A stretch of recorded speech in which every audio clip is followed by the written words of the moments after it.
Hello, YouTube.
Few things. One,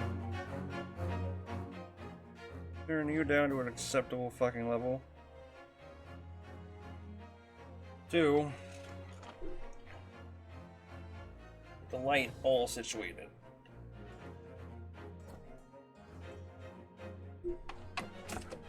Alright, just a second. Power on. There we go. Hello everyone, we're here, we're back. I am not I fucking all of a sudden, like, I was at dinner and then I was like, oh, I gotta let the dog out, and I looked back to the clock, I was like, it's 6:56? I was like, what, huh? And then I had a fucking issue with my capture card where it wasn't capturing anything and said it was. Then it was doing all this other stupid crap, and I was not having it. And then I forgot to change the title for my stream, and I forgot to turn off the desktop audio from when I was fucking testing it. So you guys heard some cool shit in the background. I'm not. God, I wasn't prepared today. Anyway, let's continue our lawyering adventure through luring lawyer-filled lawyers in the adventure of the Clouded Kokoro. Last time, we did a thing where we found a murder. We interviewed a suspect in a case that we are the lawyer for now. He's very eccentric and likes to do alliterations. This man is hiding something. We found Sholmes. We also figured out that he rooms with a 10-year-old named Wilson. I don't know how logistically that works. Thank you, Batata. Thank you. And now we're gonna question this man because he's hiding something. Oh yeah, well actually no, we're not questioning him. We're looking around for things. Because he's hiding something. Or maybe we have to examine him? I don't know. Nope. Okay. Well, we have to find something here.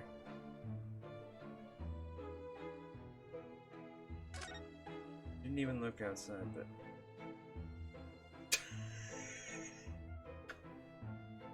What's up, Sholmes? How you doing? Nice ass.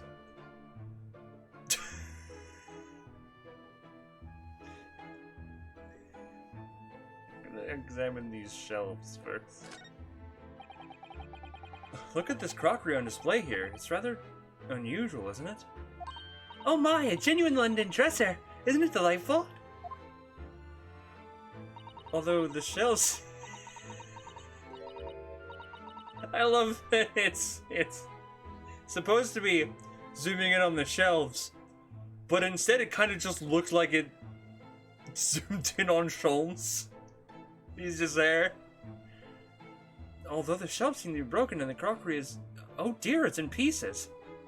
Sorry. Oh dear, it's in pieces. It didn't... Oops. It really is the... really is. The word cracked wouldn't do the Chinaware justice. Ah! I wonder. Perhaps the cannon was fired at it. Susato, that would do more than crack the fucking... The Chinaware wouldn't be there anymore. Neither would the wall. The wall would be destroyed. There would be no more wall. Yes, probably something like that, but let's not delve too deeply here. No, Ryunosuke, the fucking cannon would have destroyed the wall. Probably both walls, to be honest.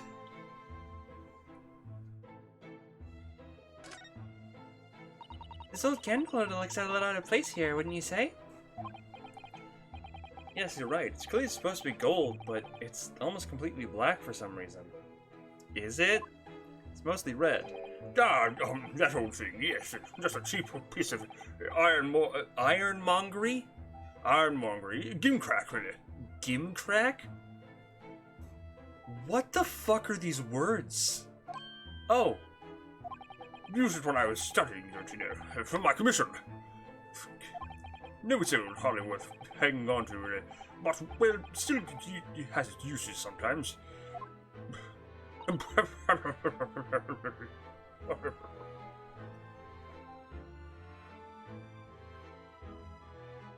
Does everything in this room have to have some elaborate story behind it?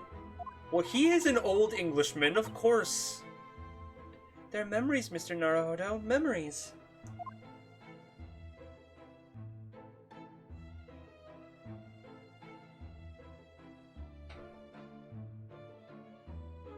Definitely is a waltz tune. So, Sholmes, how you doing, bud? Ah, what's he doing over there? Mr. Sholmes? Aha! We meet again, my dear fellows. Good gracious, when did you sneak in here? Herlock Sholmes, sir, at your service. What have you... What are you doing by the window? I am given to watching the evening skies, the sunsets, madam. Yet, sadly, cheerful as the room downstairs undoubtedly is, it lacks aperture for such observation. So I took the liberty of borrowing a small corner of space by the window up here. Well, keeping an eye on the windows at dusk is the prudent thing to do in London, I'm gathering. Ah, and one other thing, Mr. Naruhodo. Oh, me? I thought perhaps you might be in need of a certain great detective's great mind. Wait, he's not talking about... Is he? I didn't expect him going through that again so soon. I gotta get ready, Is my hair okay? It's just like, if I'm dancing with Sholmes, I gotta look good. Do you mean, Mr. Sholmes? There is a mighty secret in this modest room. My eyes see even those trivial trifles. I take it you're prepared, Mr. Naruhodo? I think so. There is just enough time for one of my greatly admired great deductions. Let us conclude the matter before dark.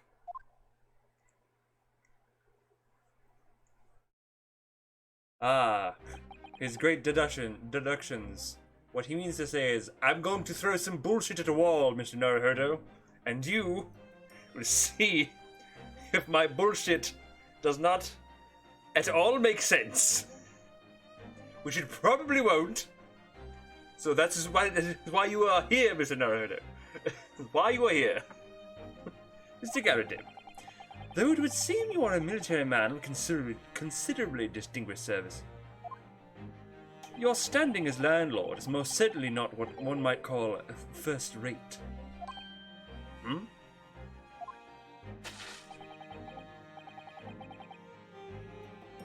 It fell out of a bag, I think. Jesus Christ. Chat is fucking blowing up. Group chat, Facebook group chat.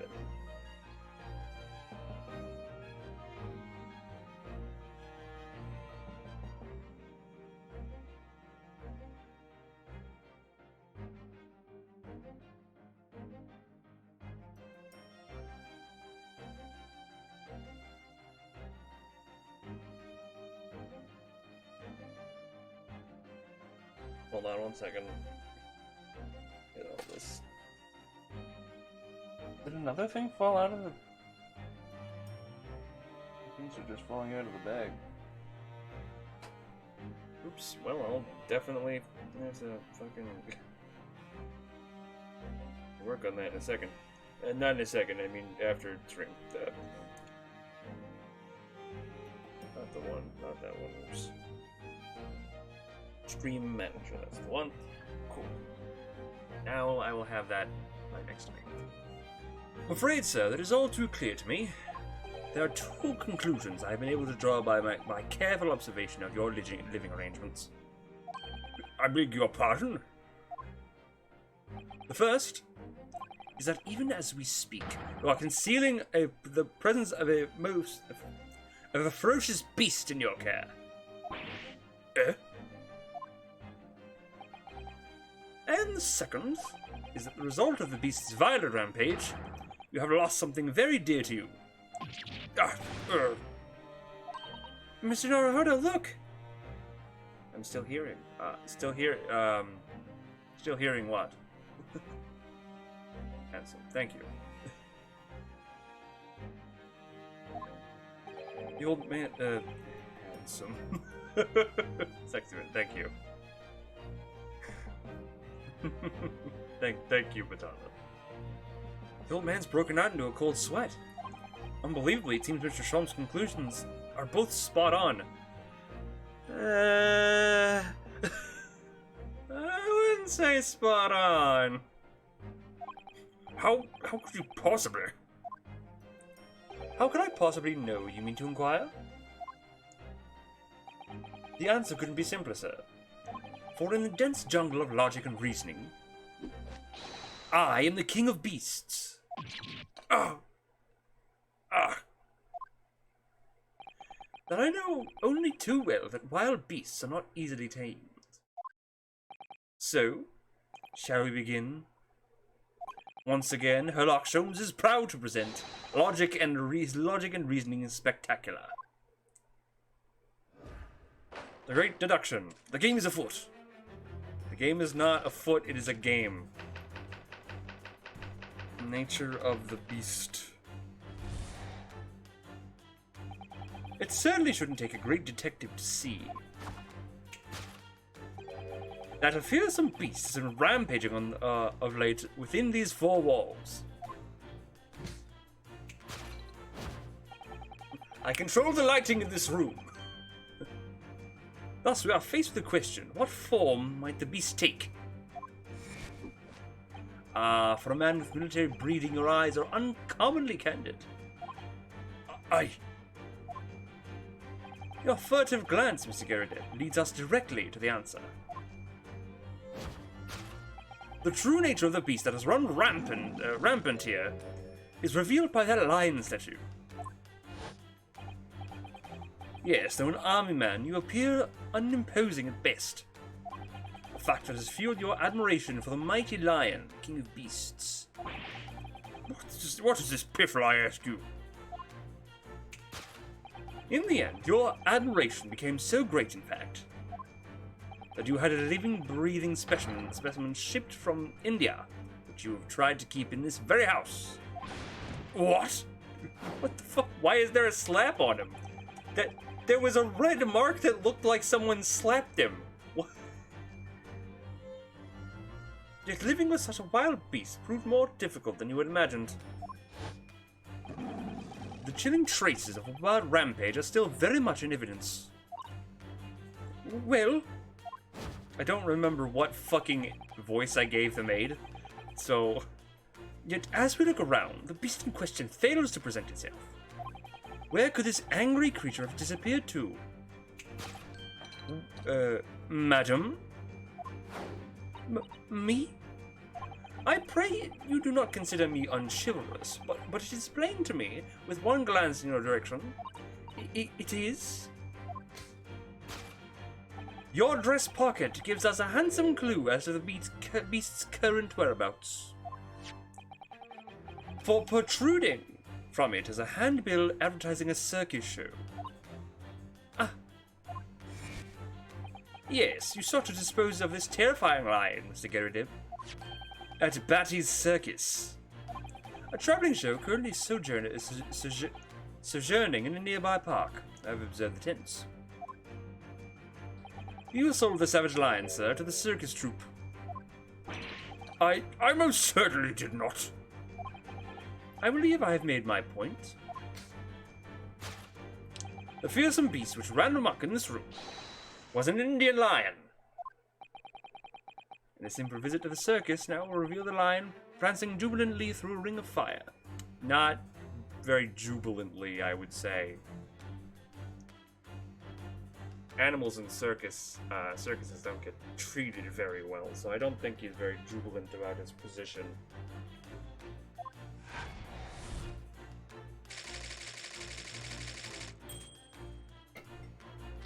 A rampaging Asiatic lion. Aftermath. Now, Mr. Gerardib, it is plainly clear that you still have a deep feelings for a formidable beast. Indeed, in that blithe pose, the distress this loss has caused you is veritably tangible.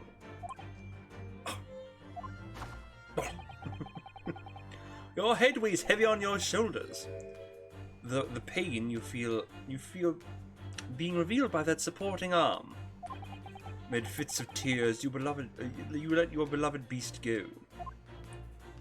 The strain of losing something so dear to you is clearly visible in your visage. Nonsense, man. I simply... But what we must now ask ourselves is the true cause of your pain. We only need to follow the direction of your gaze to find the answer. Yes, it is the pile of bills that has given you a rise of the pain you suffer. Every envelope contains another demand for payment. For cartloads of meat, potatoes, wheat, and tea. Indeed, feeding your beloved has a devastating impact on your financial circumstances of your household. And so you had no choice but to let it go. Yes, well, Now, in a final fit of rage, the ferocious beast carried out a long-last and unimaginable attack. Unimaginable? Oh, jeez, I didn't even notice that. The aftermath of which can be currently seen by the observing the carpet over there. Very expensive woolen carpet, if I'm not mistaken. Oh, dearie me. What could have caused such a destructive outburst? This time, madam, I'm afraid it is you who has inadvertently revealed the truth to me. Fucking work my tongue here. Your wandering eye has settled upon the answer very neatly indeed. Yes, to explain the dire state of the carpet, we need only to look at the Tower of Cakes. There's no creature more dangerous on this earth than a beast with an unsatiated appetite. Was it or was it not once said by a certain noblewoman, if they have no bread, let them eat cake? Really? I don't think that applied to lions. Food is at the heart of all tragedy, in fact. Yeah, I'm gonna let that one slide. Whatever do you mean? Having tired of the taste of cake, the beast began to stalk its next prey. I'm sure I need not spell out the nature of its final act of destruction carried out by the beast. There's only one logical conclusion. Worked into a frenzy by hunger, the lion attacked and ate the cup.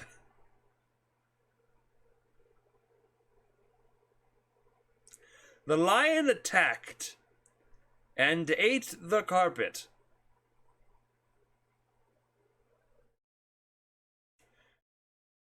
World's greatest detective. Get your heart out, Batman. The teeth marks on the carpet are a perfect match with those of a lion I once saw in India. Carpet gnawed on by the starving lion.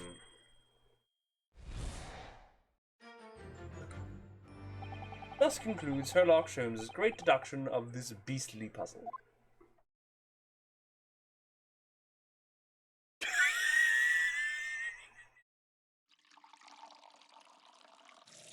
Ah!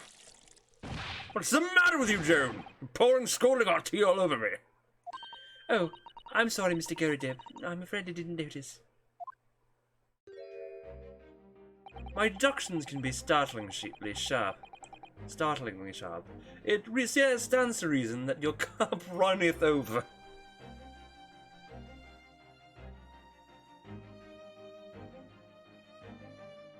I hate you. Your cup runneth over.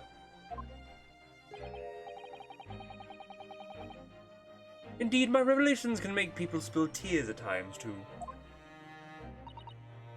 Oh. Mr. Sholmes, sorry to butt in again, but could I make an observation? Why, certainly, Mr. Naruhodo. What is it? Again. Well, your deductions just now... Do you really think a lion could have fit inside of a room this size? Indeed, it's the only explanation for the facts. The terrifying truth all too often lies beyond the realms of common sense.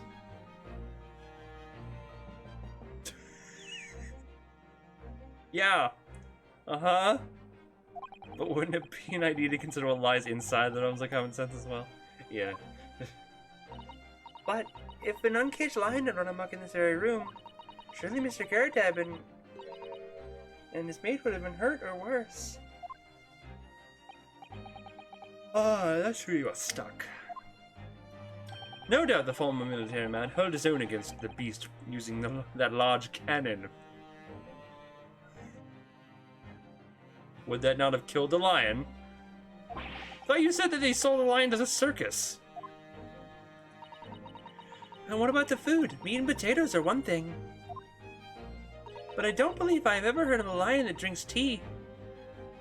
Well, clearly you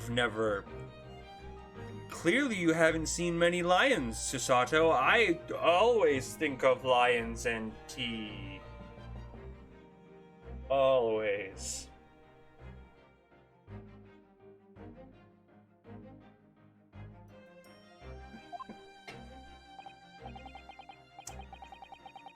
Ah, my dear Miss Susato, it occurs to me with some regularity that irrespective of race and breeding, whenever anyone lands on Great British soil, they are infused with a highly appropriate taste for afternoon tea.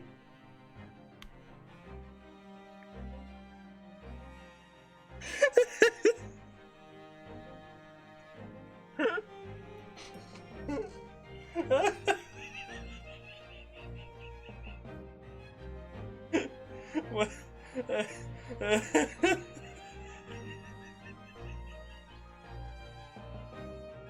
What? God, why is it making me laugh so much? Oh my god.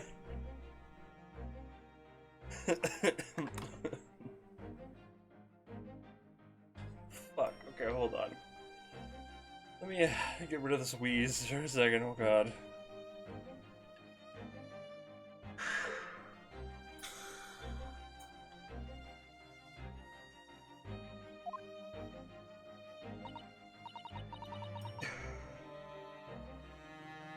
Oh, what a glorious notion. God.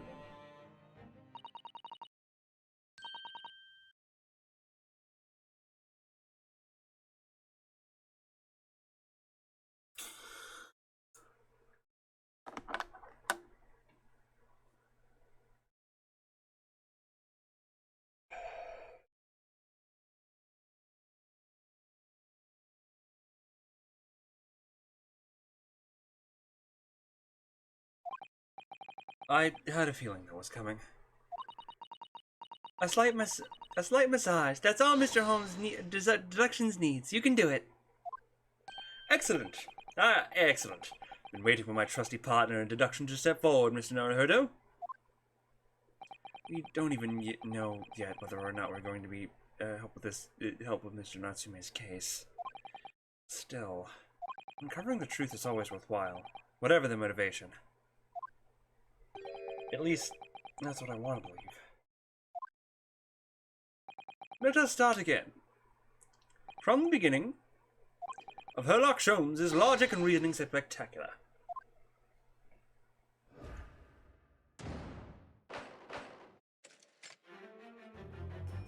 Hold it, Mr. Sholmes.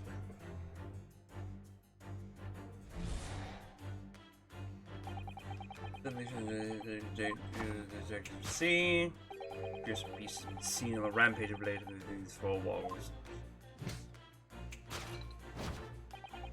Here's the question: what form might the beast take?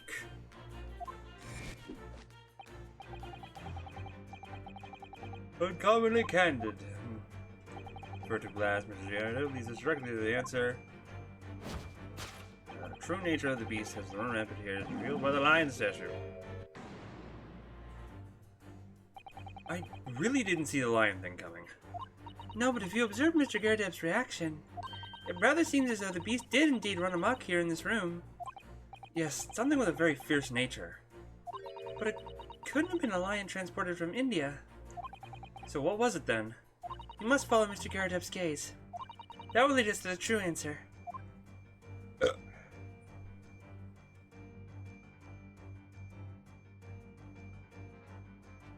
Is it the mortar shells? No, right? Photograph. Oh, hold up. Is that the maid?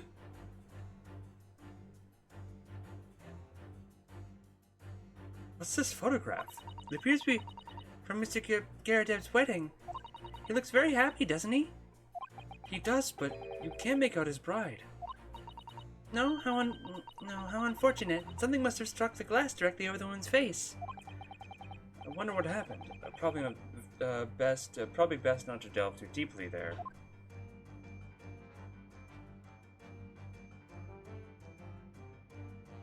That almost looks like the maid.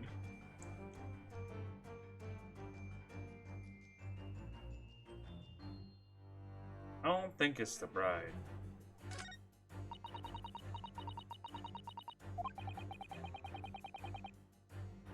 I think powerful would be kinder than plump, Mr. Naruto. Yes, he certainly looks that. There's a lot of horsepower there. Jesus Christ. Not someone you want to upset, that's for sure.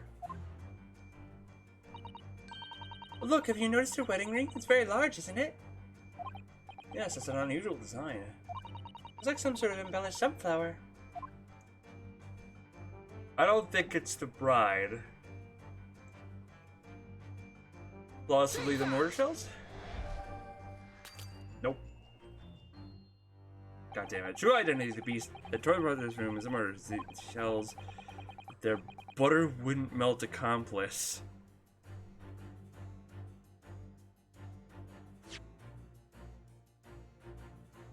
The true identity of the beast that tore apart this room is the shells with their butter wouldn't melt accomplice the cannon?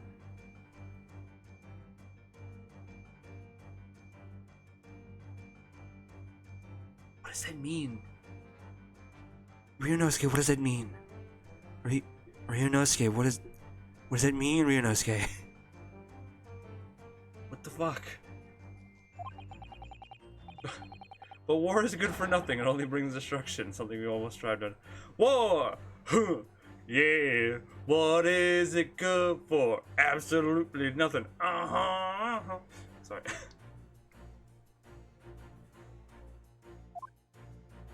The deduction was wanting in every way.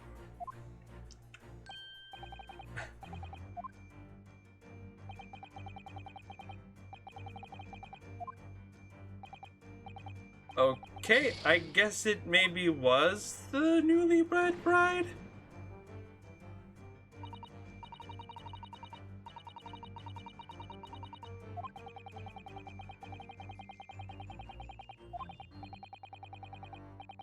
I guess it might have been the bride. There's nothing else here that really I can investigate besides the lion statue. Unless it is the lion statue.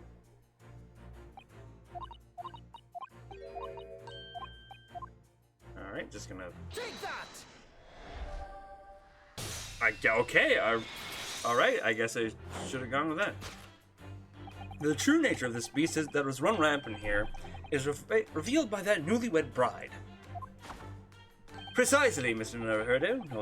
No other explanation could possibly fit.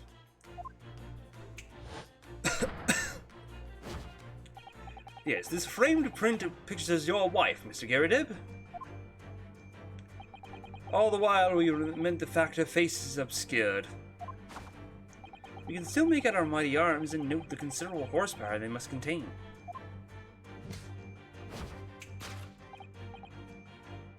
Oh,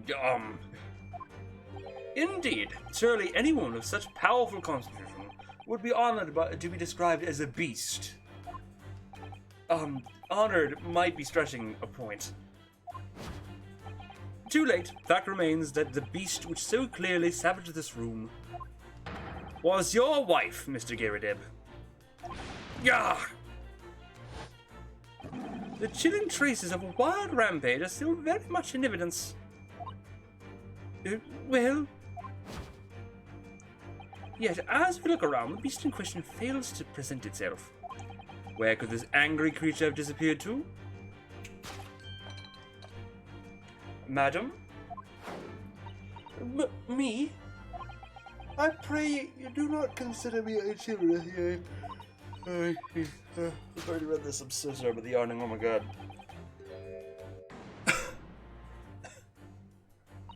That poor, fragile, defenseless woman is beside herself. Well, I don't know about fragile. Oh, dear. Anyway, Mr. Sholmes is quite right. There's no sign of Mrs. Garradeb anywhere. I presume there may be a clue as to her whereabouts. A clue that this maid is trying to hide. I wonder where Mr. Garradeb's wife could be. I'm pretty sure it is the maid. Mr. Garradeb is also damn it, I can't. I was gonna do Mr. Garradeb is also his wife. He is his own wife. I am your wife. Dear God. Hold on.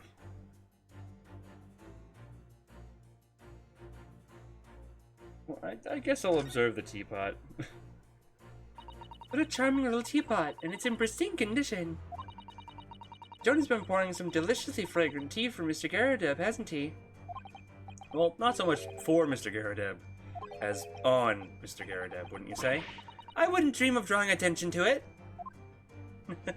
Wouldn't dream of drawing attention to it. I'm gonna... The maid. Two tightly shut eyes to avoid even the chance of a giveaway glance. Pursed lips to prevent any secrets from slipping out. Rounded cheeks to deflect any abuse that might be hurled her way. Wow, what the fuck? Yet this is an unnervingly powerful woman, Mr. Sato. It's your turn. It's your turn to phrase it, Mr. That's unnerving, Mr. Naruto. Yeah. It's the maid. Oh.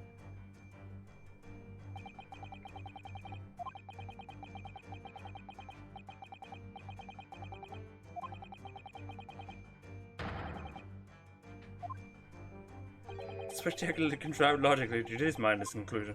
Hey man, the bride looks like the maid! Shut!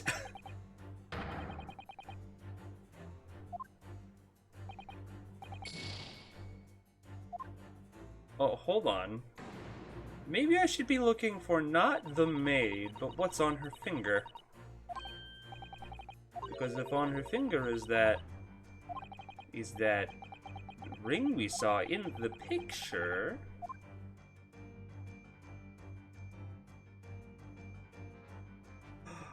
I see. So I was off base. Just a little bit. She's wearing a very large ring, look. Oh yes, a sunflower design with some rather nice embellishments. It's on the ring finger of her left hand, which means it's surely a wedding ring. Looks like it's on there for life too. Can't imagine we slide off a finger of that. Oh my god, Ryunosuke, will you stop calling her fucking fat? Jesus Christ, that's something to think, Mr. Naruhodo, not to say. Sato is with me on this. Jesus Christ, he's just constantly pointing to her weight. Ryunosuke, shut the fuck up! Stop shaming her for being that size! God damn! She's probably very proud of her form, and if she's not, then don't draw attention to it. Like fucking hell. You must know Mr. Garradeb's. Do you know Mr. Garradeb's wife in the photograph had a ring very much like that one? Why did the audio skip there? It's a very large sunflower design as well. Really? You have a great memory for these things. A large sunflower wedding ring. It's quite a coincidence they have the same ring, isn't it? Yeah, no, not a coincidence.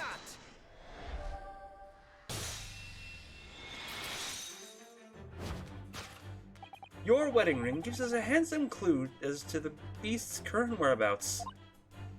Ah! Indeed it does. A flowery band gleaming on your finger gives you away.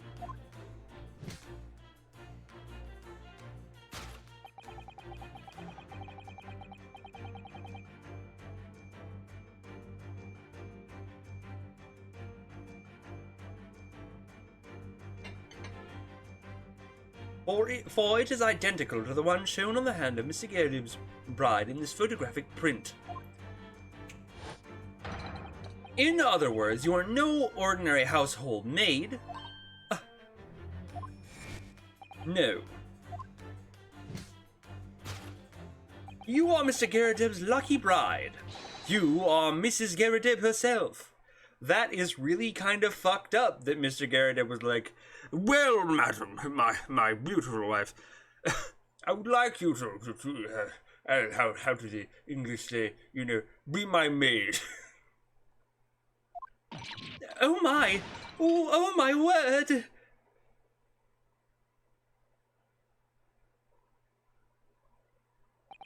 Well, jolly fine detecting, sir. As you rightly surmise, this is my wife, yes. My Joan. I let herself go, you might say. But she was a barely corker back there. Ah!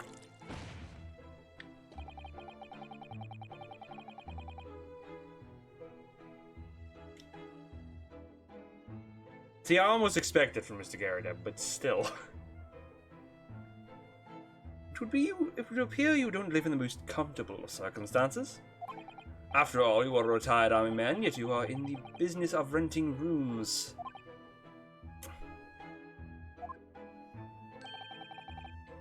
I would assume, therefore, you have insufficient means to employ a maid.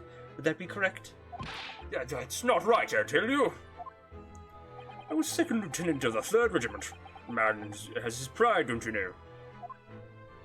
By golly, it's a sorry thing that it's a sorry thing when a chap can't even afford to have a single maid in his employ. Yes, you're in London. One is rather judged. Household cannot be considered worthy of society if it employs no staff at all. Though in my considered opinion, such concerns about appearances are folly. You mean Mr. Garrideb has his wife work as his maid? Precisely. Am I right, Mr. Garrideb? Only in company, obviously. But listen here.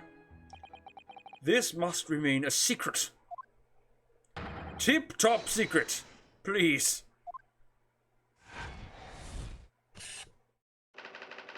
The raging wife of Mr. Garrideb. I love that it's the raging wife. Now, Mr. Garrideb, alright.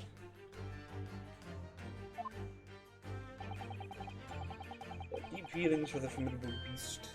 Of course.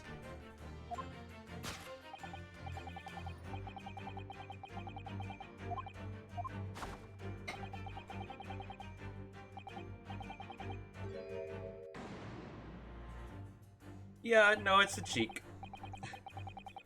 Mr. Sholmes is quite something.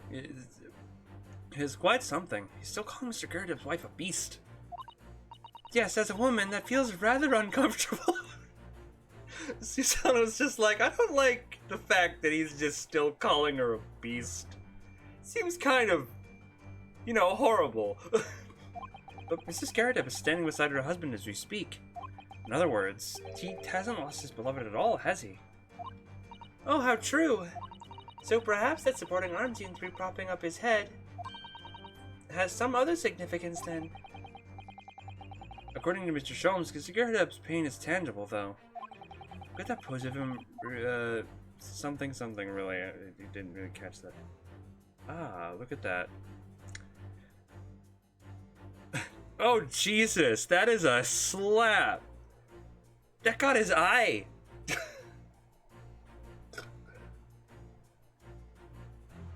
Got the whole side of his face. Jesus Christ.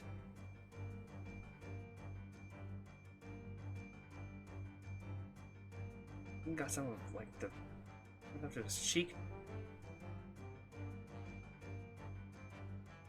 Take that! I'm gonna just start not caring about the observing things, honestly. Your head weighs heavy on your shoulders. The pain you feel being revealed by that slapped cheek. Didn't just get his cheek, dude. That got his nose, chin, his eye, his fucking brow, his temple. And of course, the deliverer of that impressive mark on your cheek that refuses to fade was you, Madame Joan Gerardeb. Well, yes. You have been desperate to hide that slap mark on your cheek, sir. Ah!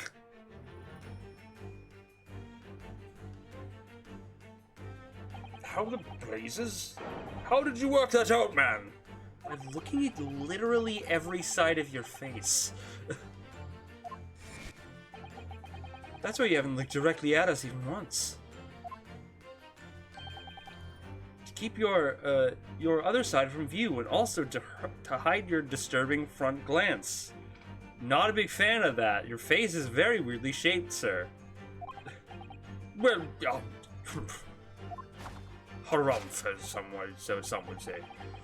Now let us proceed to the next conundrum. Why are you subjected to such a violent slap? In other words, we must ask ourselves what caused Mr. Gerardeb to fly into a rage.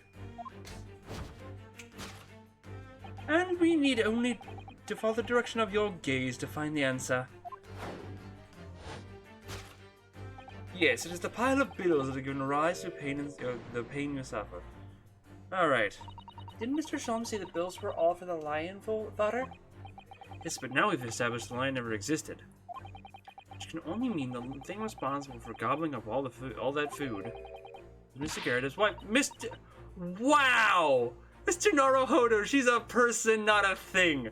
Jesus fucking Christ. God damn it, Ryunosuke. Jesus Christ. Phoenix was a bit insensitive at times, but this is worse. Like, what the hell? Yes, well, she's also a person who gave her husband a mighty slap around the face for a good reason, I would assume. Sorry to let the perfect hand mark, in fact. Yeah. Yes, why would a woman hit her husband with such force? For a good reason! Like, I don't even know the answer to that question. I'm assuming... Not the bookmark. I want the book.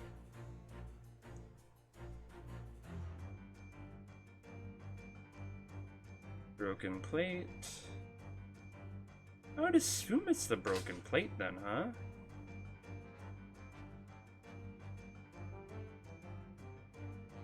Take that! Nope.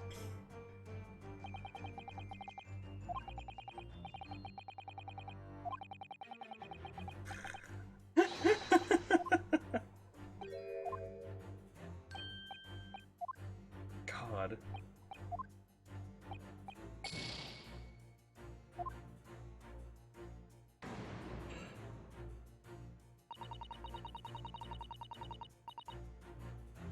Slap across the cheek, which left a bright red mark. Mr. Gerardeb and his wife seem to share a very deep and loving bond. Perhaps, but it's said the stronger people's feelings are, the more fiercely they react to betrayal. You seem a lot of ways at heart, Mr. Naruhodo. I read it in a popular novel that I borrowed from Kazuma. So we're both looking for a reason why Mr. Gerardeb would be betrayed by her husband then. Okay, well, what is the...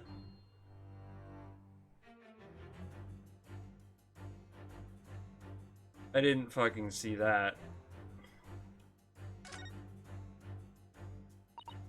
Ah, someone must be reading this book at the moment. There's a bookmark here, look.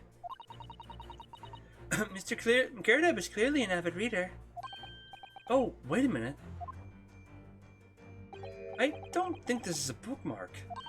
Oh no, so it isn't. It's a note written in a woman's hand. Oh, James, I love you. I love you. Yours, Mary. And look next to the signature here. Lip marks made with lipstick. Oh, what a passionate, romantic gesture. Don't get any ideas, Sasato-san. Oh dear, I'm sorry. So this bookmark is actually a love note then. Well, no, love note. Wow, okay.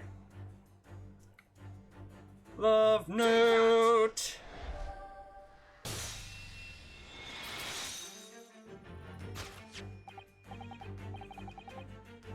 Oh, jeez. Oh, I'm tired.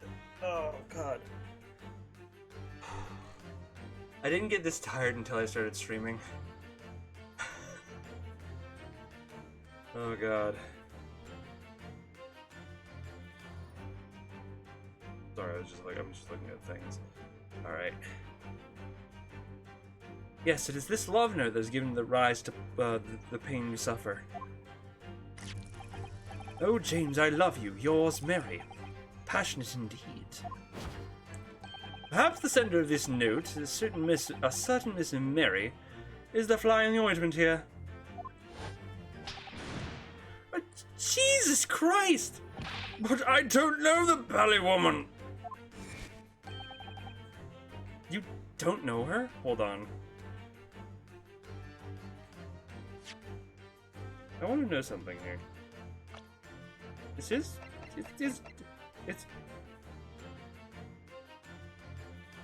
Yeah, that's John.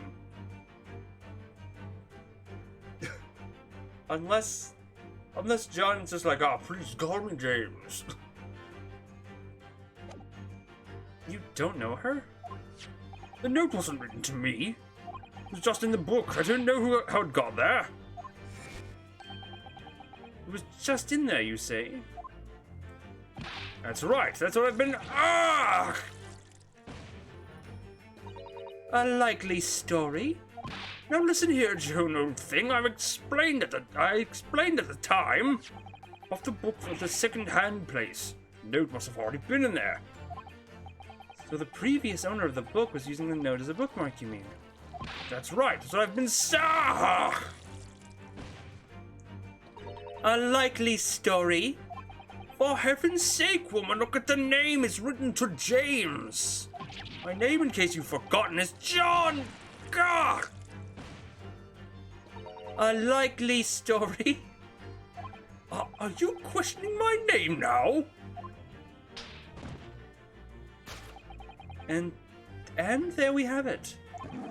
Arouse the suspicions of a female heart, and you unleash a beast with a ferocious bite. Ugh. Now, in a fit of rage, the ferocious beast carried out one last unimaginable attack. Oh, you know what? Okay, so the candle was lit, and she like went into a fucking flurry, and then the candle burnt the carpet. Dearie me, what could have caused such a destructive outburst? Ah. There it is, madam. Alright. Wandering Eye has settled upon the very neatly indeed. Yes, very neatly indeed.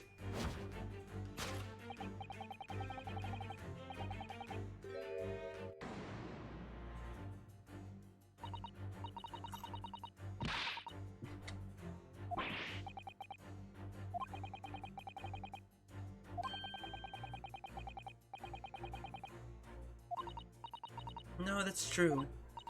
So the last part of Mr. Stone's introduction that we need to fix. The Gyarados gaze. Well, I know where the gaze. Oh, I know what it is. Okay, I guess I have to do this one, the candlestick. This looks like a very old candlestick, doesn't it? The base looks like too small. Surely it's very unstable. Looks to me, even the slightest knock would make it topple over. Oh dear, that would be dangerous. Wait, take a closer look at this. There's one candle missing. Yes, I didn't notice that before. Why is that, I wonder? Why is one candle of the three missing from its holder? Now, do I have to present candlestick? Yeah, I have to present candlestick then. Take that!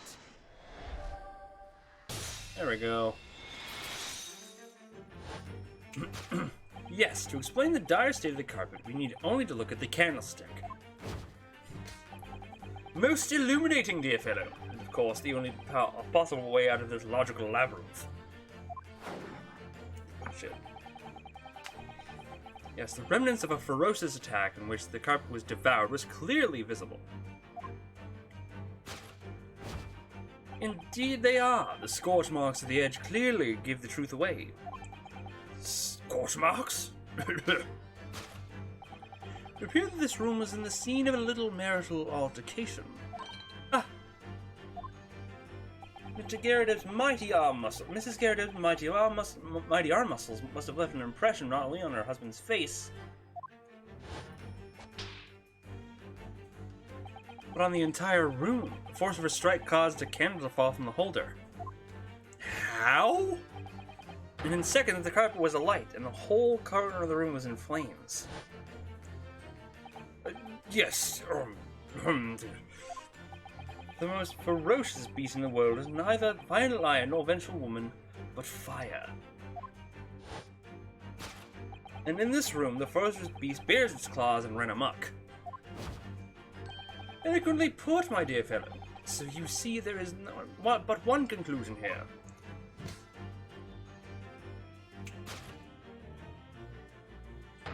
After the sparks of marital discord flew, the room was the scene of a fire.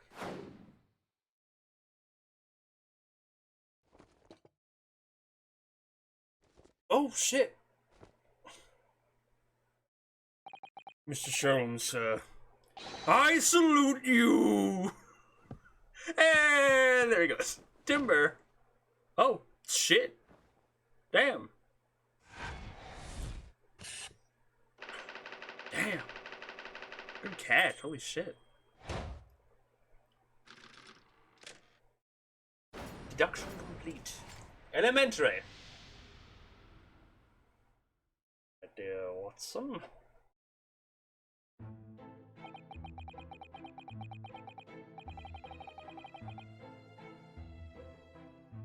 These dashed long winter nights, you know. Nothing to do but read in front of the fire. Luckily, there's a jolly good second-hand bookshop just around the corner. Buy all my old novels there. In the pages of this one particular novel, you discovered some rather illicit material. Which your wife admonished you harshly, it seems. I don't know about admonished. Demolished might be rather closer to the mark. And the beast is most certainly an apt describe. Here we go again. And the carpet? Was that destroyed by a fire when the candle fell on the floor? Afraid to say it was. Happened in the blink of an eye, you know. The whole place was filled with smoke. Couldn't see about a thing. It's caught between old Styx rage and the raging flames. You paint a torrid picture, sir. One that would have been most entertaining. That's sympathy for you. Didn't take long for the fire to spread, of course. Barely furniture started going up as well. Had to hide the mist behind that screen for the time being. Over here, Mr. Garrett's. Well, you have nothing more to hide now, if you allow me. Oh, shit. Had all my favorite novels in that case. But as soon as the fire got hold of them, that was it. Whoosh, up in smoke. Gosh. Then the wife started hurling things at me. What a terrible sight it must have been. There was I, backed up against the window under heavy enemy fire. Incendiary books incoming 10 to the dozen. Most of it is I lost my favorite book, favorite book called The Lion's Pride. Lion's Pride? Ah, yes, your notorious love of big cats coming through again. I assure you the title didn't influence my choice in the slightest. So the poor man did really lose something dear to him. As a result of the ferocious beast's rampage. Geez, stop calling her a beast! Just call her his wife, goddamn. Mr. Sholmes' deduction turned out to be correct once again after you corrected them, Mr. Naruhodo. It can only be described as a great British wonder. I tell you, it was total carnage. Flames everywhere and the old stick in full fettle. Out of interest, what time of day was that? Not sure I can remember. 2 days ago now. Let's see, around 5 o'clock, I think. Around the time of the murder. Attempted murder. So exactly the same time as the terrifying incident was unfolding outside your window on the street below. Even more terrifying on the side, I can show you. On the inside, I can show you. The whole of Blighty could have been flattened outside my window at the moment. I wouldn't have noticed a dashed thing. Oh, really?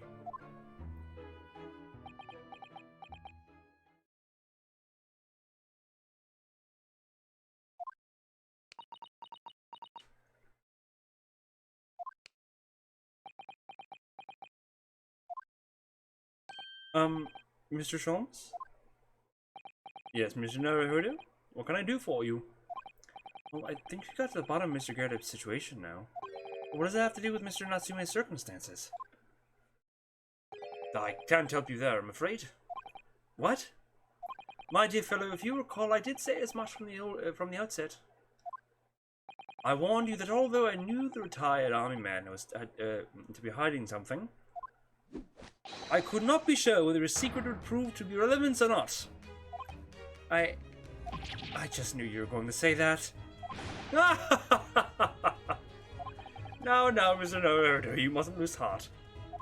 Bear in mind that all things fall into one of only two categories. There's relevant to the case and there's not. That makes no sense to me. Well, no matter. There's a far greater importance, and you make up your mind now. Sorry? Visiting hours at the prison will soon be over. Oh no! Is it that time already?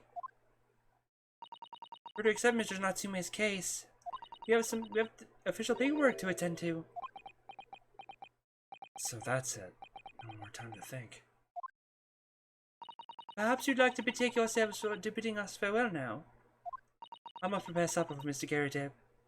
Oh yes. I'm so sorry. Thank you both very much for your time. Sasaki-san will be waiting for us. I'm going to have to give him an answer. To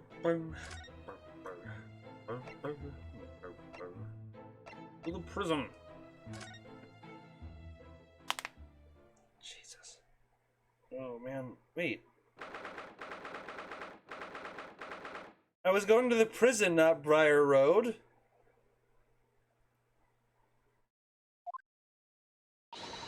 Time, Mr. Naruhodo. We must hurry back to the prison. Yes, I know. Let's hail a car. Oh? What's the matter? It looks like something's going on over in the front of the Gyarados house. Huh? Oh.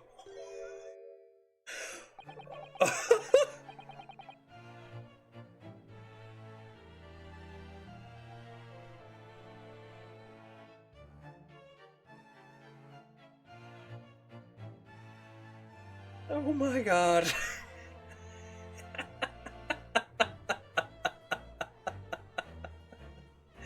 Oh god, we always have to have at least one extra character in these games, don't we?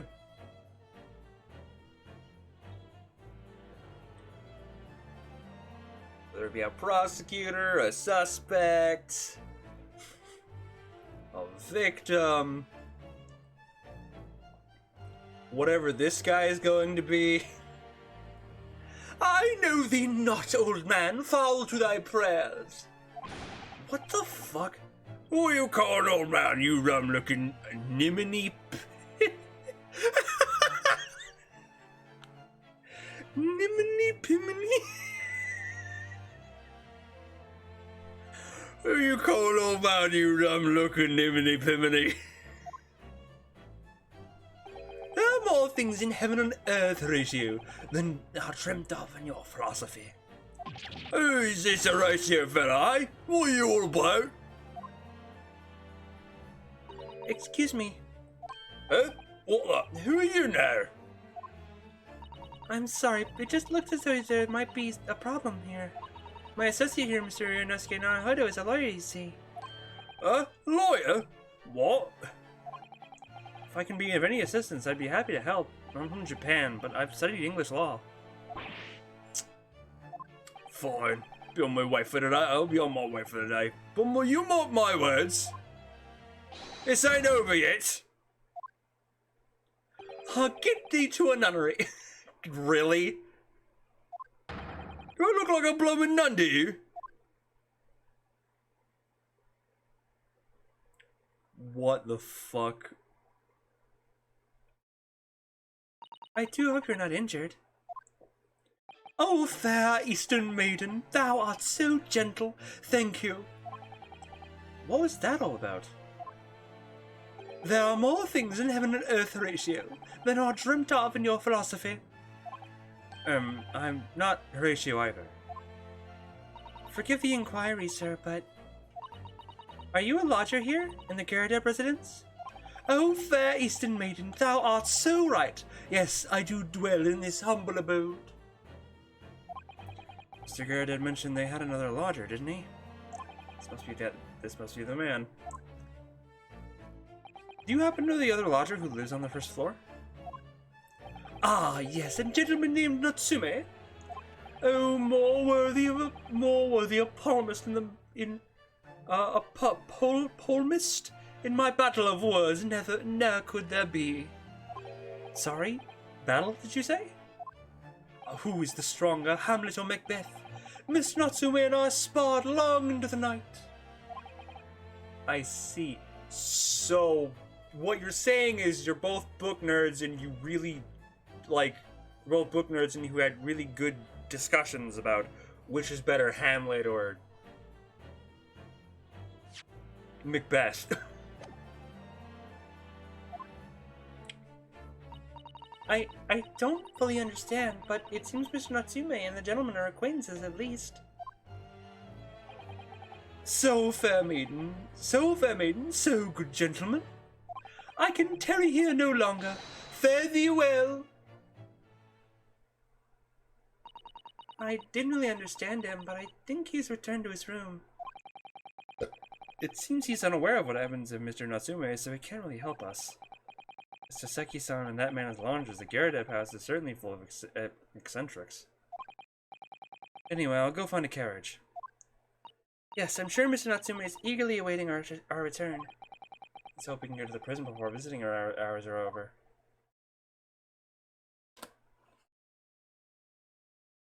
There he is.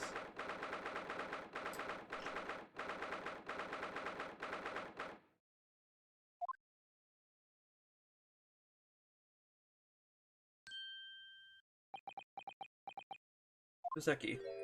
Oh, it's you! You're here! You came! A locum student, Mr. Naruhodo Esquire. I can't believe you came back! I'm so touched!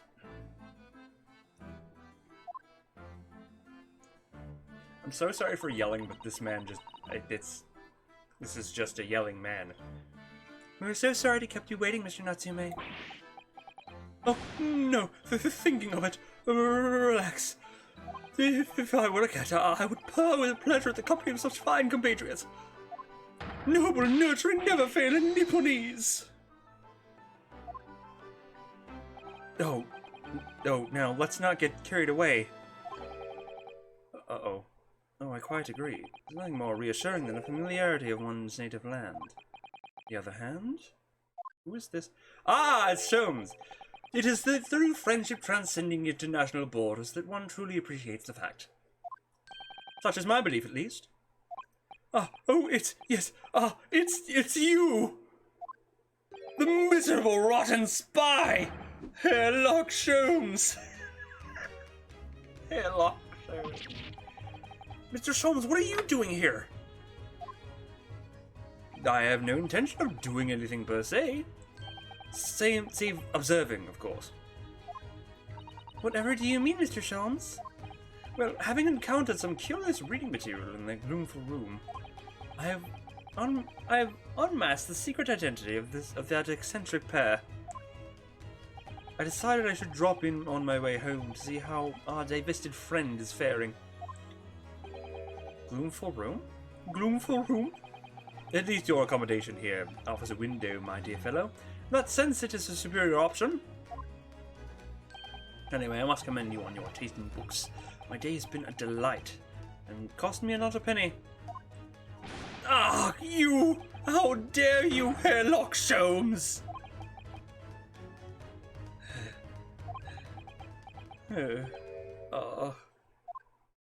I've had it. I'm through.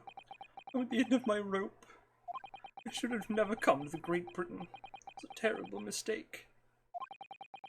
Haunted by spirits in those accursed lodgings, no doubt my luck will be cursed tomorrow's trial as well. My whole life is bedamned! What are you thinking, Mr. Naruhodo? He mentioned that once before, didn't he? That his lodgings were cursed, I mean? And there's much truth in Mr. Mustache's words. What? Cursed is wholly appropriate. Cursed is a wholly appropriate description, I would say. The man's lodgings, and indeed for tomorrow's trial. What's that supposed to mean?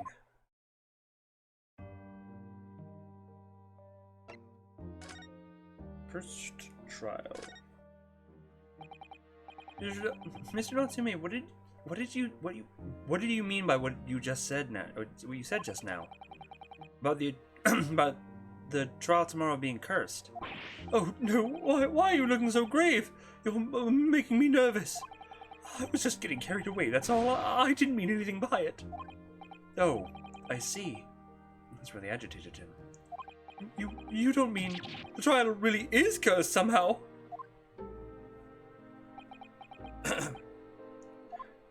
Are you referring to the prosecutor, the Reaper of the Bailey? The Reaper? Oh no, what do you mean? Please tell me. Surmise it succinctly in 16 salient words. No defendant has ever survived a trial in which the Reaper stands for prosecution. Ever. Was 17, was it? Wait, hold on. 1, 2, 3, 4. Wait, 1, 2, 3, 4, 5, 6, 7, 8, 9, 10, 11, 12, 13, 14, 15. Okay, it was 16. Wow, that was actually 16. I'm impressed. Oh my goodness, can it really be true? That was 16 words exactly. Yesterday, Mr. Naruhodo successfully defended someone against the Reaper. But then, after the trial was over, the defendant passed away in unusual circumstances. Mr. McGill did. What? Ah, I'm impressed, Mr. Sato. With an eye for detail. Actually, the Lord Chief Justice told us. Mr. Sholmes, surely it can't be that having failed to have the accused convicted, Lord Van Zeeks killed the man himself. Oh no, he couldn't have, surely. You have some wonderful notions. Sorry? The man isn't a mass murderer, he's a court prosecutor, my dear fellow. Oh, yes! Why, of course he is. Oh, of course he is? Then why are you trying to scare me? It could be said, however, that the real truth about the man is more terrifying than your hypothesis. What on earth do you mean by that? The Reaper. Don't fear the Reaper. They are. Come on, baby, don't fear the Reaper. Romeo and Juliet. They are. Come on, baby, don't fear the Reaper. That's all I know.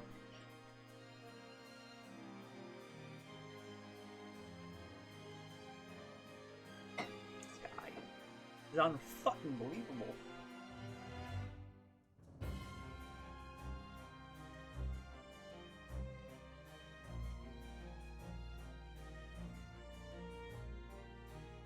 Hold on. Gotta educate some people on what the best Pokemon starter is.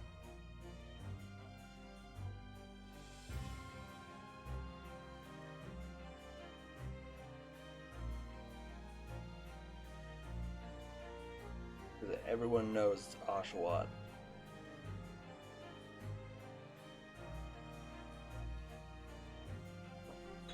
Best Pokemon starter is Oshawott. Just throwing that one out there, don't at me.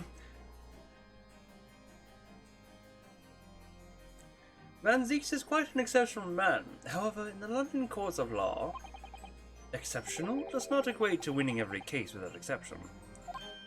Ah, that's good. Saseki-san looks like he's going to cry tears of joy. As you are no doubt aware, in the British criminal trial, there is both judge and jury. The judge officiates based on the letter of the law, whilst the jury offers public opinion and common sense. It is an excellent system whereby the defendant's guilt is considered from several points of view. However, the public opinion in particular is somewhat easily manipulated. Right. Criminals and corrupt lawyers, for that matter, can use it to their advantage.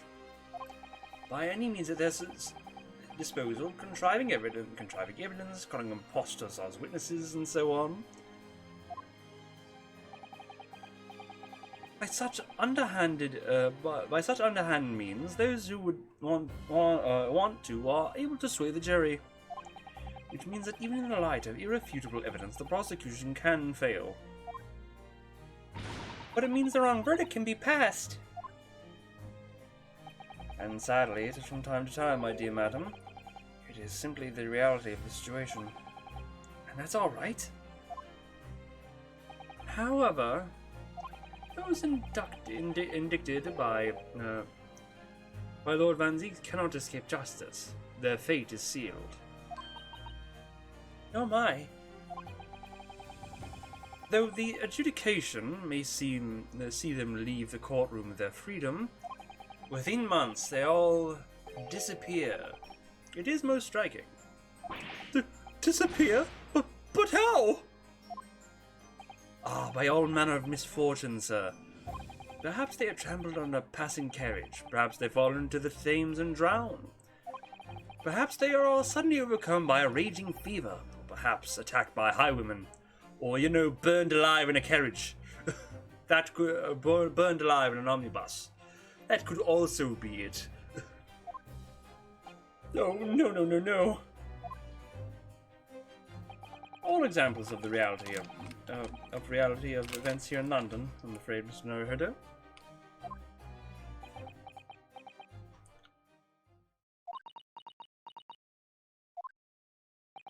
Ah, I knew it.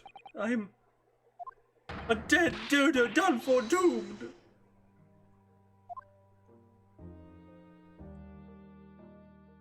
Cursed lodgings.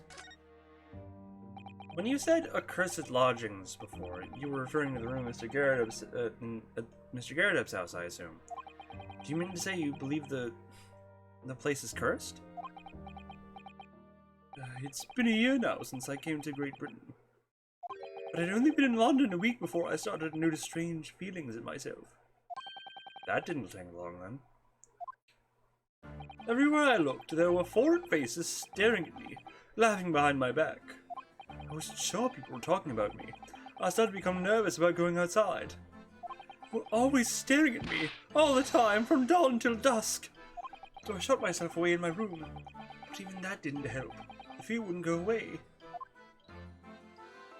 It must have been very lonely having been away from your homeland for such a long time. I've had to move out a number of times. Most recently to the room on Briar Road a week ago now.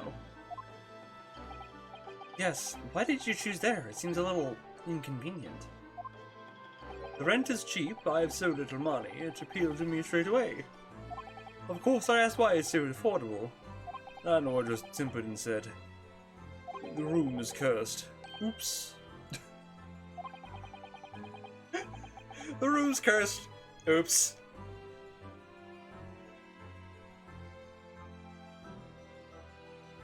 Oops, room's cursed. So sorry about that. My beard was cursed. So I told him, you have something to say, then say it, but if not, don't mention it in the first place. Yes, well said. But it was true. It was all true. You mean the room really is cursed then? Ever since I moved to that windowless hellhole, my sleep has been plagued with nightmares. I wake feeling as though I've been choked to death. In my waking hours, people are stabbed in front of me as I walk down the street. I'm branded a killer, thrown in prison. Nobody wants to know me. I'm surrounded by scary, sinister spirits. If only there was someone, just one person on my side. Can no one find it in his heart to believe me? Really no one at all. To believe? Yes, to believe. I believe. Mr. Sholmes? Ah, me, Mr. Naruhodo? Pray, what can I do for you? It's about the case on the SS Buria, if you recall. Ah, the Buria. Ah, that case. The one with the snake. Well, yes. At that time, I was the suspect, but you believed in me and listened to my side of the story. And you helped us to investigate. I did I? Interesting. What I want to know is why? Why did you believe in me? I see, yes, you mean... because you were a grimly dressed, shady Eastern fellow found with the victim in a locked room? Well, if you like, yes. A little surprised the answer requires explanation, my dear fellow. It's quite simple, really. You said I didn't do it. But I could have been lying. Surely you must have had your doubts. You must have suspected me a little.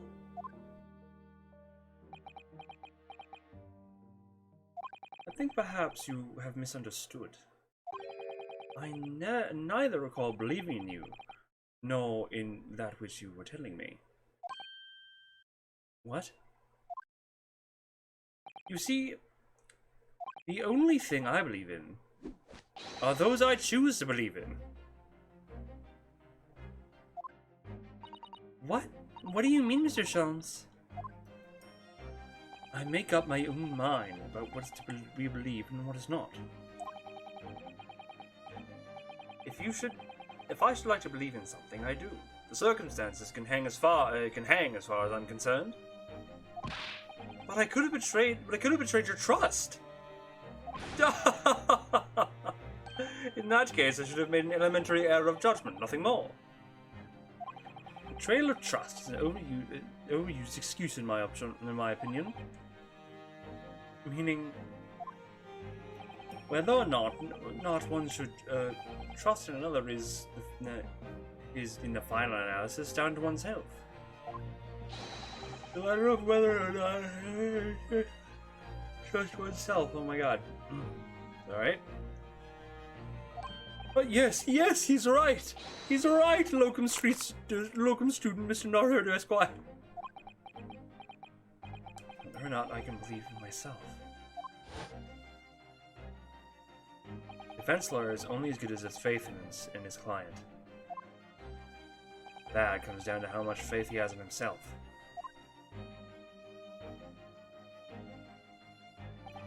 You're so right, Cosmo. My darling. Sorry. Definitely a thing between them. They're in college, they had a fling. Well, my dear fellows, it is time we were leaving, I believe. Already? Visiting hours are over. Guy will be here shortly to escort us out. There is a restaurant near here that serves excellent trout. Would you care to join me? Oh dear, there is never enough time, is there?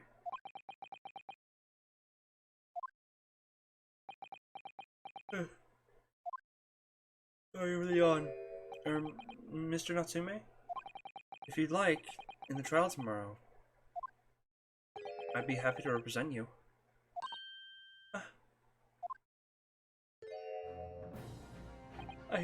I, Locum Street, no Locum student, Mr. Naruhodo Esquire. As I said, I only experienced the British courtroom for the first time yesterday. And although the man I'm representing was found not guilty, I lost sight of something crucial. Something crucial? What to believe in. The defendant, justice, or the truth. How to believe, even. But I think I finally worked it out. I decided I must believe in myself above all else. Above all else, goddamn. To trust my instincts. Yes, Mr. Naruhodo. My instincts are telling me that you, Mr. Natsume, are innocent of this crime. It's imperative that we prove that in court. Locum student, Mr. Naruhodo Esquire. I will fight for your innocence until the bitter end, with every weapon available to me. So I hope you'll permit me to represent you tomorrow. As I said when we first met, I'd like to entrust my fate to someone who would listen to me, in my native tongue. Of course, Mr. Natsume.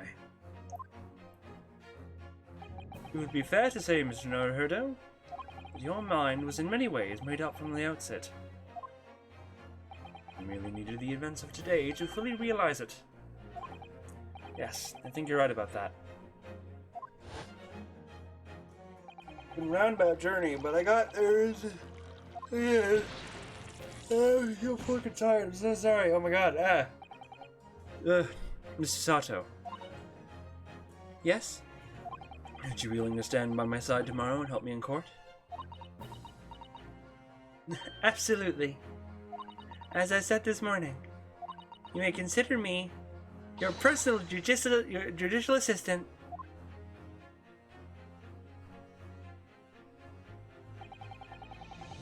The shocking events of yesterday's trial still weigh heavily on my mind. It's time to stop looking backwards.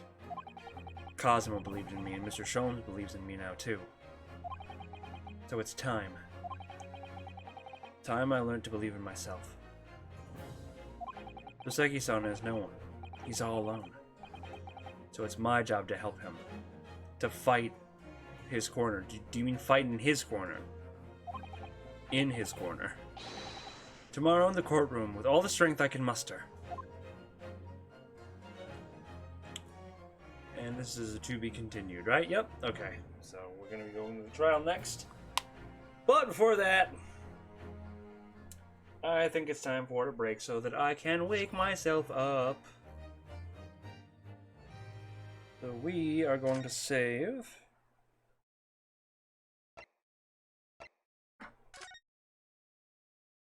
We are also, and I suggest you guys go get a snack, go get a drink, go to the bathroom, stretch your legs, feed your animals if you have any, if they need to be fed, and also let them out. And as always, we will have our good friend Sora running the stream while I am gone. So I'll see you guys in a bit.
And we're back.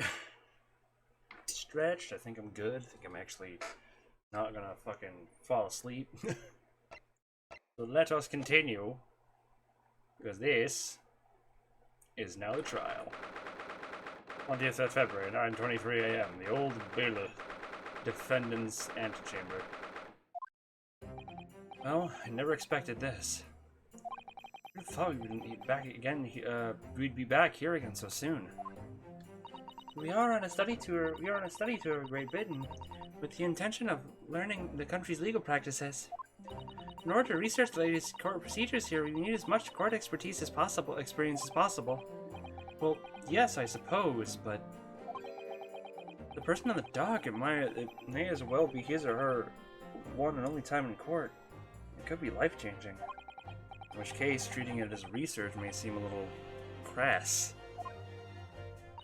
Oh, when you put it like that, you're quite right.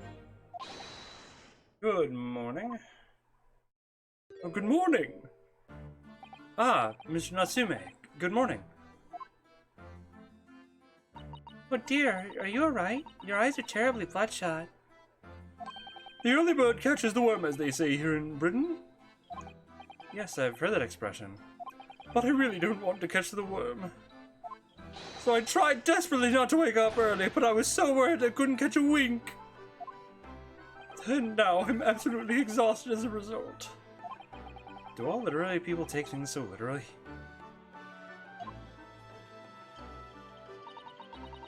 Thank you for putting your faith in us today, Mr. Natsume.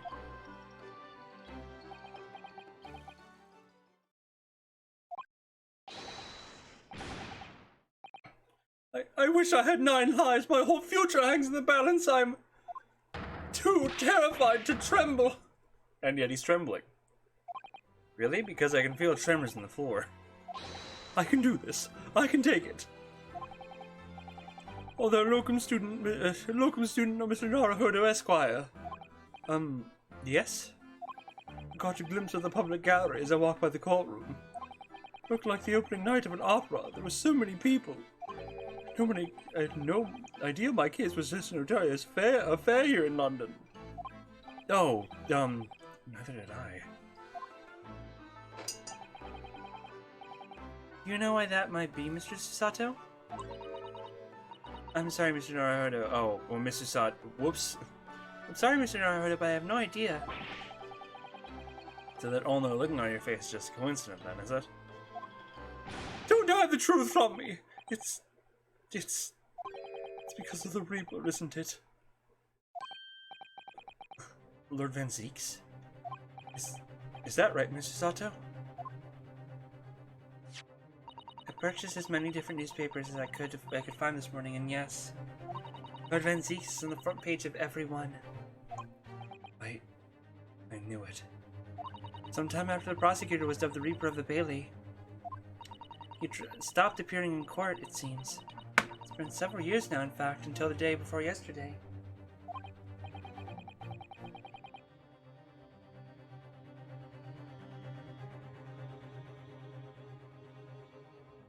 Yes, Inspector Gregson told us something similar, didn't he?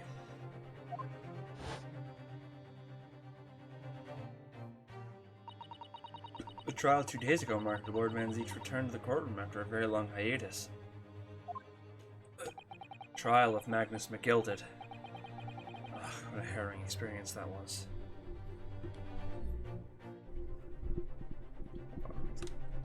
Adjust the mic if I can. Not adjusting it. Shit. Hold on 1 second.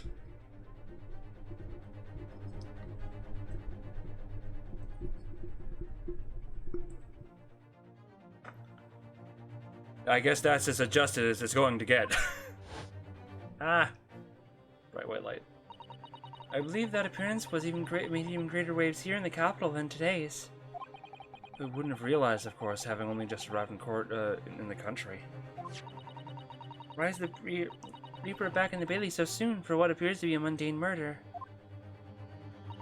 That's the question the papers are asking, and they also speculating various answers. Mundane? mundane. It's the most significant saga of the century to some of us. Oh dear, I meant no offense, Mr. Natsume, but that's how the papers are describing it. Well, lest we forget that the fact that it could spark an international incident. Obviously, the reappearance of the infamous prosecutor has caught people's attention. There's another blatant similarity to the trial of 2 days ago. Yes, I agree. Locum student Mr. Naruhodo Esquire. It's you! Me? Well, I suppose that's true. Both times it is you who stands against the legendary prosecutor. It can only mean that you're friends with the Reaper! Please, I don't rub shoulders with Deathbringers. I'm afraid there's only one other explanation. It can only be another example, Mr. Naruhodo, of your uncommon bad luck. Thanks for that. Oh, this is just my luck. Why am I being represented by a man with such frail fortune? By the least lucky lawyer alive! That is literally every single one of the Ace Attorney series. Every single lawyer. Athena, Phoenix, Apollo.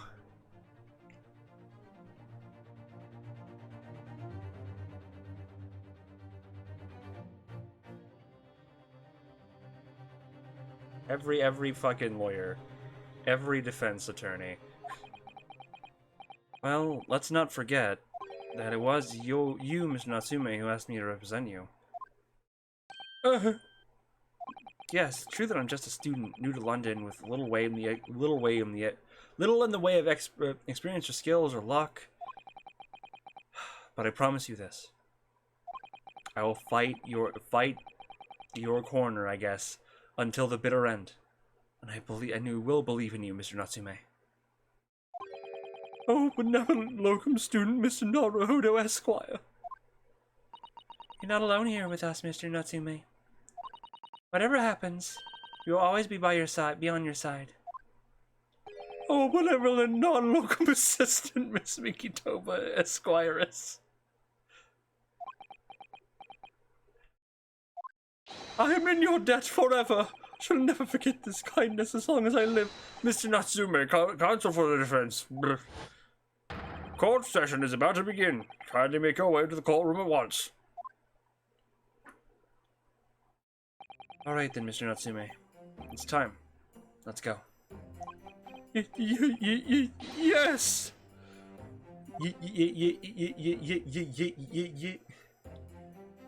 Remix. This is it. My second appearance in the British courtroom. My second trial against the Reaper. I hope you're watching over me, Kazuma. Because this time, I won't let my faith waver. I believe in my client to the last. Just like you believed in me. Believe I can do this now. I'm ready for this fight.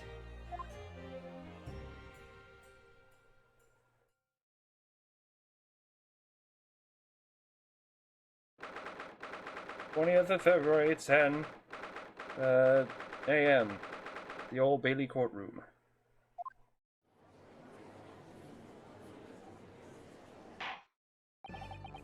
In the name of Her Majesty the Queen, I hereby declare this court to be in session. I now call upon the counsels for the prosecution and defense to declare their willingness to proceed. The prosecution is fully prepared, my lord. The defense is ready, my lord.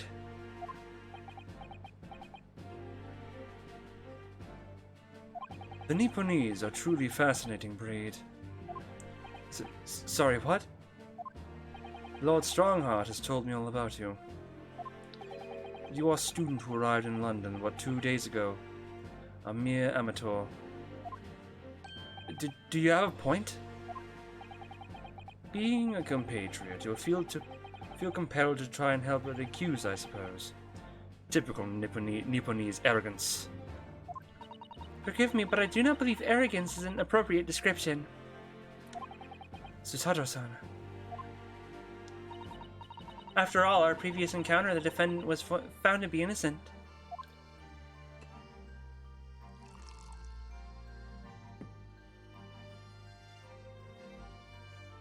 Very true, and most fascinating, if dark, trial it was too. The tragic conclusion came later, of course. Here's to the acquitted and his unfortunate, violent end. These are... some of them are different. Oh my god, one of them is the banker! God damn it, of course it is. Thank you, counsels. I see both sides are in fine fettle. Now, ladies and gentlemen of the jury, are you ready to carry out your duties here in court as impartial members of the public?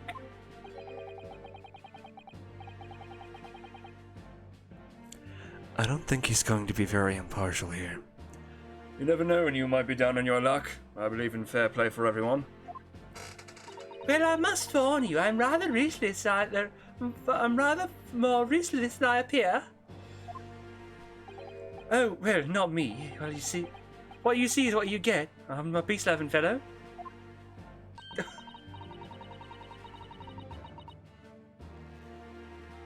I don't think she's gonna be impartial either. What the fuck? Bro, you've got one person who definitely doesn't fucking like me. And the second who I've literally just met and already does not like the defendant.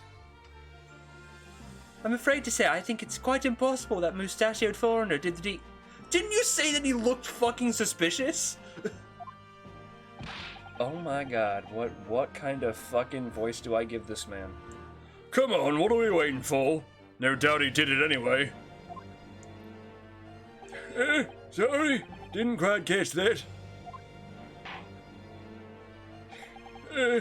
What? Very well, let us proceed. Your opening statement, if you please, Lord Van Zieks. Very recently, Great Britain signed an alliance with a rising power in the Far East. The accused in the dock today is a student from that same land, certain Mr. Soseki Natsume. And while our country has extended this foreign student the warmest of welcomes, regrettably the kindness has not been returned. In fact, the student is accused of a most sinister act of plunging a knife into the back of an innocent woman who was doing nothing but walking down the street. Knife crime. I can tell you from bitter experience, those are the worst. Bloody oath they are. Just look at the swallow complexion and short stature. He's wow. He's one of those dreadful Japanese. That felt dirty. It felt dirty coming out of my mouth. Wash it out with some soda here. Come on, let's get this over with. With me now, everyone. 1, 2, 3. Sorry, didn't quite catch that. Pray forgive this discourtesy of smashing my hollowed chalice here in this great chamber. Allow me to call the first witness to the stand. Very well. Bailiff, lead the inspector in, please.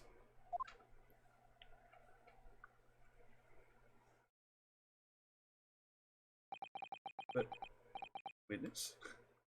Your name and occupation. Your name and occupation, please. Yes, sir. Tobias Gregson, Detective Inspector at Scotland Yard. Would you please summarize the events of the case for the court, Inspector?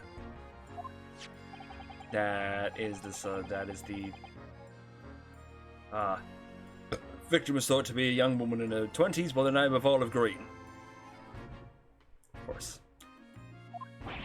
I beg your pardon, Inspector. Thought to be. Yes, having been stabbed in the back by her attacker's knife, the victim fell unconscious. 3 days ago now, and she's been comatose ever since. What? So they don't even know who she is for sure? Comatose, I see. But her life is not in danger. Fortunately for the Eastern student, the charge will not be murder. Pray elaborate on the details, Inspector. Sir, if I could ask everyone to look at this street map. Ding ding ding ding ding ding ding ding ding ding ding ding. Sounds like someone's doing it with the spoons and the glass. Like that's the instrument that's being used. Probably something else, but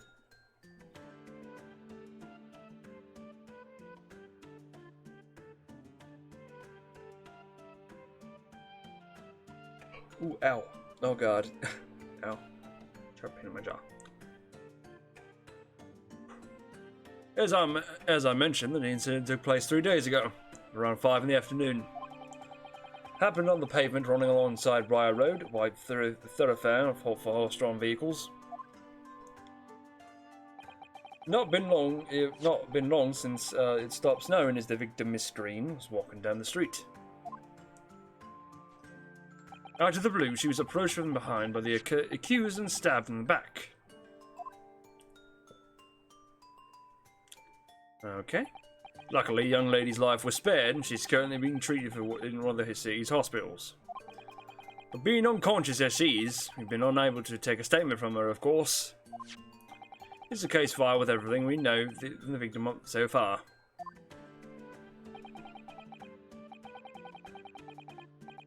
So far, not one single updated autopsy report. I am very, very disappointed. Thank you, Inspector. The court will accept these documents as evidence, if you please. The case file has been entered into the court record. What of the weapon that was used? Sir, I have that here. So removed from the victim's back. Ouch, that big thing is starting to make me scared to walk down the street now. That's not that big. The heavy blade like that, almost anyone could have been stabbed the poor woman. And the scragged-looking Soseki-san, I suppose. Common or garden jackknife, I would say. Rather nondescript. Thank you, Inspector. The court accepts the blade as evidence. The jackknife has been... Yep, okay. Now then, what do we have for the motive? Motive. Money or valuables, I presume? From what we can tell by looking at the woman's positions, she was a poor student herself. Hard to imagine she would have had anything much worth pinching, my lord. I see. Well, in that case, are we looking at some deep-seated resentment toward the victim? I'm afraid I couldn't say. Apart from visiting second-hand bookshops, the defendant and Mr. Natsume don't appear to get out much. Sorry, the defendant, Mr. Natsume, doesn't appear to get out much.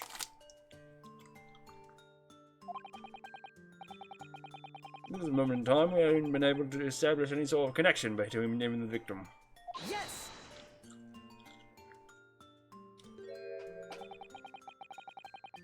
If theft and grievance have been ruled out as the motive, what reason could Mr. Natsume possibly have had to stab the young woman? Yet you arrested the man in spite of that, in a totally unjustified and heavy-handed way. Objection!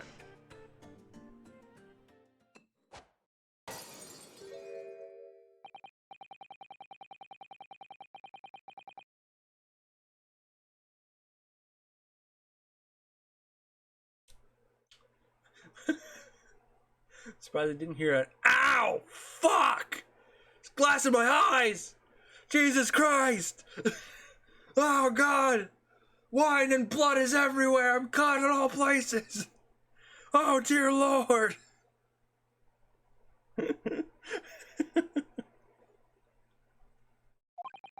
Your words have soured its hallowed bouquet. For it is you, my learned friend, who is being heavy-handed here. What? Scotland Yard does not arrest people without good cause.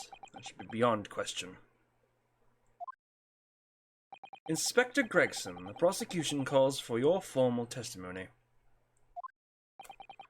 Explain to the court precisely why the constabulary came to arrest the Nipponese student. Yes, sir.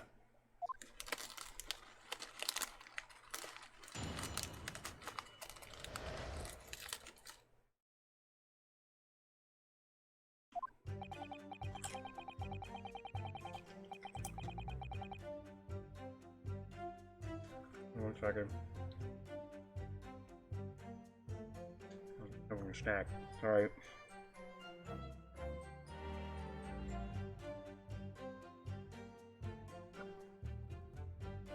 As I said, it was 5 o'clock in the afternoon when the incident occurred. There was an unusually light fog. Visibility was reasonably good. There was no one else about the victim, but the victim and the accused. Out of the blue, the young victim was stabbed from behind and subsequently collapsed on the pavement. Accused ran off, scattering his belongings all over the floor. Being number of books he just bought, he's on his way home from the bookshop, it seems. Just a matter of working out who the books belong to. We found the bloke to arrest him. Old books, you say? Yes, my lord. I have a photograph of the scene of the crime taken immediately after the incident.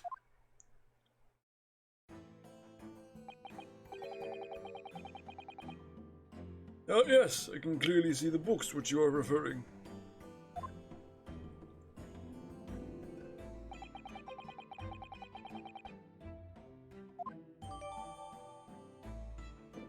On. The Nipponese are a spineless breed, too cowardly to admit defeat. Hold on. I want to draw attention to something. There's no blood.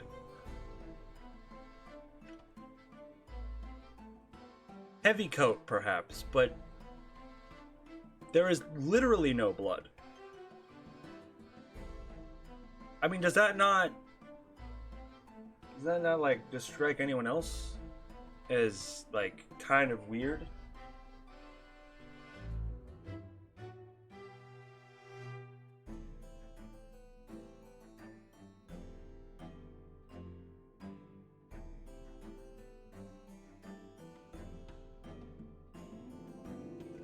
I actually didn't mean to. Not even like a little red stain here.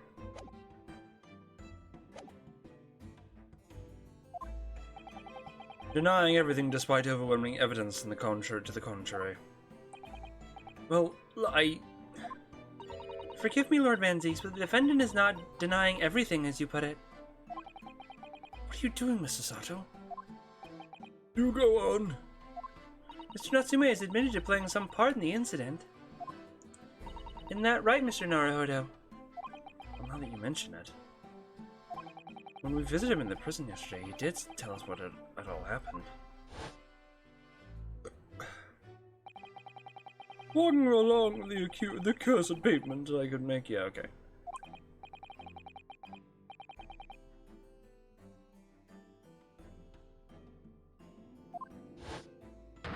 Fucking hell, I'm actually getting really tired. Again.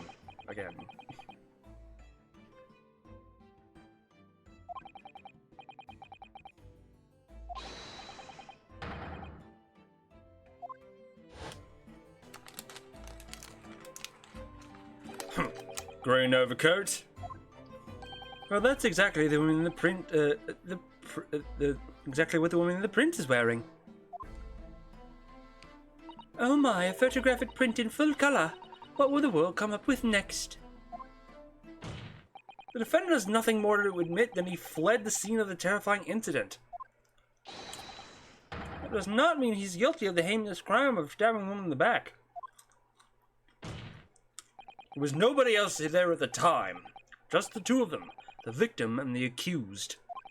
In other words, there's nobody else who could have possibly stabbed the woman.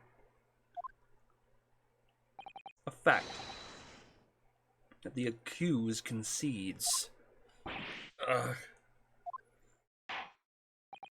It seems a cross-examination could prove to be pivotal, Counsel.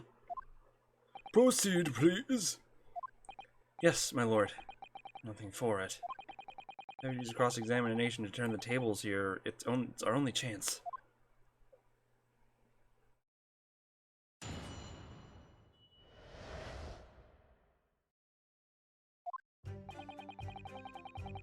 Hold on.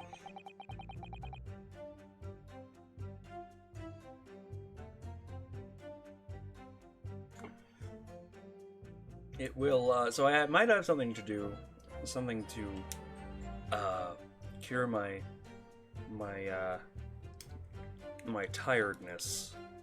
It will cause me to have something in my mouth for a little bit, but it will cause some great faces. But, you know, content. Let's open this bad boy up. It's a warhead. It's not one of the worst warheads, honestly. Remember, I used to love these as a kid. I still kind of like these. A little bit of a process to get me to eat one, because I'm just like, fuck, oh god, fuck. Because it's really sour.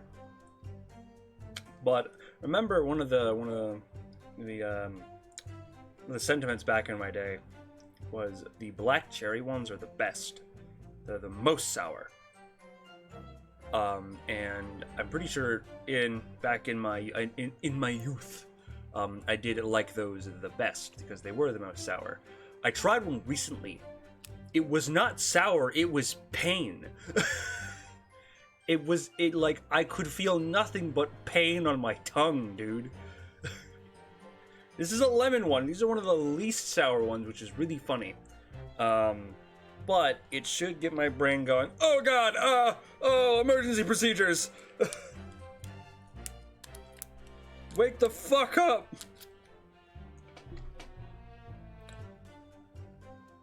So into the mouth.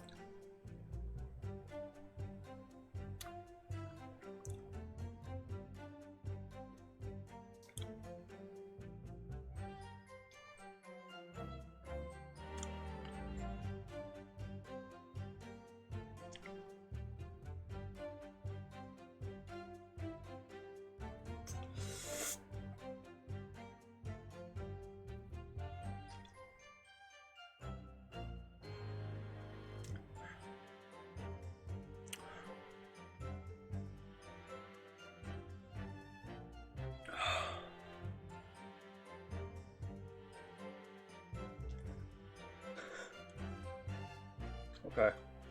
Cool.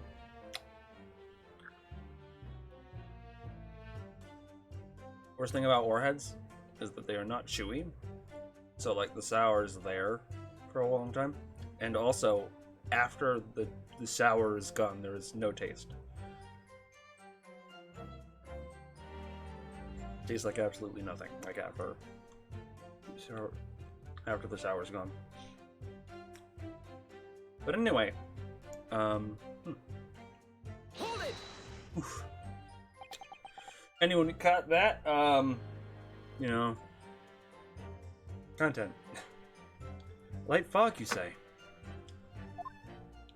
Well, light for London. You can see the opposite side of the street for once. Not much farther, though. That's light, is it? Around these parts, yes. Not something I'd suspect a Japanese fellow like yourself to know, though. No, of course. I've read that London is famous for its fog. But in my country, people usually imagine that gives the city a rather beautiful appearance. How quaint.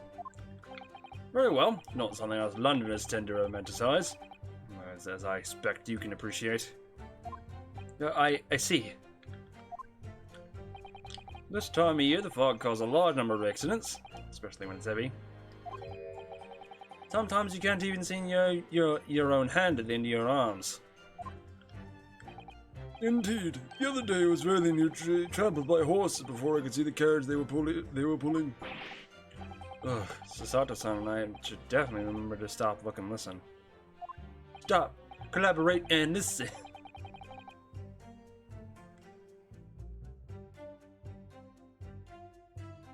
However, on the day that concerns us, the fog was somewhat lighter than usual.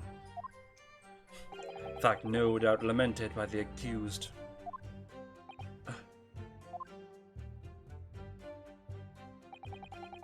Visibility was reasonably good. Hold it!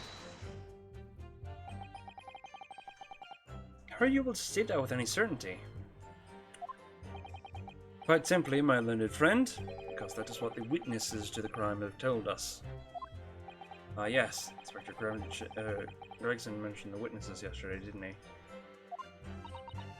That's right. One of them is a policeman, I believe, from Scotland Yard.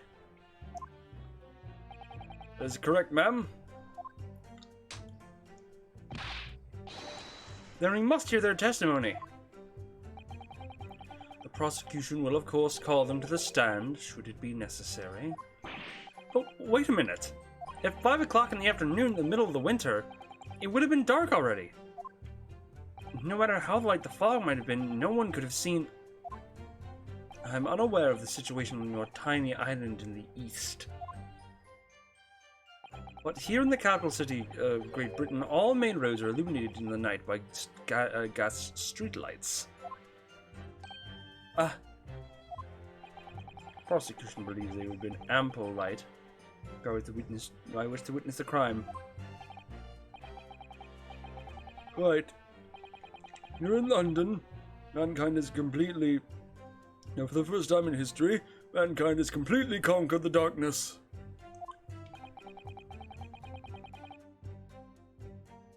Means you really need to hear those witness statements. If I could just get through the fog of this cross-examination, maybe we'll be able to.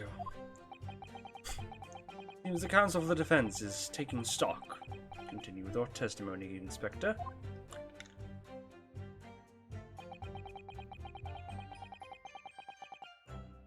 Hold it! From behind, you say? That's right. As you can see from this print. Yes, quite so, Inspector. The handle of the weapon is clearly protruding from the victim's back. And you say this poor woman, Mr. Green, remains in critical condition, comatose no less? Right, so, my lord. She's being treated at Bart's. Hopeful she'd come around before the trial, so I could take a statement, but it wasn't to be. Yes, that is indeed a pity. It would have been most illuminating to hear the victim's own account of events. Luck is on your client's side, it seems.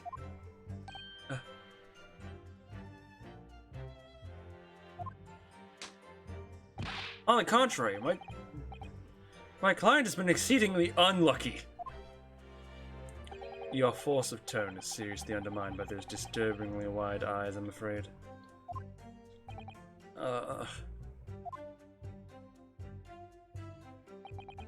Hodgepodge is No!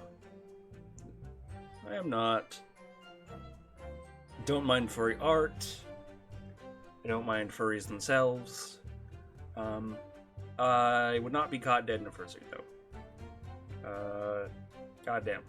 Those things are not because I don't admire the effort that goes into them. Some fursuits are fucking amazingly crafted. I have already had a bad time. No, I don't hate them. I don't hate them, Patata. Do not misconstrue my words. But I would not be caught in a fursuit just because I am already... It would just bring back memories of my time in John's Incredible Pizza as the mascot. That sucked. That sucked like hell. I know it's more breathable in those suits, but I hated it. I hated being in that suit, so I probably would not like being in the fursuit, as it were. Hold it! Mr. Natsumi's belongings, Think you'll find it's all here in the photographic print of the crime scene?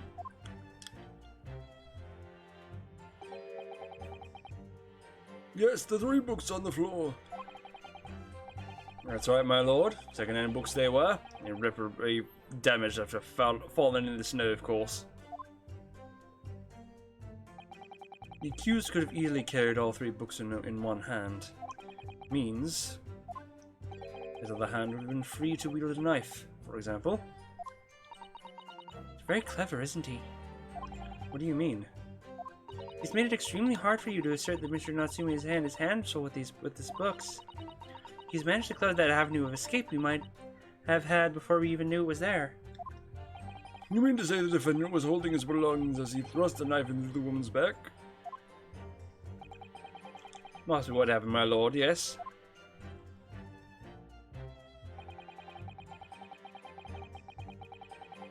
Those being a number of books he just bought. He was just on the way home from the bookshop, it seems. Oh. No, I didn't mean to go forward. Fuck.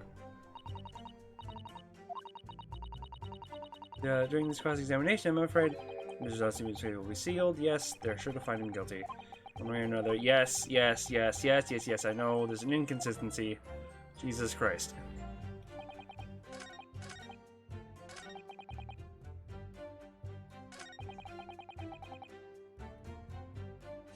Oh, oops, not %. Hold it! The defendant apparently visits a second-hand bookshop on a daily basis.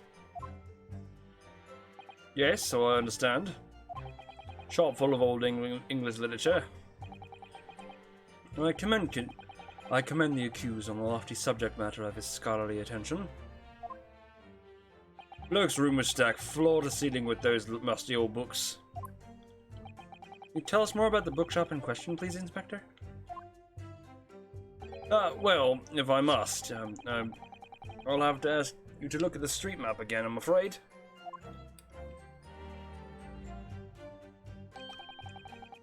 There's a second-hand bookshop on the accused lodging. The accused lodging. This is this place here. Bourbon Books.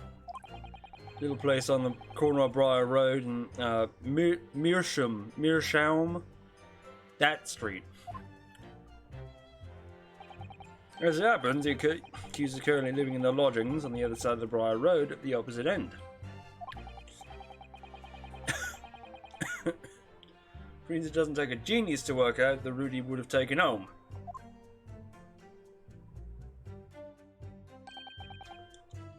Or something like this. Simple Maps information has been updated in the court record.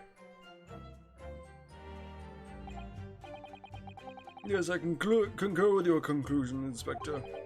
Defendant would certainly have passed the scene of the crime on the way home from that particular shop. Mr. Naruhodo, I think what the inspector just told us could turn out to be of vital importance. Yes, I agree. The most important point that the inspector just made being the location. Crucial detail in what you just told the court inspector is the location of the bookshop. I couldn't agree more. So, where is it exactly? Eh? Are you winding me up, Sunshine? Just explain that. Got the map out and everything. Use red blooming ink.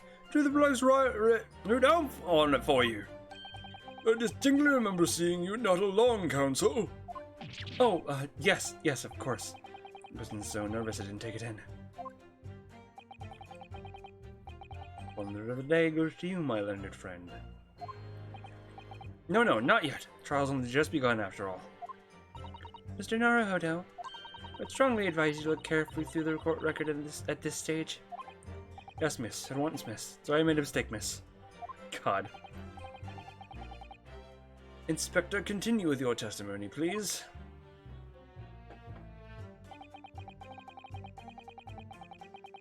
On.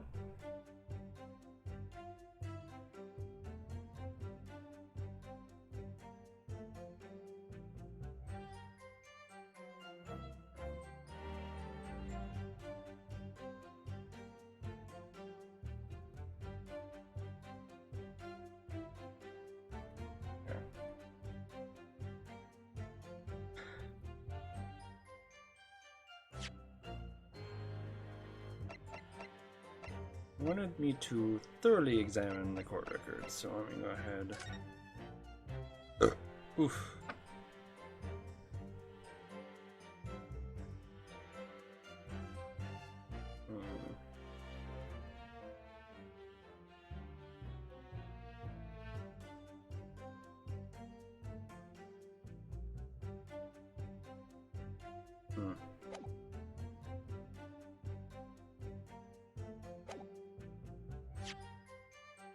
Oh, oops, that one. Hold it! Alright. You asked for the help of the famous detective Herlock Sholmes to locate the defendant, I believe. Stuff and nonsense. Sorry? That Jack in office, that busybody, just comes and sticks his all whether we ask him or not. But according to what I have here,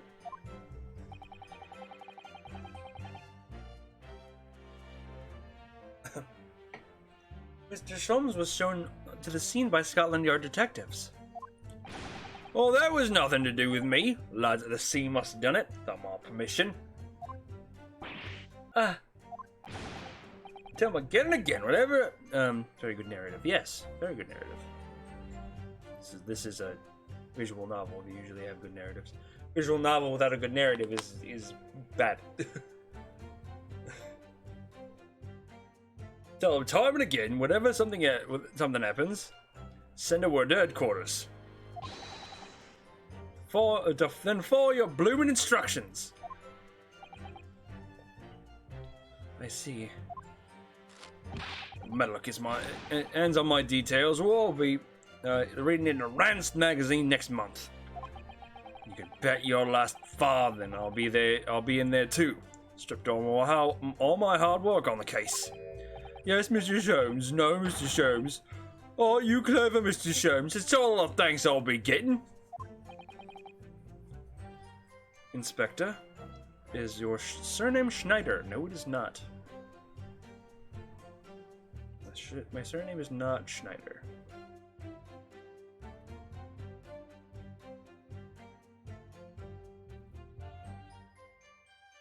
My surname is part of my Twitter handle.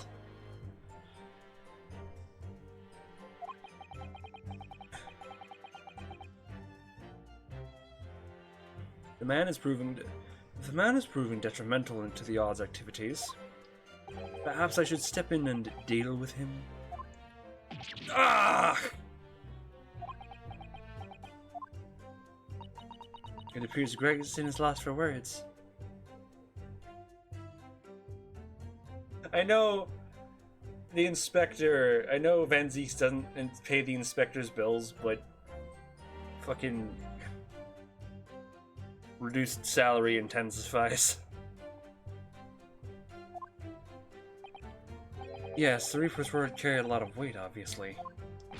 Anyway, the point is, the little Japanese bloke's already admitted it.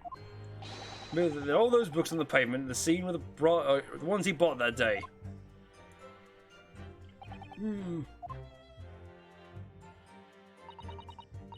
What do you think, Mr. Naruhodo? Oh, yeah, okay. This is just the end of dialogue thing. Okay.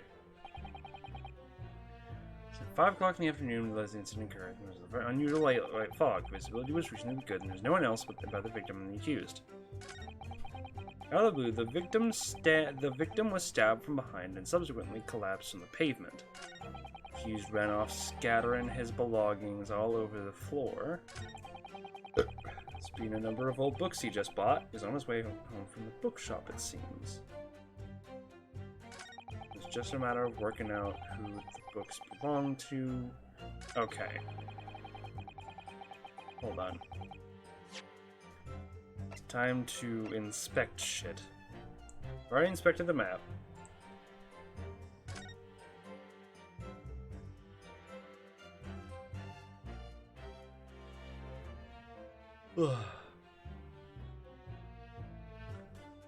Oh! From your books. Oh, that's weird. Huh. Well, that's not your books. It's Bourbon books.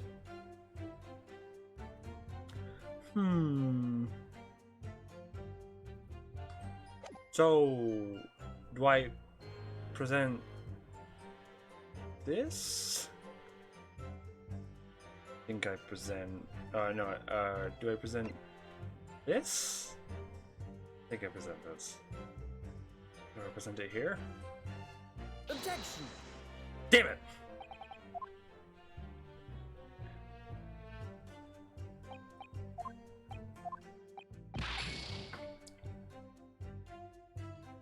Okay. Well then. The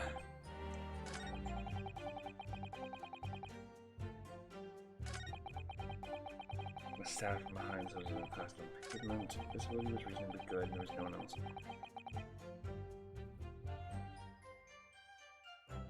That's not what I meant, fuck.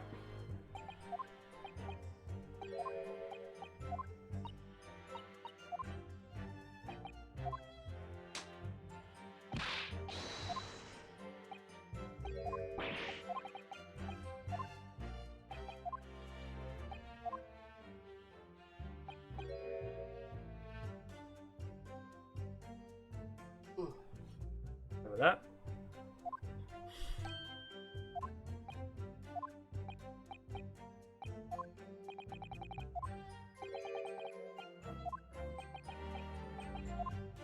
Alrighty. Okay, well, what else can we inspect here? Case file. Details. Young woman rendered unconscious following stab wound in the back, olive green, female, stout build, early 20s. Location, pavement. Already side. Reporting officer will be beat. Additional notes. Victim remains unconscious. Her name was gleaned from her personal effects. Other details are unknown. Apart from a single stab wound from a large knife, no other signs of injuries were observed. The assailant was running away from the reporting officer and successfully arrested the following day. Okay, well, nothing there.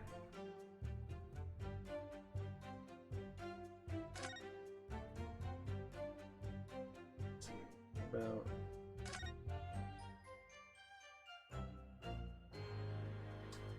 Hey, the tip's missing. Oh, look here, Mr. Naruhodo, just at the tip. Just the tip. A small piece of the blade appears to be missing. Well, it was just the tip that's missing. You're right. Well spotted, Mr. Sato. Wonder what could have happened to it. Yes. You don't think it could still be lodged in the victim, do you? Oh dear, I do hope not. Sounds terribly painful.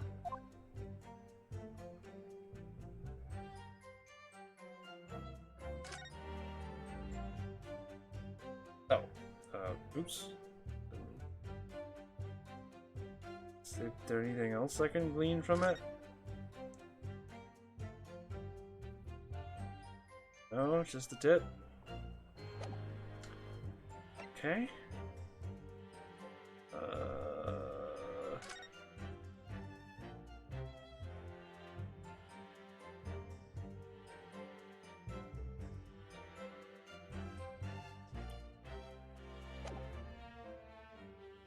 I don't know what the fuck I'm supposed to be doing.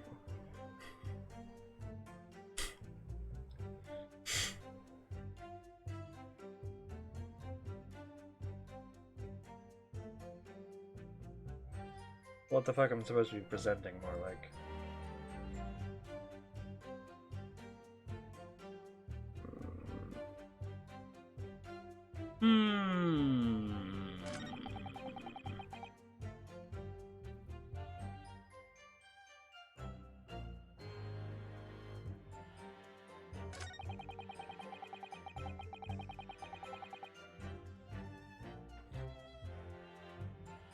I didn't mean to fuck.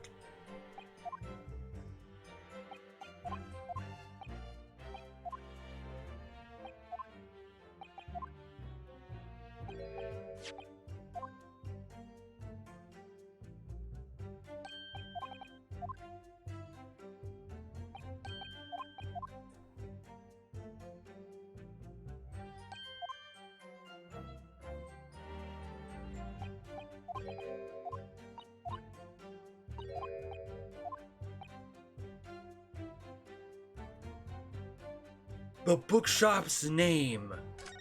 That's right. Inspector Gregson, may I ask you a favor? What?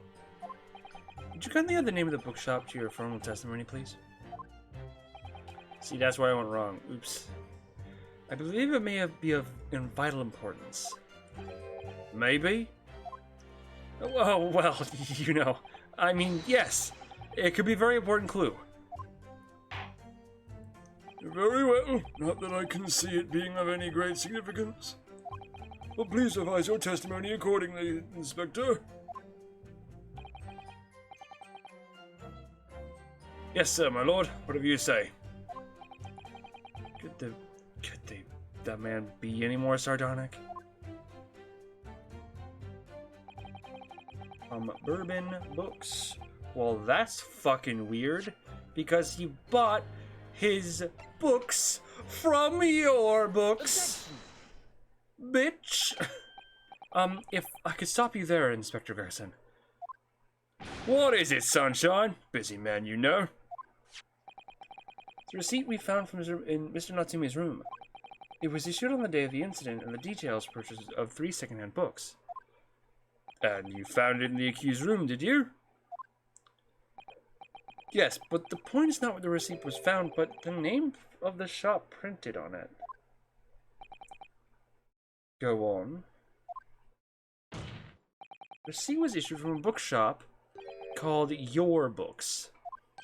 Your Books? Y-O-R-E, I presume? Yes, my lord. So Mr. Natsume did indeed purchase a number of books from a second-hand shop that day. However, the bookshop in question was not Bourbon Books. What? Inspector, do you know of this other bookshop? Yes, sir. Books are another second-hand shop not far from Bourbon Books. It's just that, well, it's such a small place, I didn't think the accused would have known about it. Objection! But in fact, that is the bookshop which the defendant visited on the day in question. And the receipt proves it. Objection! Yes, for what difference? What difference it makes? Wherever the man purchased his musty tomes, it makes no difference in the final analysis. Objection! I disagree. I mean, after all, I have the street map here. If that might be of help. Oh, yes, thank you. Have a look at this, please. If the defendant had been returning from Bourbon Books, then yes, he most certainly would have passed where Miss Green was attacked. However, if we take into account the fact that he was actually at another bookshop, Your Books, it may well be he wouldn't have passed that location at all. Could that be true? My, it rather depends on whether where the other bookshop is, but I do declare it may be a possibility. Is that right, Mr. Lawyer, sir? What you just said? Absolutely. It absolutely could be right.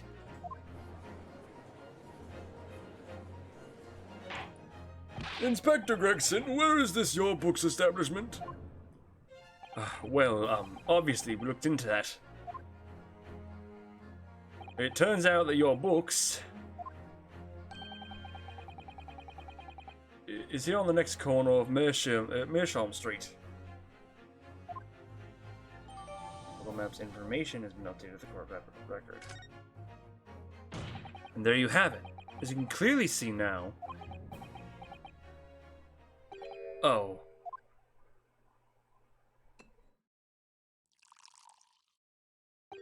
My learned Japanese friend is obviously in training to be a clown, the way he regales us with such witticisms. To your future career in the circus. Grr, you put that glass down or I'll put it down for you! I, didn't think I needed to spell it out, but here we go. The accused is coming over from Your Books instead of Bourbon Books.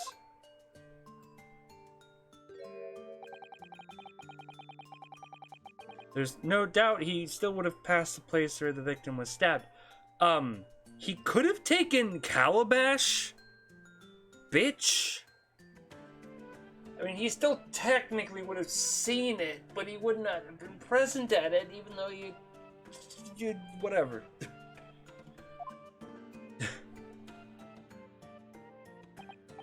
Yes, thank you, Inspector. Allow me to reiterate for my learned, if somewhat slow Nipponese friend. Wherever the man purchased his musty tomes, it makes no difference in the final analysis. Ah! Bullshit it, no. As I suspected, you can't fool me, and I don't suggest you try. What did I say, eh? Enough of this now. Beg your pardon, terribly sorry, but would you mind repeating that? Mr. Naruhodo, you mustn't give up. What do you mean? Hold on.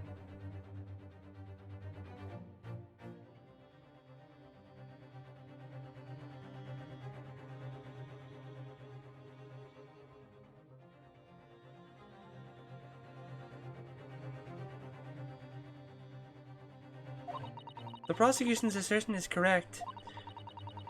Members of the jury may well decide that Mr. Natsume is guilty. Ah, she's absolutely right. We must consider the assertion just put forward by the prosecution very, very carefully.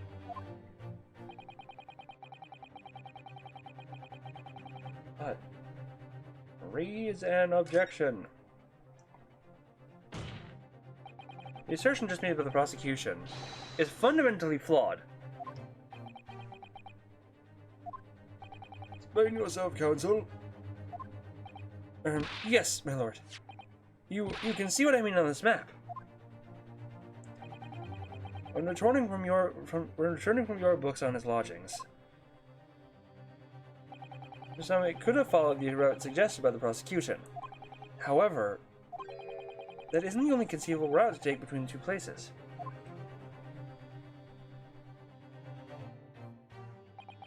Defendant used these streets, look what happens. He arrives back at the lodgings without passing the location where the victim was attacked. Well, technically he still passed the location, but still. Objection! Talking back to a clown is a fool's errand, of course. However, I feel compelled to point out that the route is what is commonly referred to as the long way around. On a cold winter's night, why would any man choose to take a longer route home? Well, the answer is extremely simple. He wouldn't. In other words, the accused took the obvious route back to his lodgings and is the obvious perpetrator of this crime. Objection! Yes, I got it. Obviously, we must ask the man himself. Ask Mr. Natsume which route he took home. I have already informed the court of the accused's response to such questioning. He claims he has no recollection. That's right. As I said, the bloke seems to spend his time outside wandering aimlessly from A to B. That day was no exception, since he doesn't remember which way where he was or which road he took home. I don't believe this!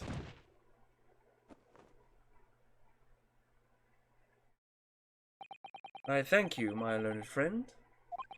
I suggest we do not waste any more of the court's time by wandering aimlessly around this subject. Pray, what say you insightful jurors? But even if that was the case, the defense still...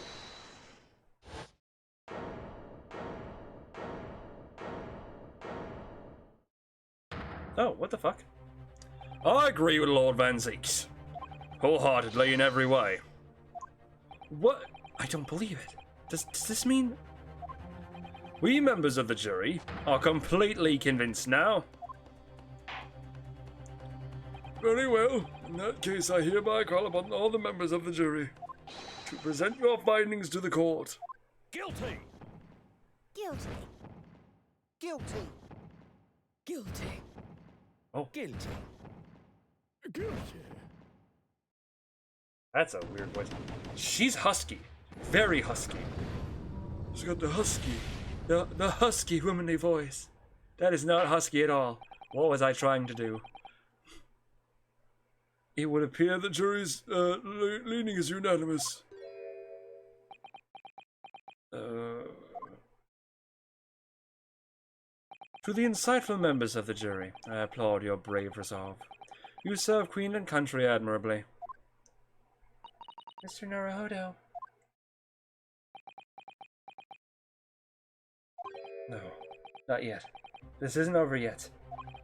Still have one last chance to sway the opinion of the jury.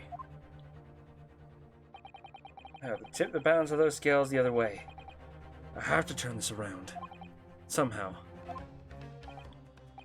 Those are the eyes of a quarry not yet willing to give up and die.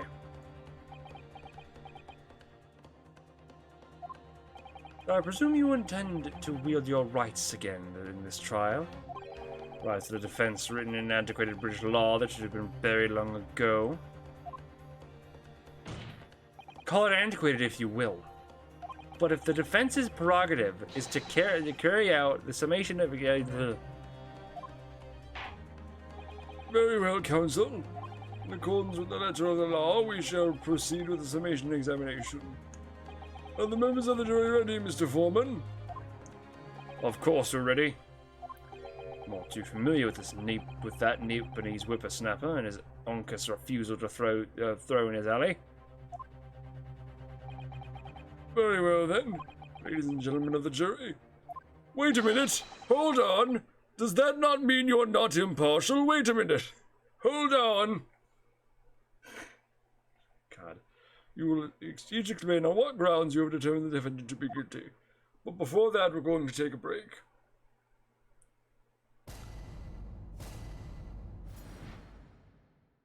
We're going to take a small 10-minute break as per the usual.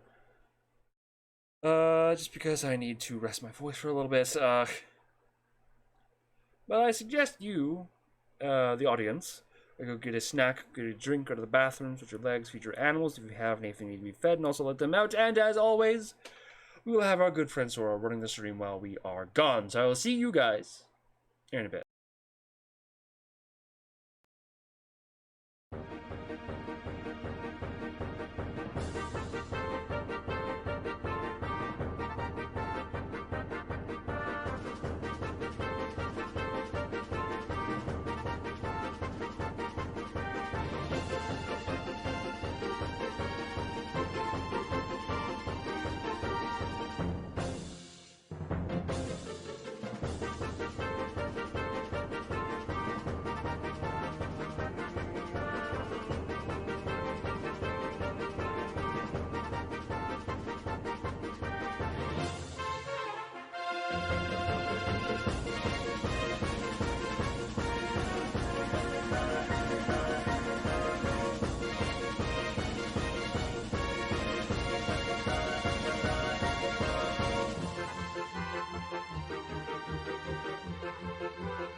Hello. We're back. I ate another warhead. It was a bad idea. My tongue still burns from the other one, so putting another burny thing on my tongue was a bad idea. But anyway, the jurors' contentions.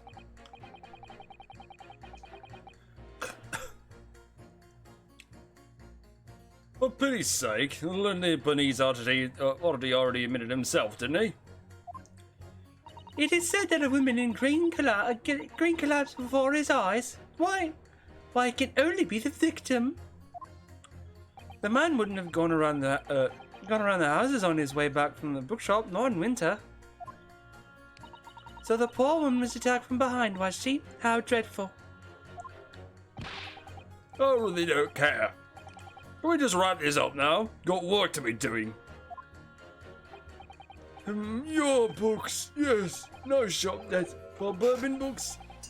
No, not worth a visit.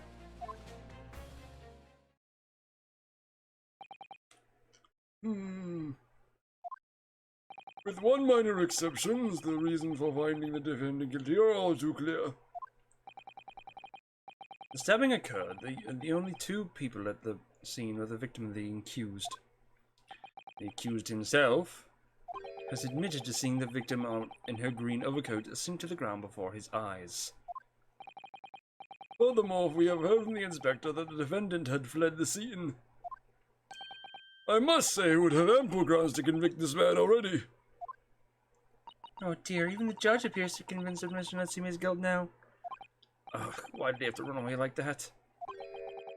Now he's supposed to believe in some phantom attacker that nobody could see. That's not possible. How can I possibly make a case for this for the defense?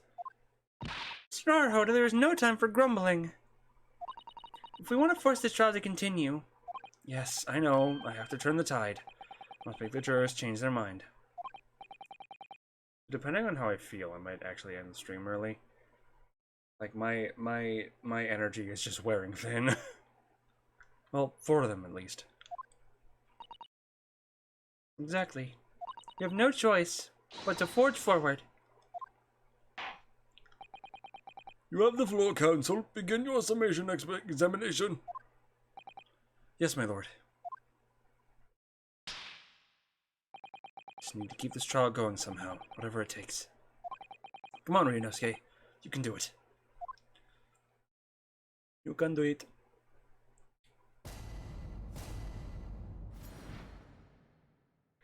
Defense's rebuttal.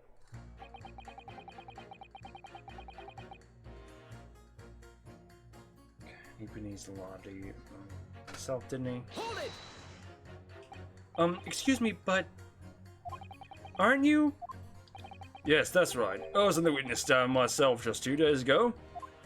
Yes, I had a feeling I knew your face. Or the side of it, anyway. If I remember correctly, you're a banker, aren't you? That's right. After the gold rush down under, I came back to London to work. And it was all going swimmingly until you started fossicking around. Bruce Fairplay was a man of repute. Sorry? Don't think I've forgotten how you treated me the other day.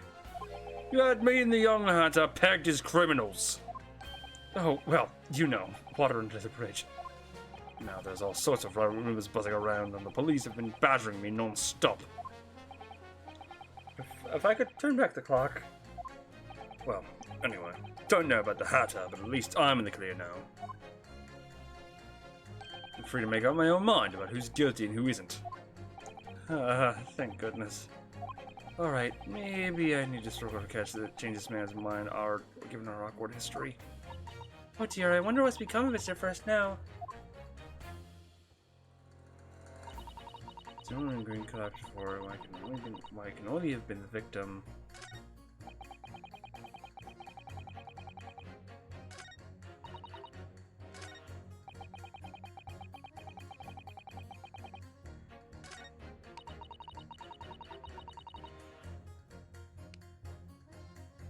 Got a little smack.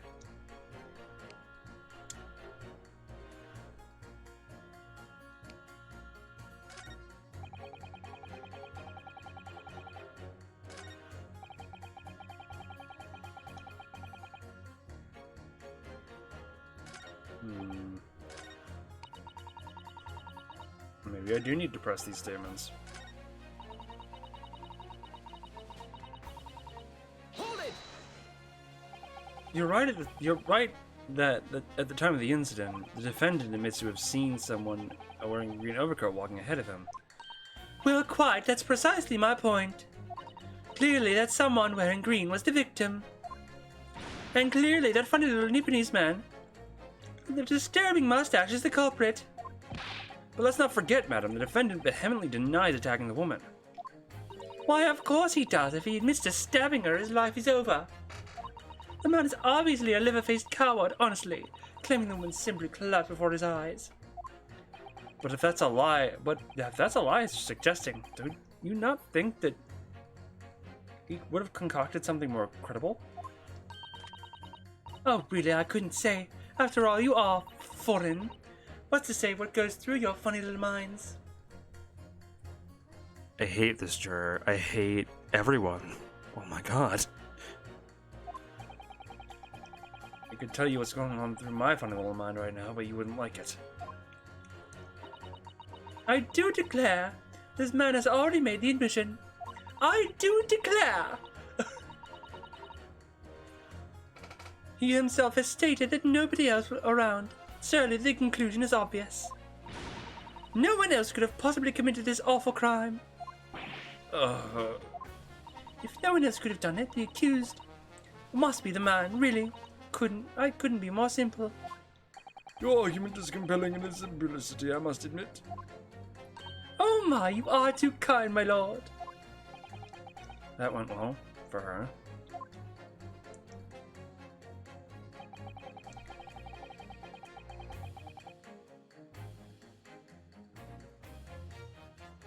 Hold it!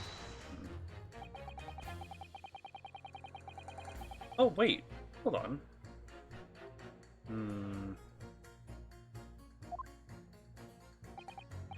No, actually. Precisely. But it seems to me what counts is whether the little Japanese fellow actually went that way or not. Well, yes, that's true. And at the moment, there's no proof that shows he did, is there? Well, yes, that's true as well. And as I understand it, the accused himself doesn't remember which way he went, does he? Well, yes, that's annoyingly true. Winter nights are dark and cold, so the way I see it, you want to get home as quickly as possible. Well, yes. Why is all this true?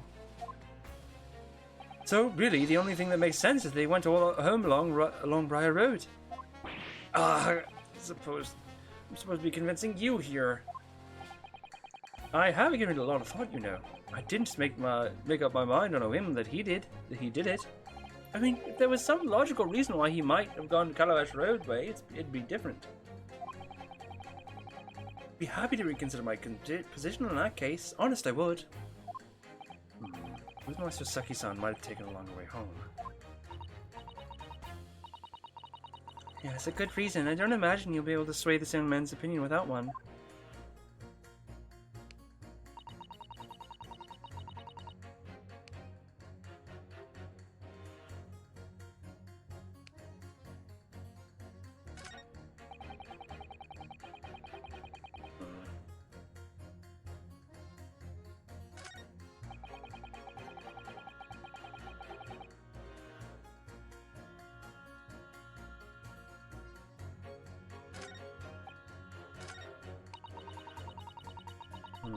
Hold it! Whatever is the matter, young man? Whatever is the matter, young man? You're the wife of Mr. Garadeb, aren't you? The landlord who rents Mr. Natsume's room. The master's wife? Where do you get that ideas like that, sir? I'm the maid. The maid, you understand. She's keeping up with the charade. Oh, this is going to be awkward. Why didn't you mention this yesterday?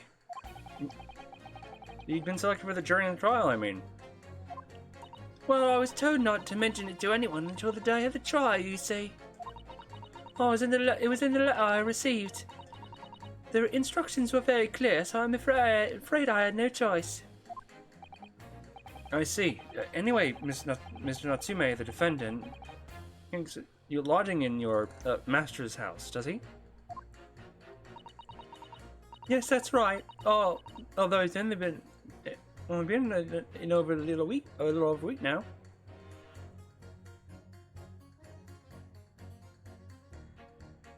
Sorry. In that time, you surely must have taken stock of his character. Does Mr. Natsume look like the kind of man who would commit a crime such as this?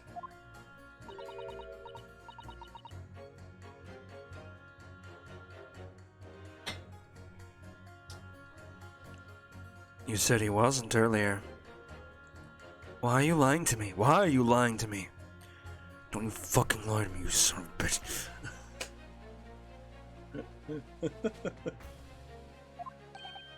What? Spending all his time in the dark, dingy room, sporting that unscrupulous mustache. That man never speaks, and don't get me started on those shifty eyes. All the neighbors are talking about him. I've heard them, you know. People think he must be building a bomb in there or something. Oh dear, poor Mr. Natsume. How could people say such things about him? Just a harmless bookworm and nothing more. Well, you just called him a worm, so... Anyway, I'd better be careful about inviting this maid to speak. She said enough damning things already.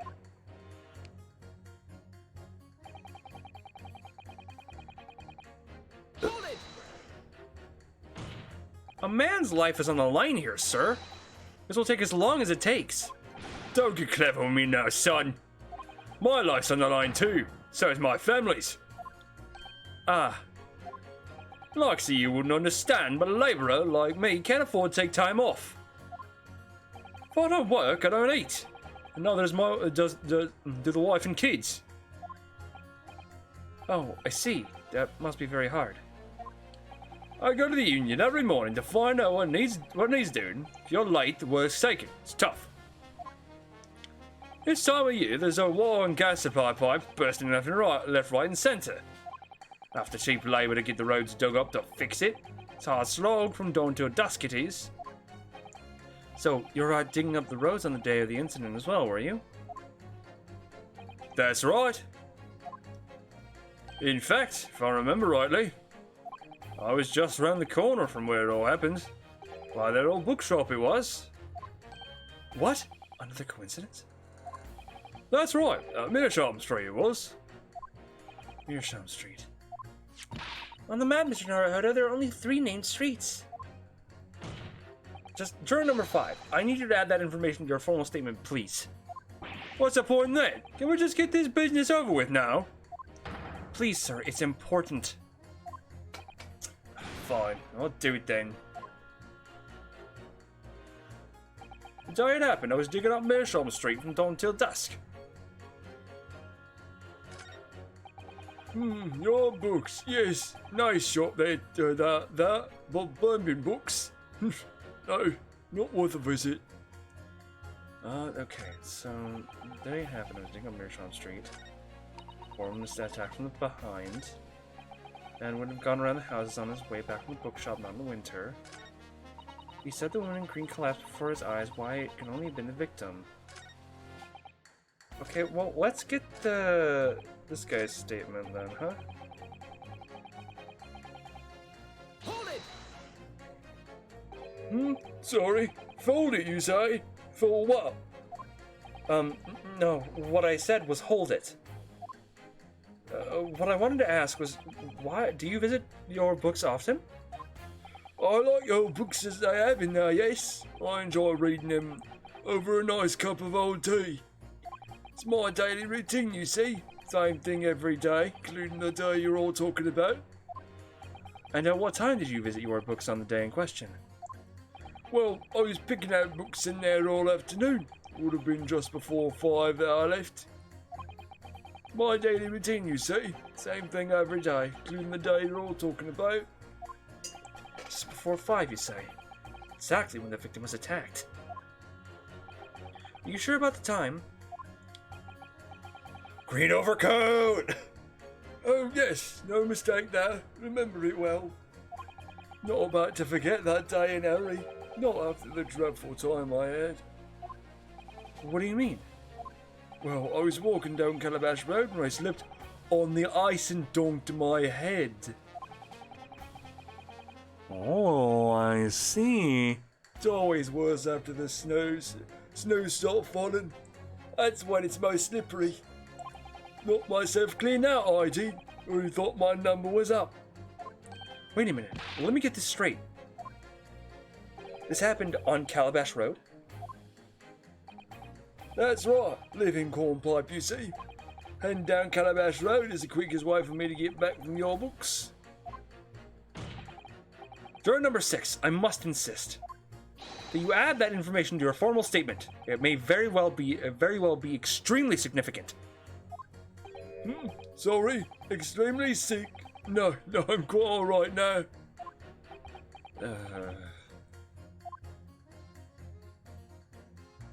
sends a shiver down my spine to hear the members of the jury so convinced of Mr. Natsume's guilt. But I can't help but feeling that some of their opinions are rather subjective. I agree. It's the irrelevance of what some of them are saying that sends a shiver down my spine. Jesus Christ. Still, at least some of their assertions don't actually incriminate Mr. Natsume of anything. That's something. You must use that to our advantage, Mr. Naruhodo, cunningly. Yes, you're right. Listen to the jurors again, carefully. Assertions are at odds. I'll pit them against each other.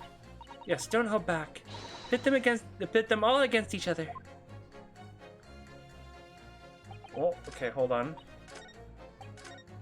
Let's see what old man's statement is. Flipped over that evening on Calabash Road. Knocked myself clean out, you know. Alright, pitting that statement against yours. Objection! Those two statements clearly show a flaw in the juror's reasoning. A flaw? What are you talking about, counsel? Well, juror number 2? Juror number 6? My, whatever do you mean, sir?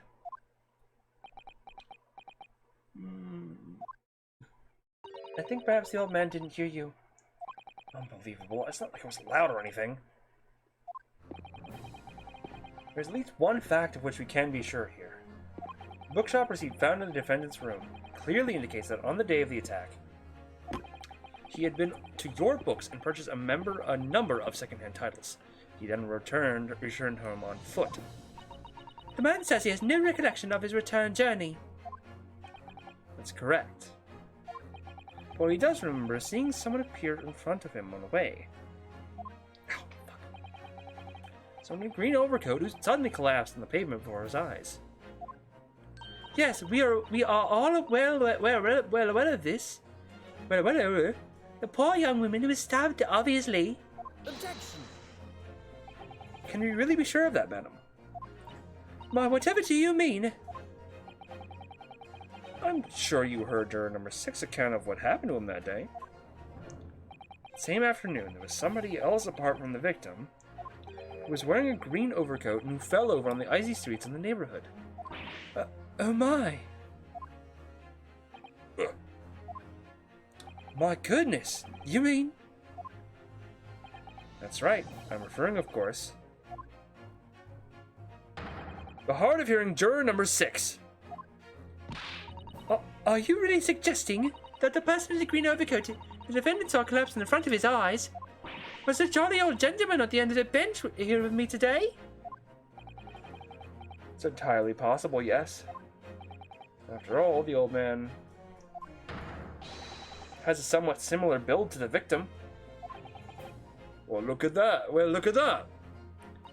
My goodness me. Sorry, you need a pee? You need a pee? Do you need a pee?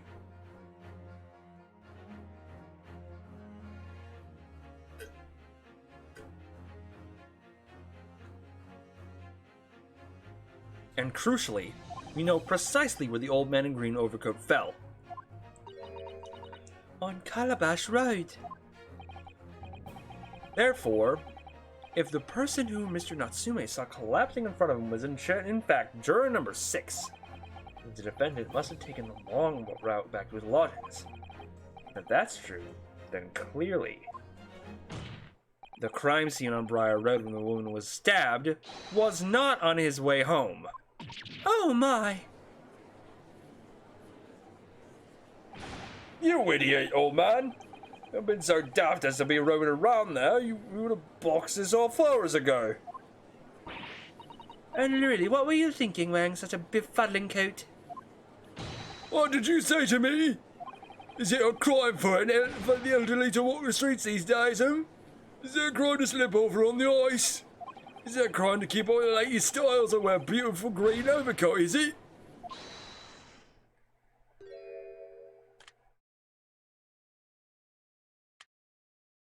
My lord, I do hope it won't cause an inconvenience, but... You'd like to change your leaning, I presume? I do declare that I would. I should like to call for a verdict of not guilty. Thank you. And I would too. What? Is it a crime to change your mind, is it? Well...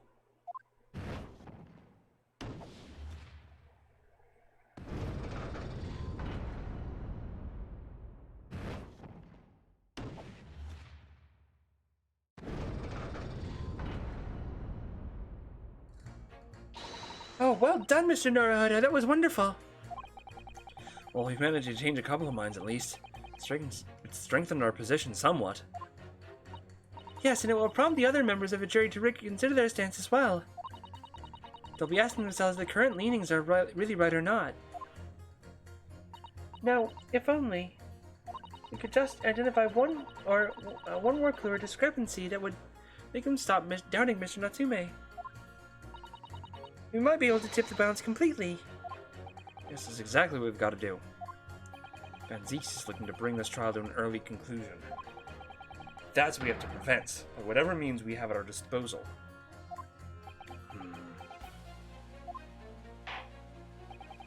Thank you, Counsel. On with the summation examination, please. That was a weird skip in audio, sorry about that. Don't know why it's skipping. Yes, my lord.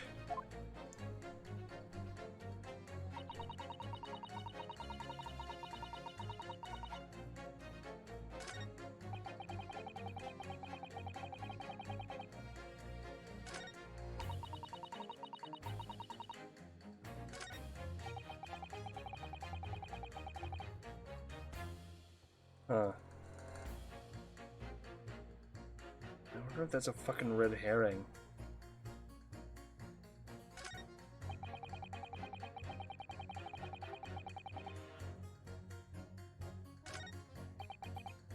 Not much we can do here.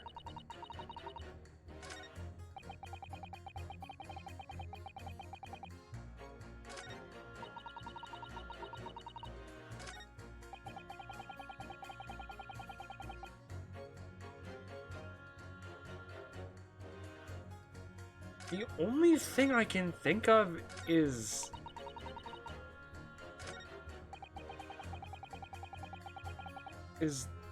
pitting this... Oops. Pitting this against this. That's all I can think of, but I don't think it is.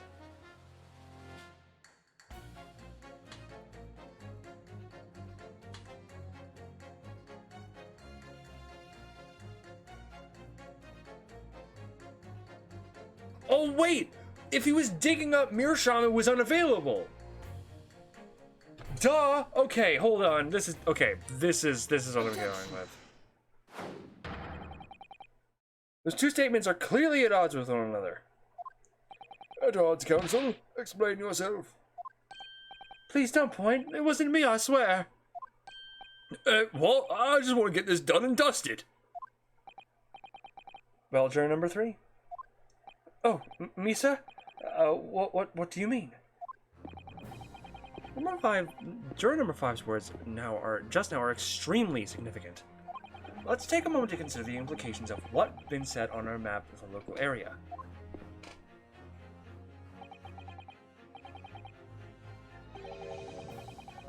Mr. Natsume visited the bookshop to purchase a number of secondhand books, and on the same day, we now know that there were works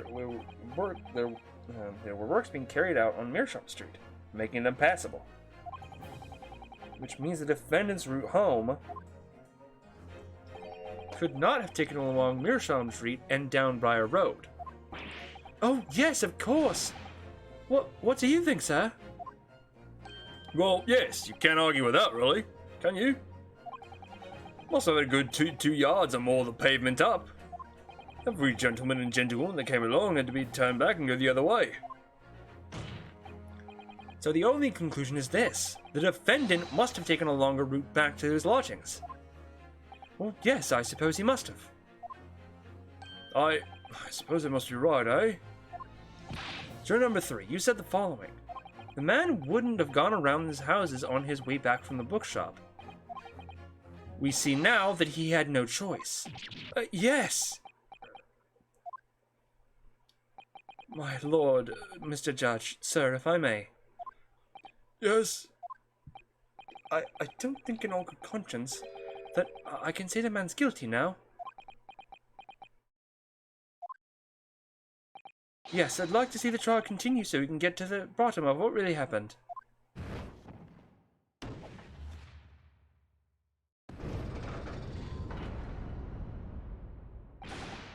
What about you, sir? Who? Me? Well, alright then.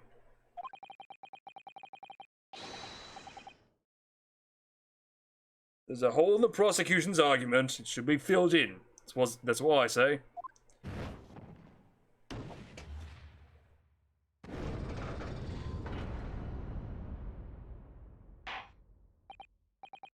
Well, that submission examination is concluded with a rather large shift in opinion.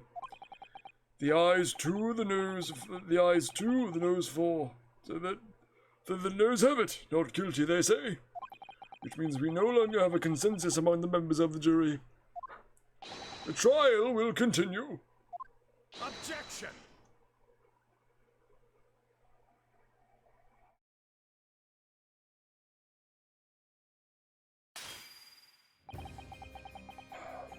Could it seem churlish of me to drink from my hallowed chalice after raising an objection?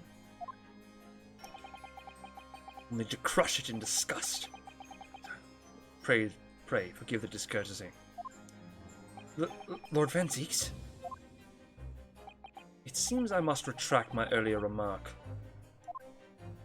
What do you mean?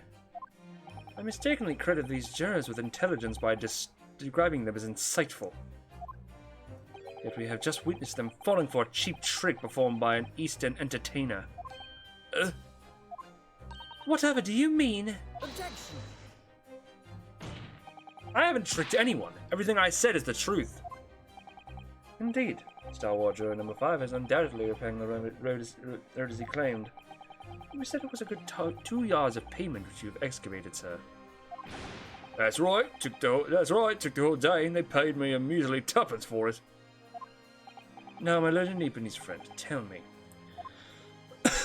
You have any notion of the distance that 2 yards represents? Well, if I'm honest, I don't have a clue, no. 2 yards is a little less than 2 meters. Less than 2 meters? That's not much at all. In other words, a distance readily vaulted by anyone of moderate vigor. Would you not agree, my stalwart friend? Me? Well, I can't say you're wrong, no. What? Did you perchance erect a sign to prevent pedestrians from passing the site of your works? I wouldn't dream of it. What a waste of time. No coaches would have had overpassing anyway. We just turn any gentlefolk back when they came. Kids jump right over us all the time. The accused is no gentleman as far as I can see. I have little doubt, however, that he could spring over a 2-yard trench in meanderings around town. Ah!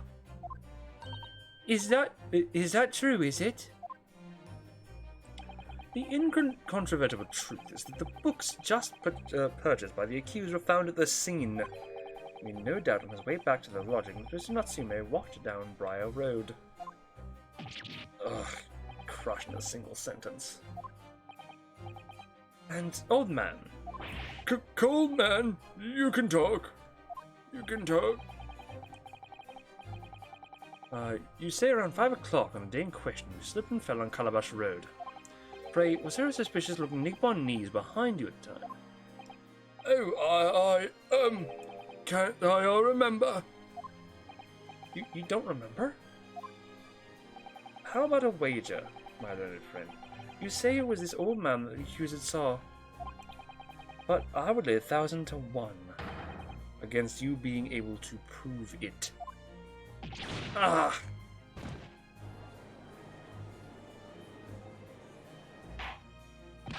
Order! Lord Van Zieks, explain yourself.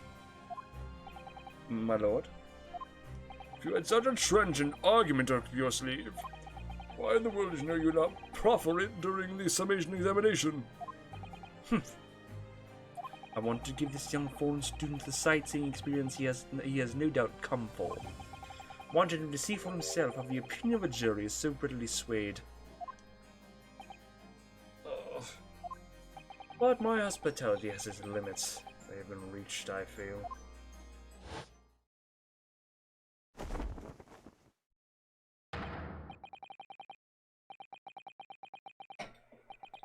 So, my learned friend, today's sightseeing tour of London is now over. What are you talking about? My lord! The prosecution requests permission to call its next witnesses to the stand. Granted. Bailiff, bring forth the witnesses. Its next witnesses? Hold on. Itching my ear. Sir Naruhodo, do you not remember? I've been told on several occasions there were eyewitnesses to the incident. Yes, I remember. One of them being a Scotland Yard policeman, no less. Afraid that's likely to be the prosecution's next witness. Alright, no matter who Van Dijk brings to the stand as witnesses, and no matter what they say, I believe in Saseki-san. I know he's innocent. I'll keep believing in to the very end, till this battle is over.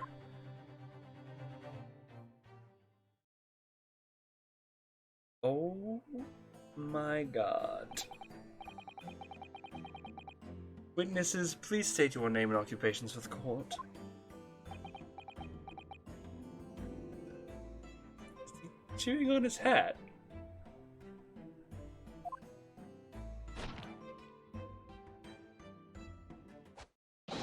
Constable Rolly Beat, Rolly Beat, sir. Nothing to report on the street, sir. Rolly Beat, as in like royally beat. Is that royally beat? Son of a bitch. And I'm Mrs. Beat. Patricia's my name. Proud to say I'm this young town hero's wife. God. What's the story here? Well, in truth, we've not been married long. In fact, we celebrated our first anniversary only the other day.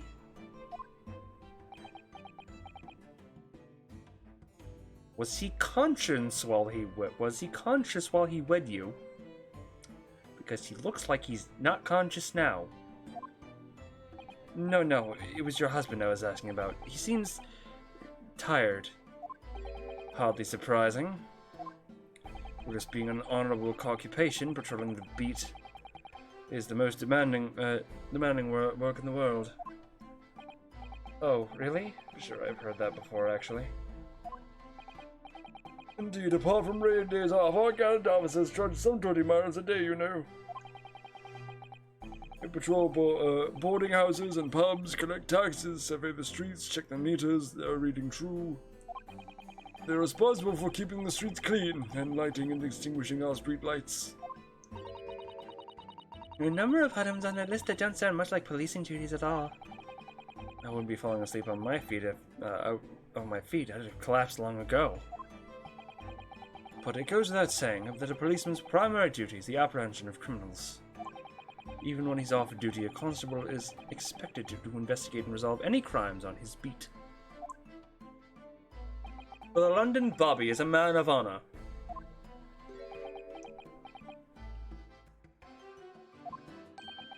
And a man of slumber.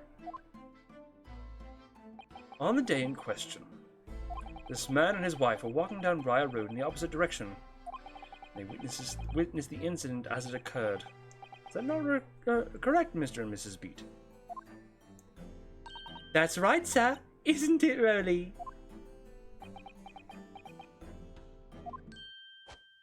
Constable Rolly Beat, sir. Nothing to report on the street, sir. Sir? What a great witness he's going to be. Good timing. Very good. I'd like to hear your formal testimonies now, please. You will tell the court exactly what you saw on the afternoon of the incident. Yes, sir. Yes, sir. Soon as I finish my afternoon nap, sir. The witnesses saw. Okay, what the witnesses saw. Alright, we're gonna take another 10-minute. I apologize for all the 10 minutes, but my voice needs a rest, and also I'm still kind of tired. So, suggest you guys go to get a snack, go get a drink, go to the bathroom, stretch your legs, feed your animals if you have any, if they need to be fed, and also let them out. And as always, we will have our good friend Sora running the stream while we are gone. So I'll see you guys in a bit.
We're back. We here. Let's go on with the stuff. Alright.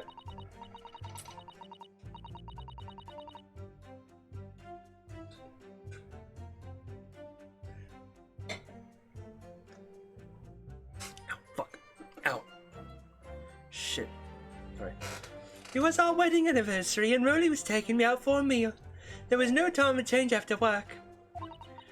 Anyway, two silhouettes appeared out of the fog in the pavement in front of us.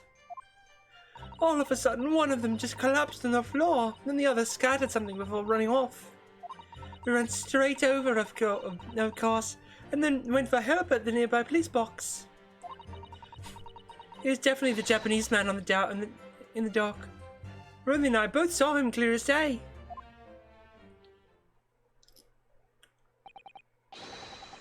Well, this is an extremely compelling testimony, I must say. Oh dear, this policeman and his wife are claiming to Positively identified Mr. Natsume at the scene. Oh god. Is their testimony true? The alternative course of events that you established in the summation examination will be quashed. It's a death knell, in fact. Because that alternative was never viable in the first place. What an unfortunate bit chancing. And on your wedding anniversary too. Oh, I know, but I still managed to go out for the evening with my man. I thank the Lord for that. Gosh, the life of London Bobby sounds very hard indeed. So hold on, how old are they? I need to know. They look in their teens. I need to know just for curiosity's sake.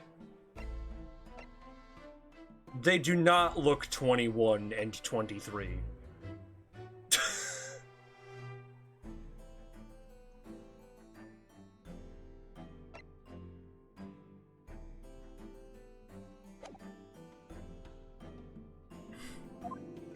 Indeed, however, this cross-examination will be over in minutes. May as well have the rest of this afternoon.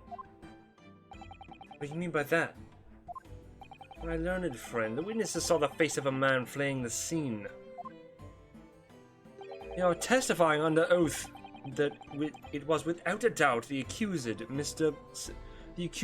Saseki Natsume. And one of these witnesses is a policeman, no less. So you appreciate the gravity of the situation, I'm sure.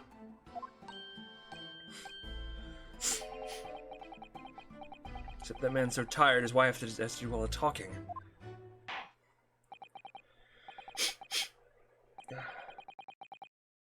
Counsel for the defense, commence the cross-examination, please. Yes, my lord.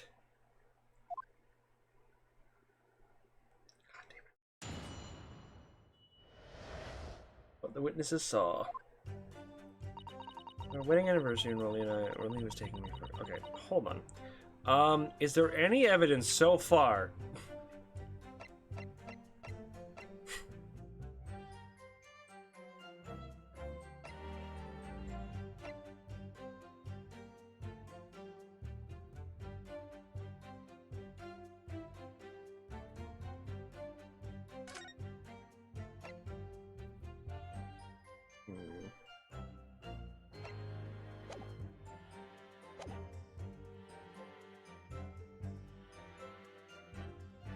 Change after work. Okay.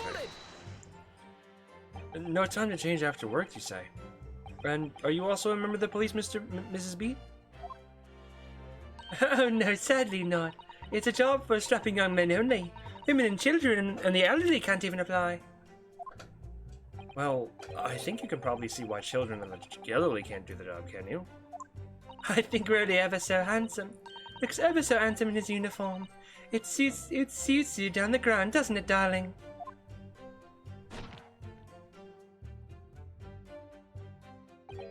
What?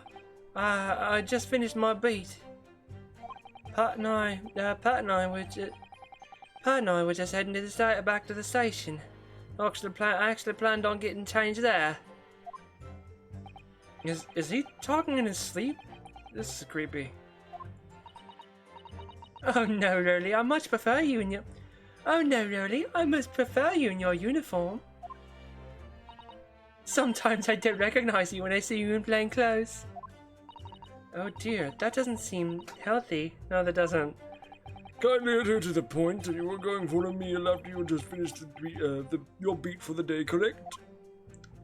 That's right, sir. Yes, although I was fit to drop, to be honest.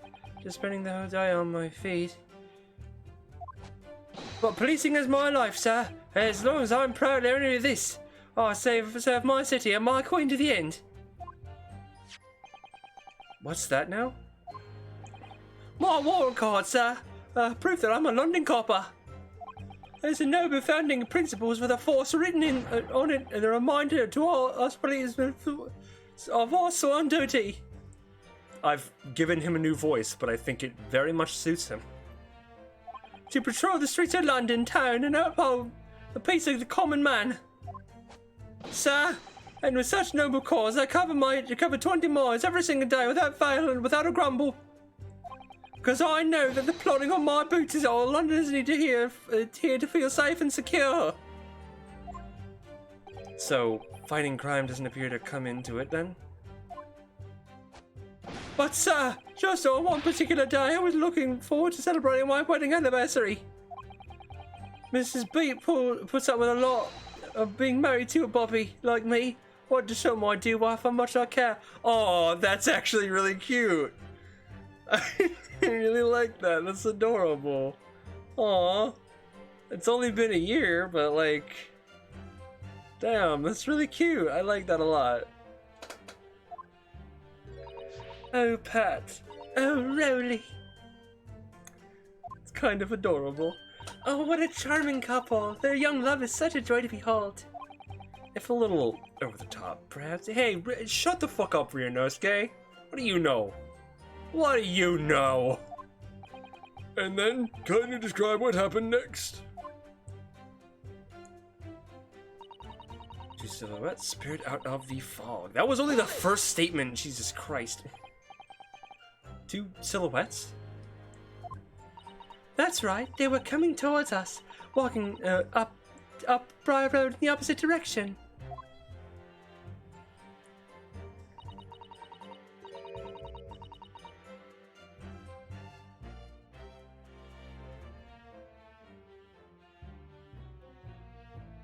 There was a rather plump figure followed by a scrawny, thin-looking man.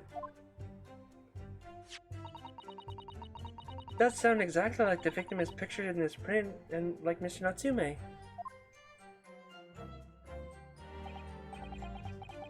Yes, unfortunately it does. And you're certain that at the time there was nobody else nearby? Oh yes, quite certain. It was dark, but there was streetlights on Briar Road, you see. Nobody else around at all. Isn't that right, my darling? I need to pull the scarf every time she wants him awake. Hmm? Oh, yes, that's right. Of course, there was a light fog on the ground. But Briar Road is dead straight. You can see a fairly long way down the pavement. And then there's a street light as well. Didn't see any, pedestrian. Before sleep takes a firm hold, your answer, please, Miss Beat. Mr. Beat, are you quite sure of what you've just said? Yes, sir! There's a cop who spends all day, every day, keeping watch on the streets. I swear to this, sir! I'm sure as my love for Patricia is true. Oh, Pat. Oh, Rowley. Dear God. It's cute, but it's also gonna get annoying real fast if that's gonna happen every time.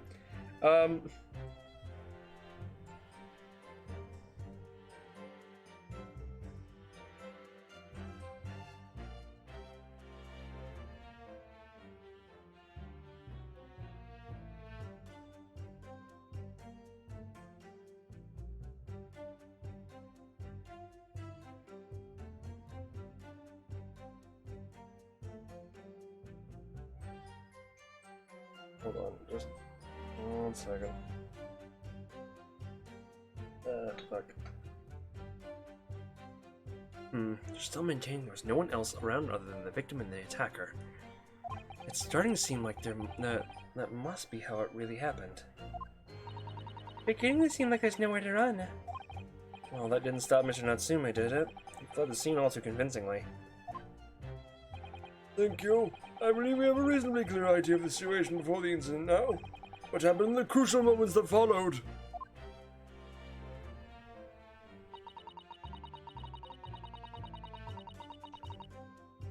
Hold it!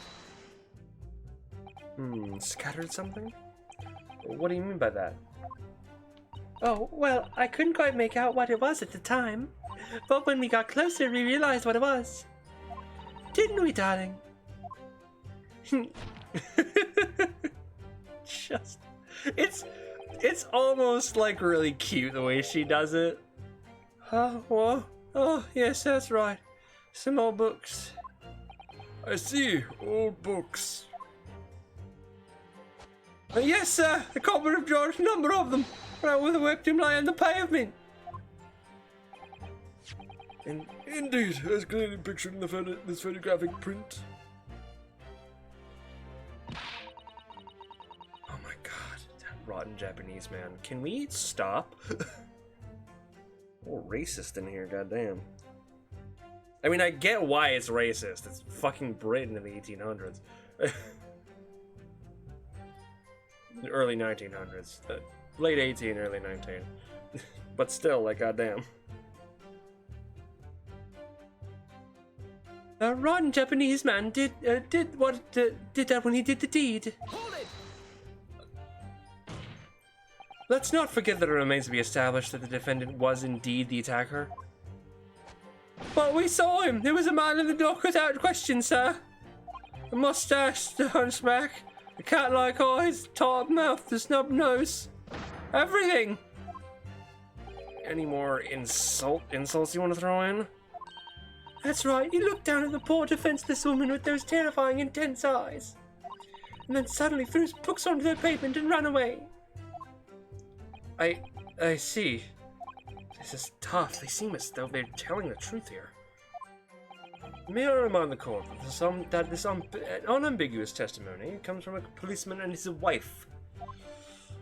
No, please, continue.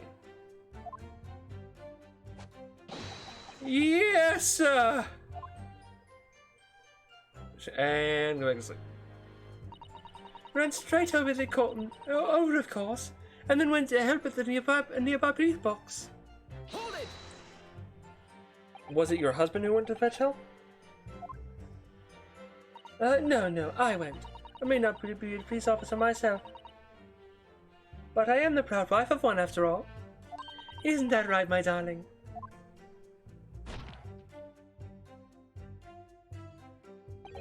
What? Oh, yes, that's right. I asked Miss Pete to go. He's off duty by that point. Well, Bobby's never truly off duty, of course. So I felt obliged to stay and guard the scene. Very laudable, Mr. Pete. Preserving the scene of the crime is a task of considerable importance. That's what I sent Patricia, you see. Told her where to find the right police box. Forgive my ignorance, but what do you mean exactly by the right police box? Depends on the crime's location, you see. Stu deals with it. Where the woman was stabbed wasn't actually on my beat. So I told Patricia the way the police box on the beat the incident fell under so she could go and report it. I ran there as quickly as I could and asked for help from the Bobby on duty. There's nothing more potent than a young couple in love working together, you know. I'm swiftly changing her fucking, like every time, changing her voice. I'm so sorry. Thanks to your swift response, the case was quickly resolved. The action of two model citizens. Oh, please, you're making us blush. Isn't he, darling?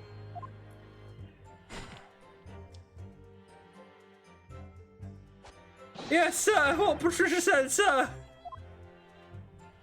And then back to sleep. Let's move on, shall we?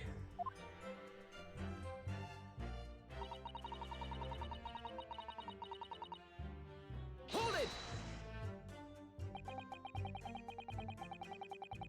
But surely you wouldn't have been able to see his face by the light of God. Light up the gas street lamps, would you? Jesus! Stop abusing your husband! We absolutely could. Us Londoners have exceptional eyesight, I'll have you know. Right. The light from the street lamps was more than enough. And my husband already told you the fog was only light, didn't he? Yes, and what of the fog? Famous for it across the globe, I believe. It's an absolute menace to those of us who have lived with it, of course. Oh, it is, it is. When it's thick, you can't even see the hand at the end of your own arm. Yes, alright, I'll take your point. Now, could you stop shaking your husband about? The constant fog makes your eyes very sharp, you see. That's why we can tell you for sure and certain that it was the little Japanese man we saw. Can't we, darling?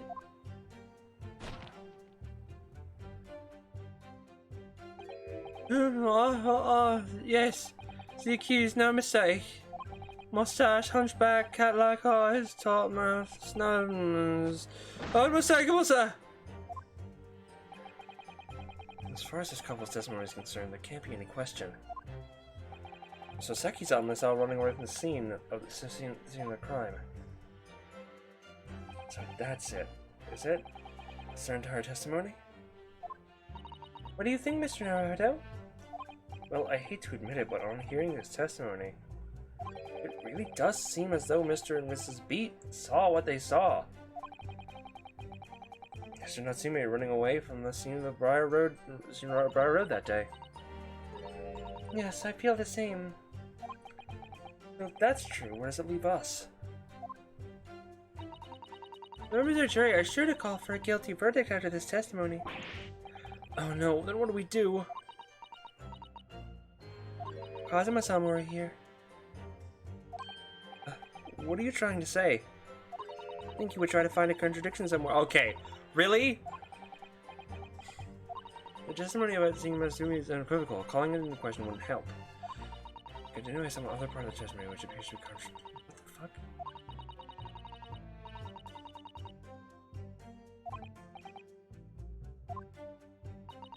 But simply focus on finding a discrepancy in these statements somewhere. It's like it's fucking prime time for people to be playing games, huh? We saw 2 notifications already.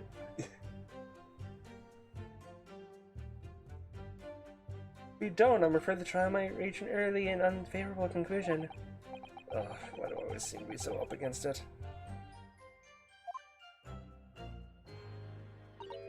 Mr. Lawyer, sir, can I ask you something? Oh, yes, of course. What is it? Well, you keep asking us all these questions about everything we've told you, so... Oh, what the fuck? What is this music? Oh, it's this. It seems like you don't believe our testimony. Is that right? Is it? Well, out with it. What? No. Oh, really? It's really not that at all. My husband's a policeman, remember? And I know what I saw. I remember every last detail, everything. Like... Oh, I know. What about the books the man dropped? I tell you the names of every single one I could. Every single one. Do you dare to question how reliable my testimony is? That will do, Mrs. Beat. No, it won't do at all. Japanese lawyer has no idea what I'm capable of. Even if I decide to forgive him for insulting us, don't think for a minute that Rhodey will. I really didn't mean to cause offense. Please put your husband's fists down. Perhaps you would like this opportunity to supplement your testimony, Mrs. Beat. Might that appease you? Oh, thank you, my lord. That would settle things nicely. Wouldn't it, darling?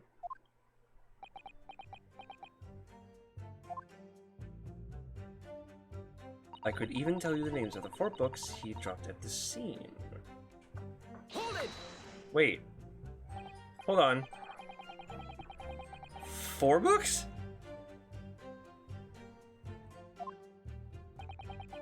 Oh, hold on. I don't need this testimony. I'd have a good look over the area. Oh, policeman's wife to draw Defibroli. What was your husband doing at the time? He's guarding the body. Just fucking. I was like face down in the snow. I'll guard the body, Patricia.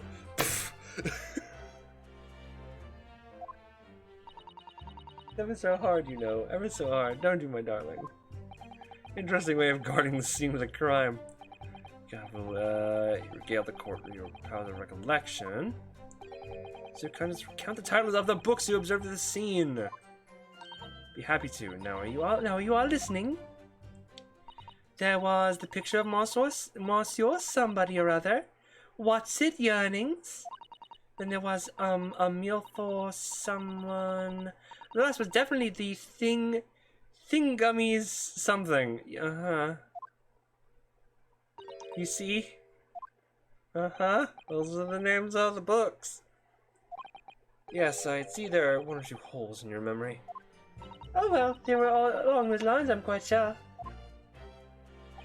There were indeed books under the scene with the titles along those lines, as you put it. Well, what did I tell you? So I think okay, yeah, hold on.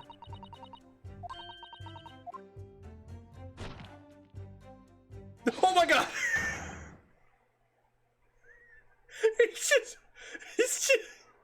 He's armed! He pulls out a fucking gun! It's Devin. Anybody who says my Patricia will have to answer to me! Oh, please put the gun away before you fall asleep. Terrifying. Yes, he really is.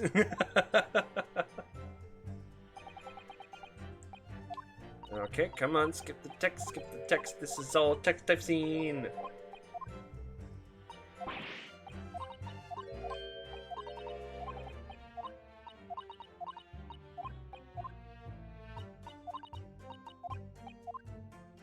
Definitely were not fucking 4 books.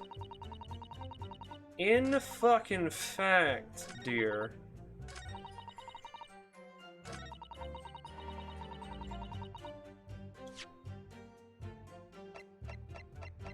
It was, 3. Objection. So, you're saying that there were 4 books? There are 4 lights!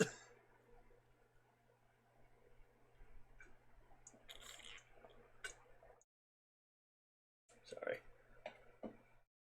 That's right, I remember all of them.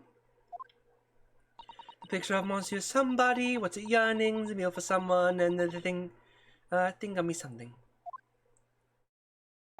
I'm sorry, Miss Beat.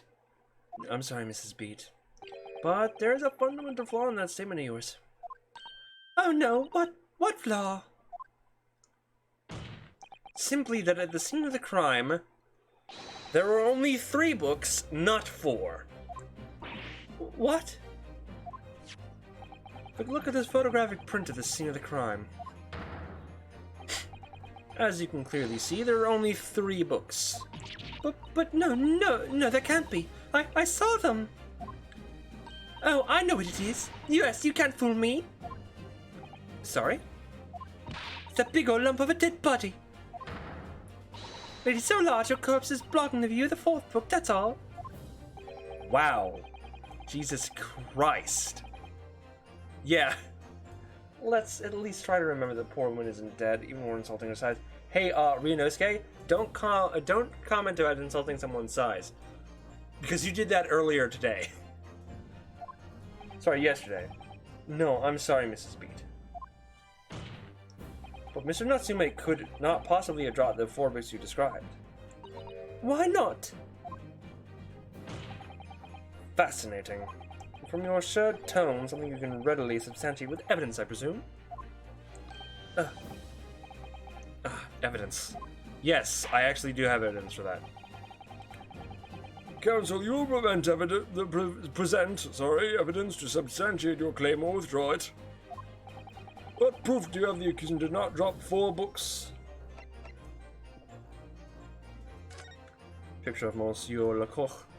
A meal for Gabro and Canterbury Yearnings.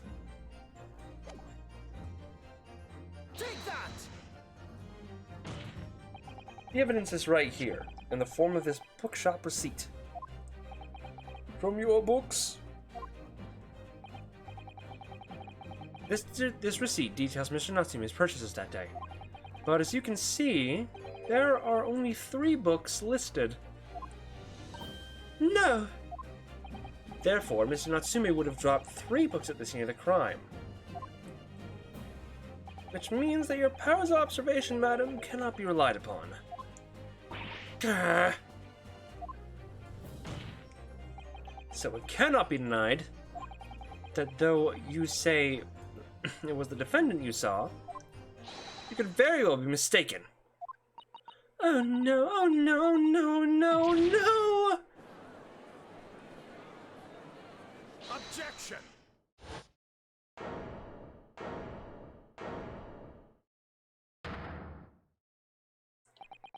It's plainly evident that it is your powers of deduction that cannot be relied upon, my learned Nipponese friend. What? What cannot be denied is that these 2 witnesses saw the accused running from the scene. A fact that you know very well you have no hope of disproving. So you've striven to avert attention from that dint of some inconsequential discrepancies. Would that be fair? Ugh, he sees right through me. But your plan is somewhat recoiled against you. What are you talking about? It's quite simple. Let me explain with a toast. To the policeman's wife and her entirely accurate testimony in every respect. Oh! You see, the matter is not up for debate. The scene of Briar Road, a total of 4 books were most definitely found. Objection! Bullshit! We've been told 3 books multiple times! But what about the photographic print? It only shows 3 books. Quite right. Only 3 can be seen in that print. That print? You mean to say... Ah, there's the updated fucking autopsy report, except now it's updated prints. Allow me to present another. One that shows the victim's hand.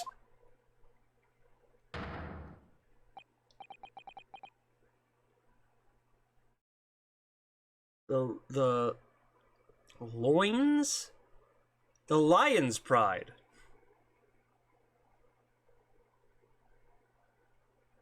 Did she fucking steal that from the... Oh, wait, no, they had to hurl the books out.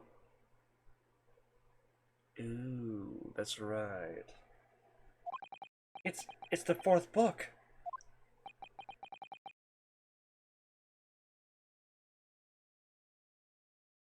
As you will observe, the 4th book was hidden in the original print by the victim's torso. No. No!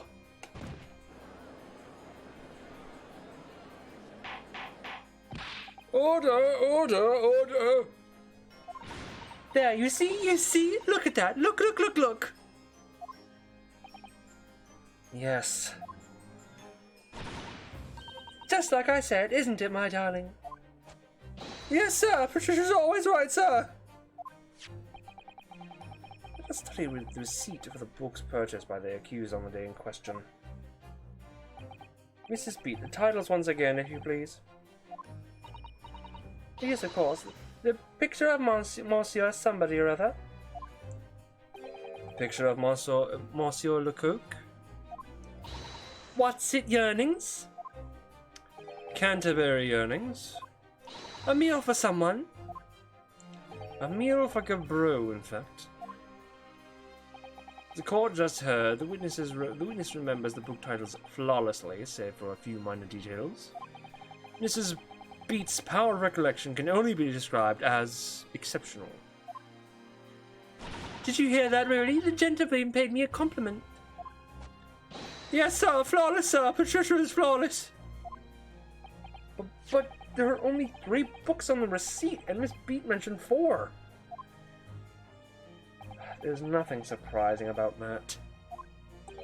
Lady of the fourth book is which is shown in this photographic print.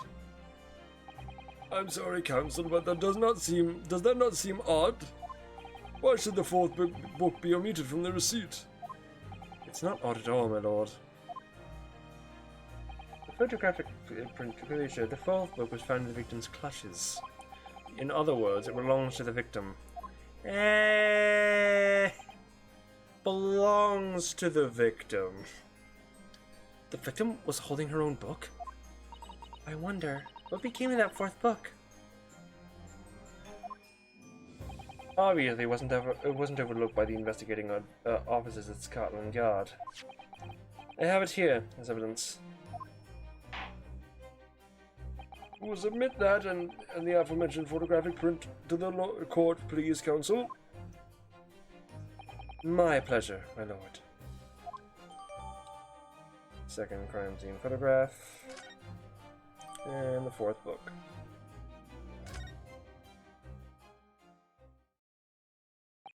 Prosecution rests. I have nothing further to add. What? Seem surprised, my learned friend. But your resistance until now has been in vain. Entertaining, yes, but futile. The spurious longer route to the accused lodgings that you tried to establish in the submission examination, and the attempt at discrediting the witness's powers of recollection in your cross-examination. Futile? I walked right into this, didn't I? See, everything we've said is true. Isn't that right, my darling? Yes, Pat, marry me, Pat! What? I mean, it already happened.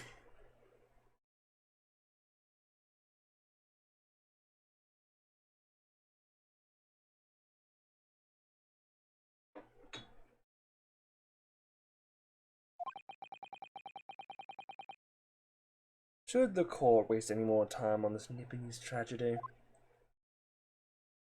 Or is the decision you have to make all too apparent already? You have heard all the witnesses and seen all of the evidence. The trial has run its course. Mr. Naruhodo, I'm afraid we're in a terribly precarious position. I know, but if I fight in the wrong way now, I could very well just make matters worse. Think, Ryunosuke, think. What do you do now? Raise an objection. Objection! I'm not done yet. No, my learned friend, it's over.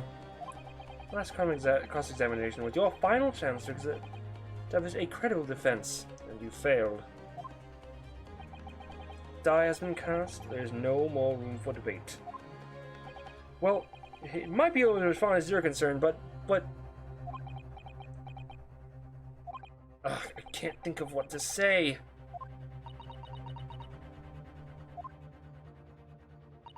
I may, Lord Van Seeks. Seems that somewhat boorish to close down the debate at this point. Your insignificant little Eastern Isle must be a lawless hole indeed. Wow, fuck you. For a lowly judicial assistant to have the audacity to intervene in a moment like this. Oh!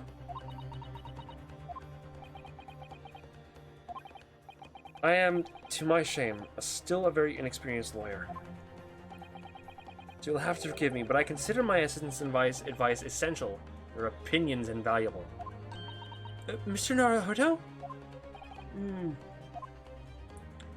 One of this land's great guiding principles is tolerance. So, the court will hear you, madam.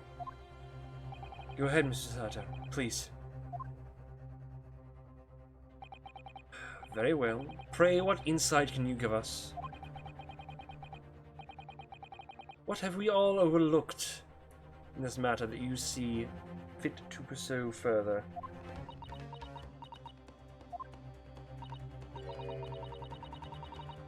Well, the court has been presented with new evidence, but only after the last cross-examination finished. I see.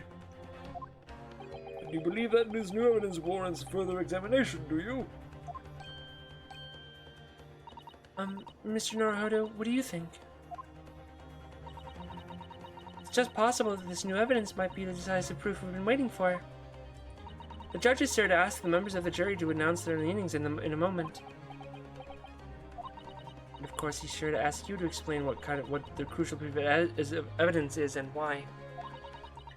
So you must take this opportunity to examine the newly presented evidence in this as thoroughly as possible. Yes, I understand, and thank you, Mrs. Sato. Okay, well then I guess we're doing that, huh?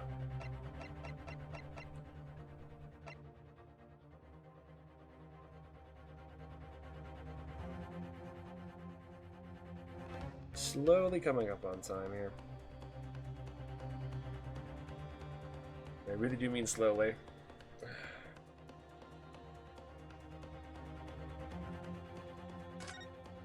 And not to say that this is going slow, but you know.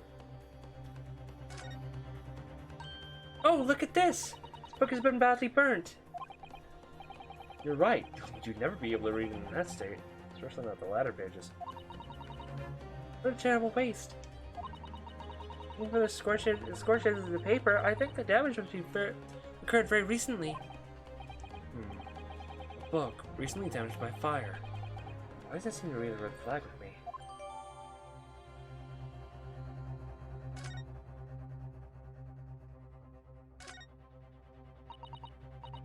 A book entitled The Lion's Pride. I'm afraid I don't know any English literature at all. So it wouldn't be something I've heard. Wait a minute. The Lion's Pride? That's strange. I think I've heard of a book by that name before. Very recently, too. It's a title I recognize too, Mr. Naruhodo. Okay, looks like that's all we need to get out of that one. To examine here.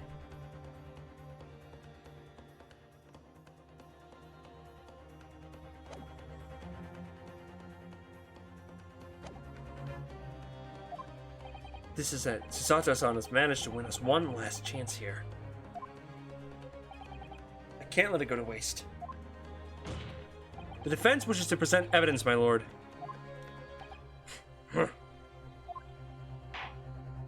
Very well. Defense may present one further piece of evidence.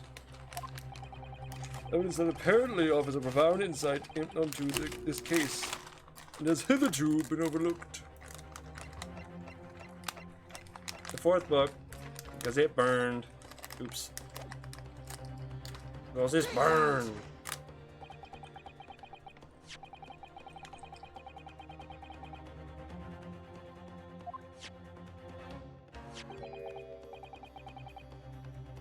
Objection!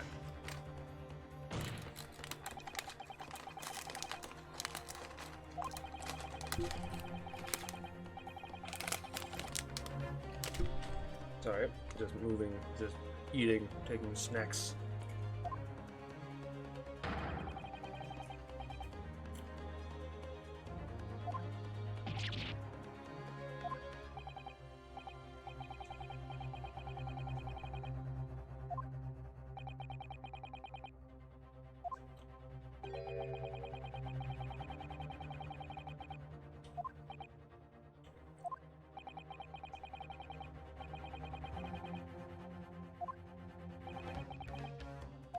Alright, well, I already know the clue.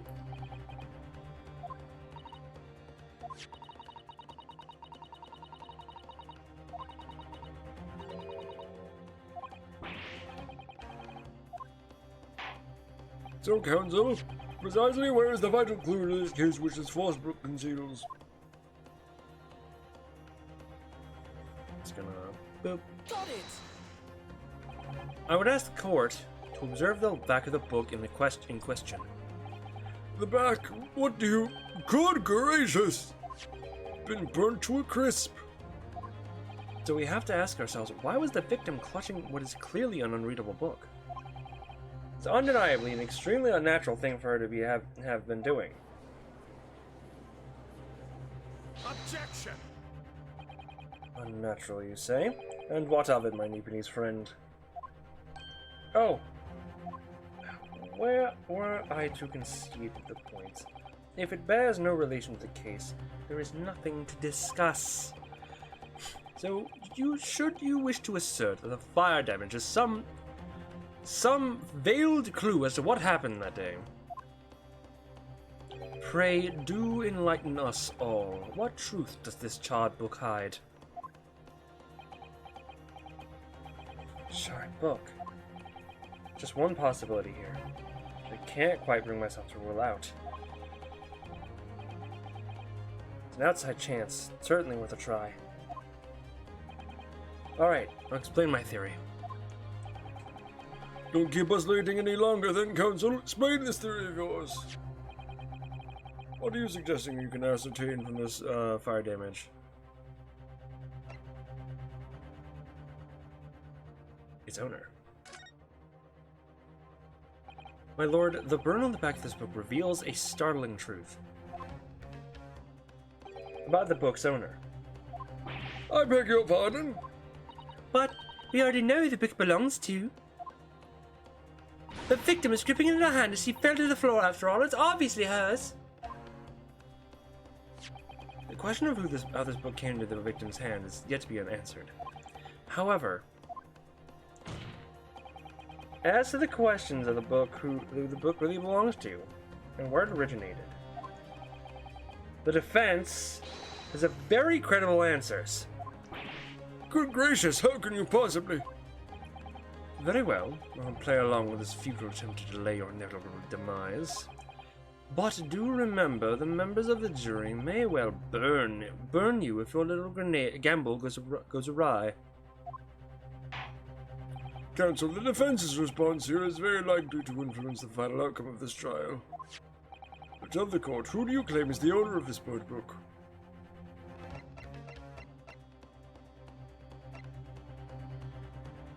Take that!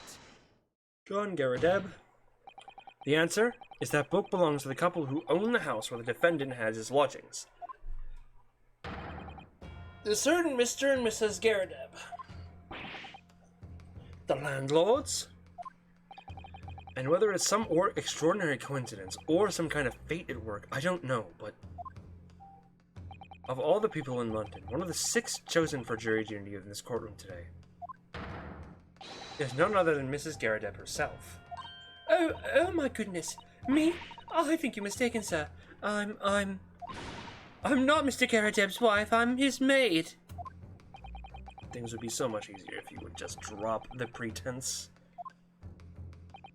Alright then, how about a simple question for you? Have you ever seen this book in Mr. Garadeb's house? I would never presume to know the books he keeps, sir. Objection! This is outlandish behavior. This woman is the accused's landlady, you say. You implicate this hard-working member of the public. You disparage her without a shred of evidence. Your actions are unforgivable. Objection.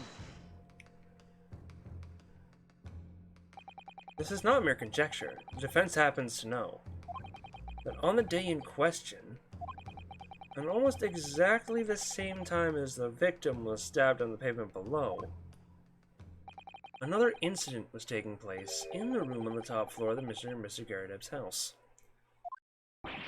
Good lord, what sort of incident, Counsel? A fire, my lord. Don't need to read this.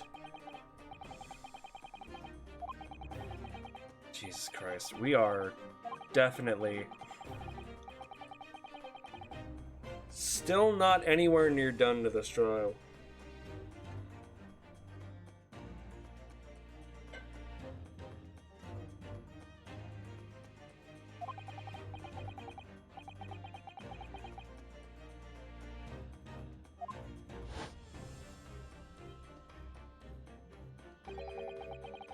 The Lion's Pride?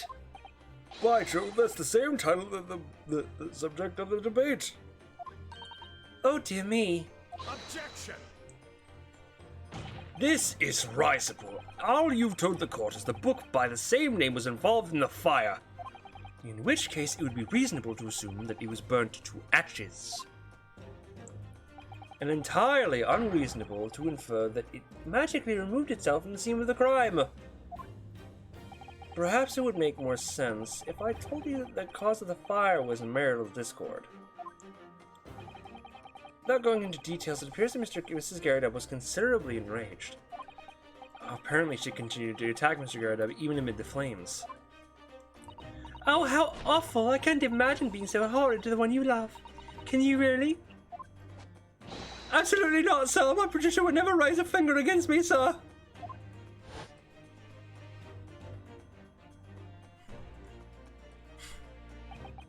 Okay, no, in that case.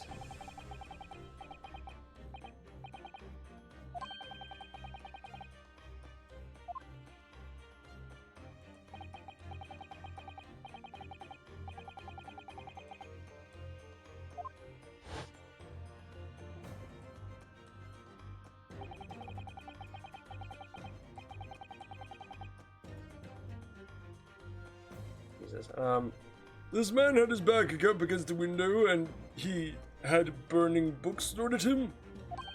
Oh, goodness gracious, are you suggesting that the book was thrown through a window and landed coincidentally at the scene of the crime? Objection!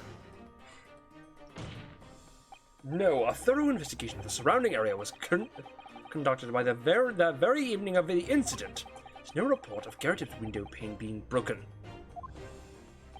It's quite true. We also saw no sign of broken glass when we visited the Garrett's household. But it's not conceivable the window was open. Is it not conceivable the window was open at the time? And not even remotely.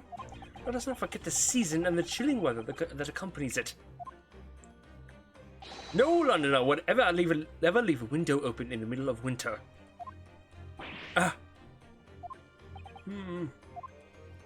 Does the defense postulate the scenario in all seriousness, counsel? You earnestly believe the book found at the scene was a flaming projectile thrown by Mr. Garrett's wife. What else would it fucking be? The book is burnt. What do you think she just picked a burnt book off the fucking, like, did she buy the burnt book? No fucking, what the hell, dude? The only I believe it's a possibility, my lord. No imbecile would buy a burnt book.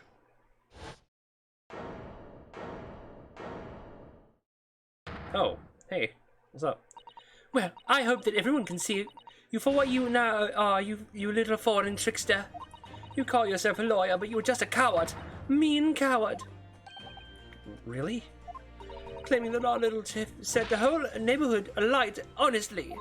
Implying that I'm merely posing as a maid for appearance's sake. How could you?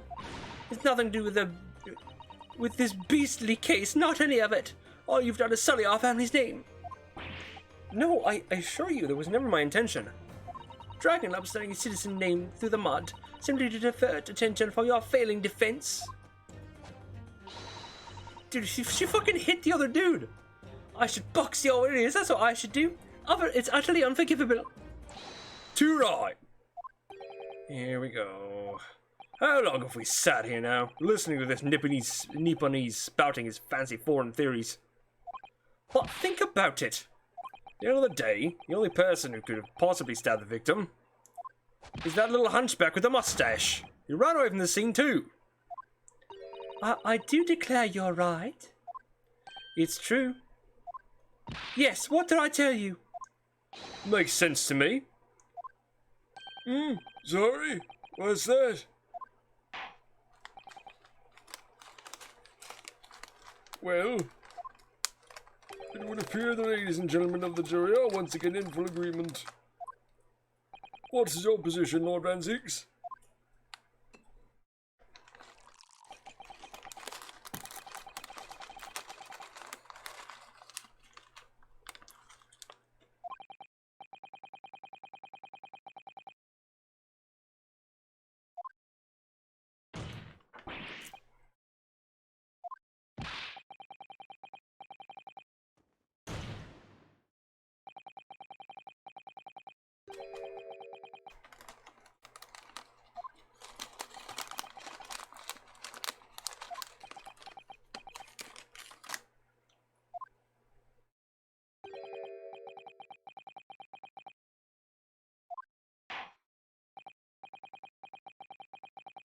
Wrong earring.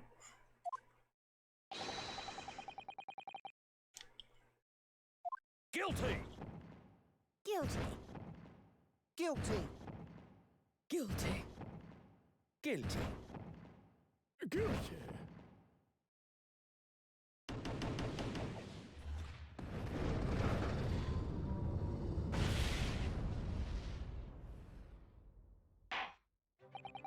Thank you for the unambiguous response. That's twice now. It's over. Mr. Naruhodo, don't give up. Mr. Sato? Have you forgotten? The battle isn't over yet. You're not suggesting. Of course, the defense has the right to another summation examination at this point. I could still convince the jurors to change their minds. You have one more chance. Alright, I guess another summation examination. My lord, defense asked to exercise its right to a summation examination. I believe you're still having tricks up your sleeve. Don't intend to trick anybody. I intend to uncover the truth. There's no time to be downcast. As long as there's a chance, I have to stay strong and determined.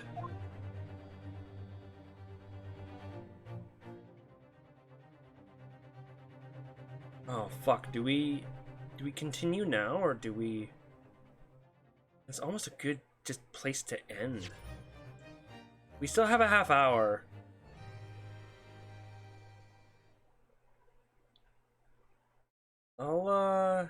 Fuck it, we'll play a little bit more. Find a good place to stop, in the middle of this submission examination business.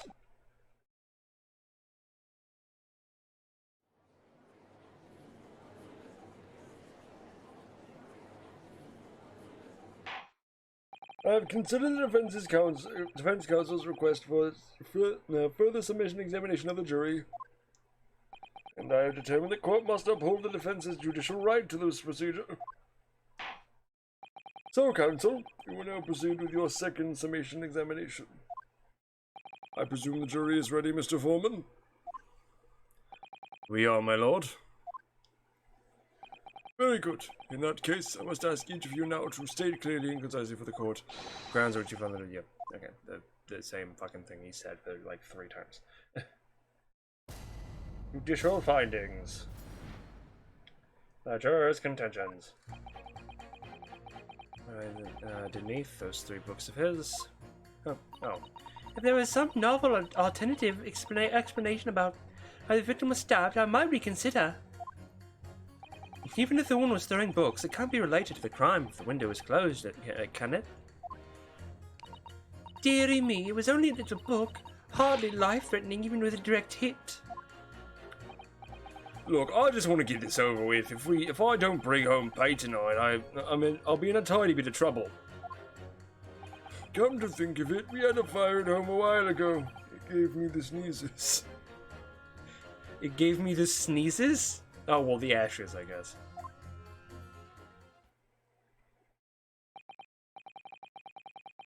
Yes, considering more tangible arguments from the main jury, members of the jury this time around, it seems, except for juror number 5, who just wants to get the fuck out of here.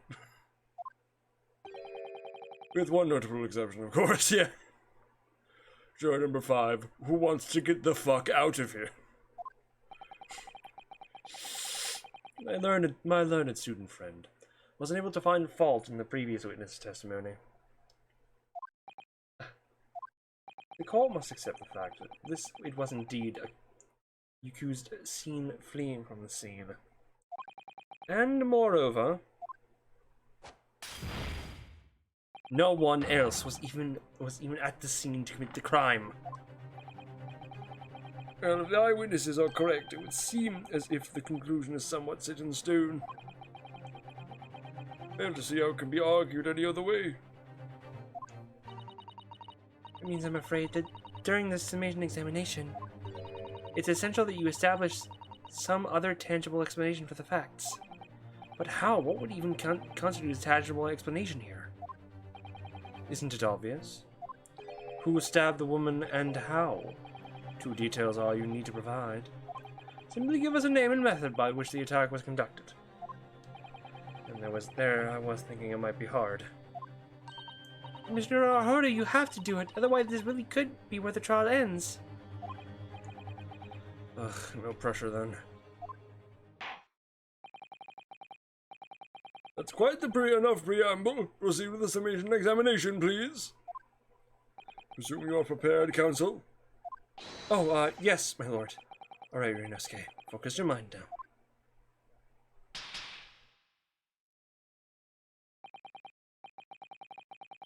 Clearly, the key to this submission examination is going to be juror number 4, the maid. Or should I say, Mrs. Garadab. You have a book that disappeared from Garadab's house the evening of the incident. And the 4th book found in the victim's hand. Must be a way to link the two. Yes, that's what we have to find. Using every technique I learned on my short career so far, whatever it takes. Don't forget to keep an eye on Mrs. Garadab and how she reacts, even to other things other people say.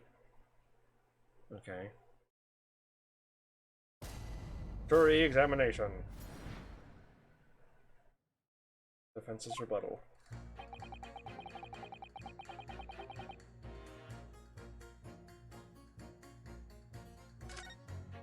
Some novel alternative explanation about the original stab I might reconsider.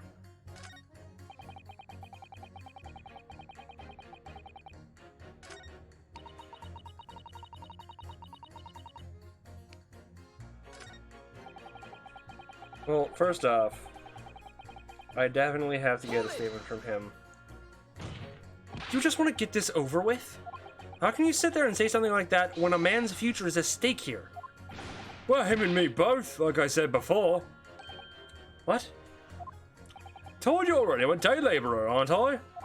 If I don't bring some readies home with me tonight, you'll find me floating face down in the Thames tomorrow morning. What? You heard me. Our missus isn't one to mess about, you know. She way fierce, believe you me. Another shining example of marital bliss, then. Situation like this cropped up the other day. It was, well, Do you know, it's funny, but I can't quite remember. Sorry? It was too frightening. That's the thing. I must have blocked it out. Helpful. I wonder if Mr. Beat will ever be dragged into the Thames by a scarf. Don't even go there, Mr. Sato. Must be some way to jog his memory about this.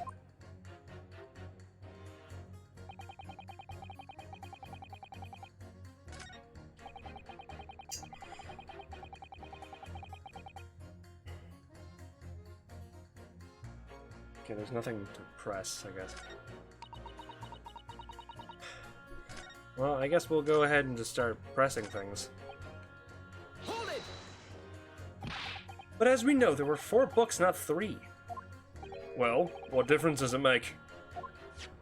There's every possibility that the 4th book, in fact, belongs to the defendant's landlord. Yes, the spot I have a problem with. Sorry?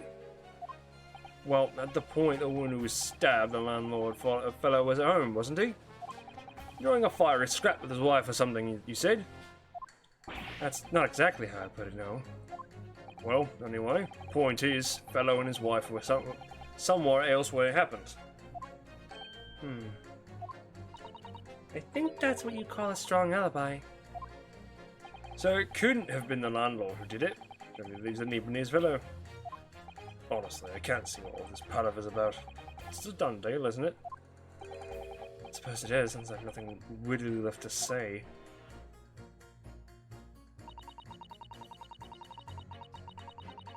Hold it! So, you might be willing to change your decision, you mean?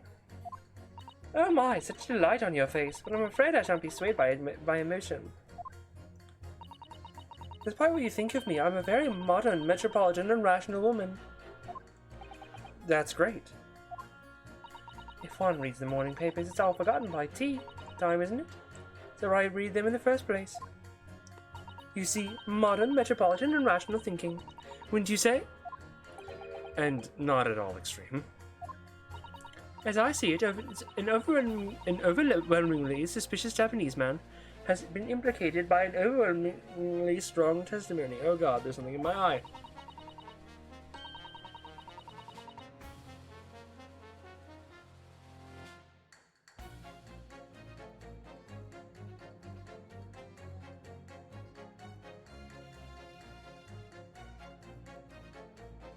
Though despite one or two minor puzzlements, I do declare the man is overwhelmingly guilty. Modern, metropolitan, and rational logic, wouldn't you say? Overwhelmingly. But us modern gals are always delighted to embrace new fads, you know. So I'd be only too happy to consider that an exciting new theory if you come up with one. I'd be happy to do that too, if only I could.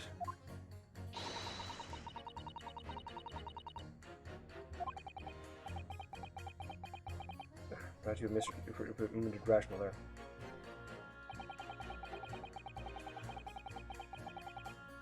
Hold it! But what about the possibility that the window was open? What about it? I mean, there's no way it could have been. How can you be so sure? The prosecutor fellow over there said it earlier, didn't he? Winters in London are no joke. Don't want to invite that sort of cold indoors. So no, window wasn't open. Hunts Londoners like sitting by the fire staying warm, you see. But you couldn't categorically state that the window wasn't open, could you? It just wasn't. They wouldn't have opened it. Then what's the point of having windows, huh? Counsel, you a kind little frame, your child is bickering. Sorry. Somehow I need to show there's an undeniable possibility the window was open. This young man isn't going to budge otherwise.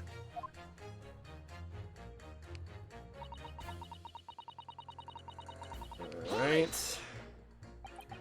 Why, but the little book was on fire at the time, was it not? With flames of love, I'll have you know. Surely no such thing as loving incendiary bomb. He keeps hitting the man beside him. Or beside her. But he brought it upon himself. He's playing with fire to betray a fiery love. Isn't it? Well, don't you agree? Oh, well, any kind of betrayal is certainly a bad thing, yes. But I think the argument may have arisen out of your misunderstanding, Mrs. Garrett. She keeps hitting the other dude. Never you mind that. Point is, we were just having a jovial dispute, nothing more. They won't have any more of these suggestions that it was anything whatsoever to do with this crime. Right, well, we'll see about that. But, what about juror number 5? Doesn't seem to be turning a hair at Mr. Garrett's relentless onslaughts. It's almost as though he's used to it. What a gentle soul he is.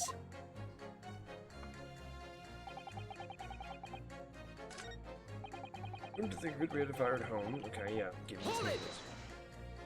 Does that have anything to do with your decision about the defendant's culpability in this case? Sorry, what's that? You'd have to speak up, lad. Could you tell us more about that fire?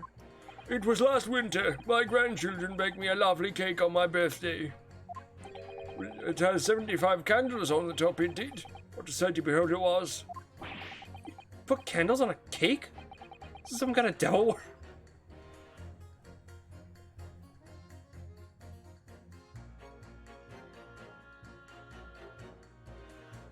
Hold on.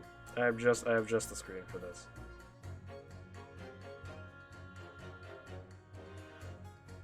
Really?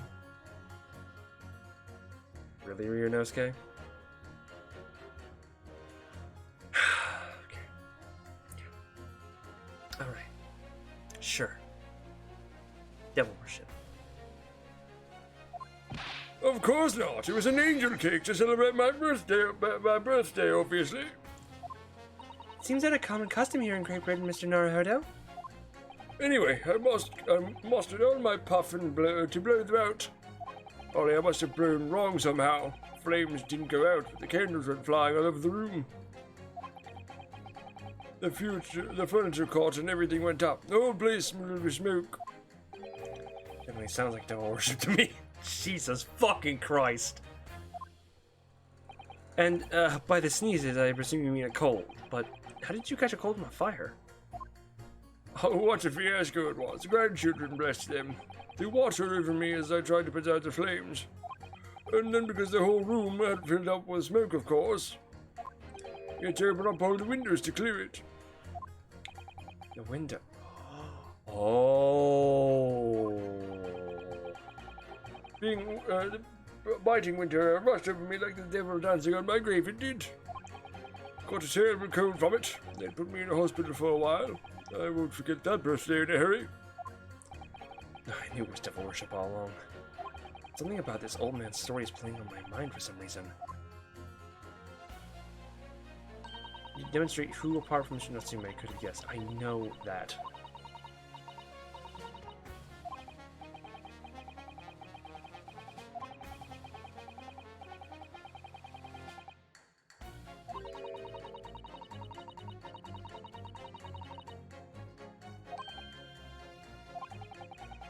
Okay. It's a connection that might do a trick. Yes, I know that.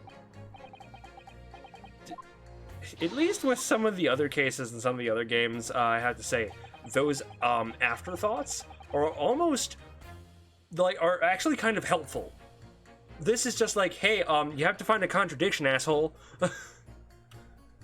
That's what you need to do. You need to find a contradiction. Did you know that? Did you know you need to find a contradiction?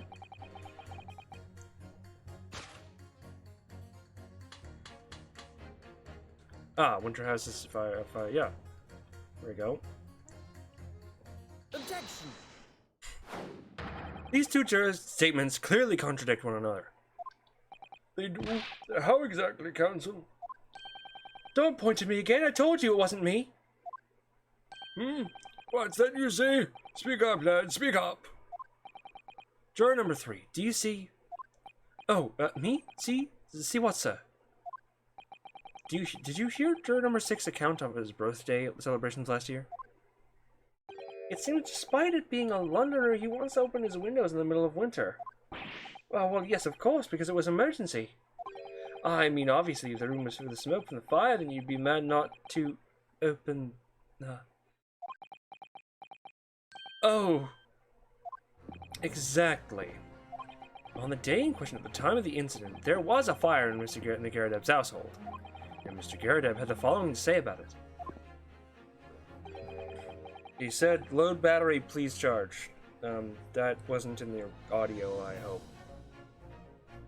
I don't think those ever appear in the audio, but that's what my headphones are. So we had to switch headphones. Man. Oh, jeez. Okay. The whole place was filled with smoke. Oh my. Oh, my hat? What did she do?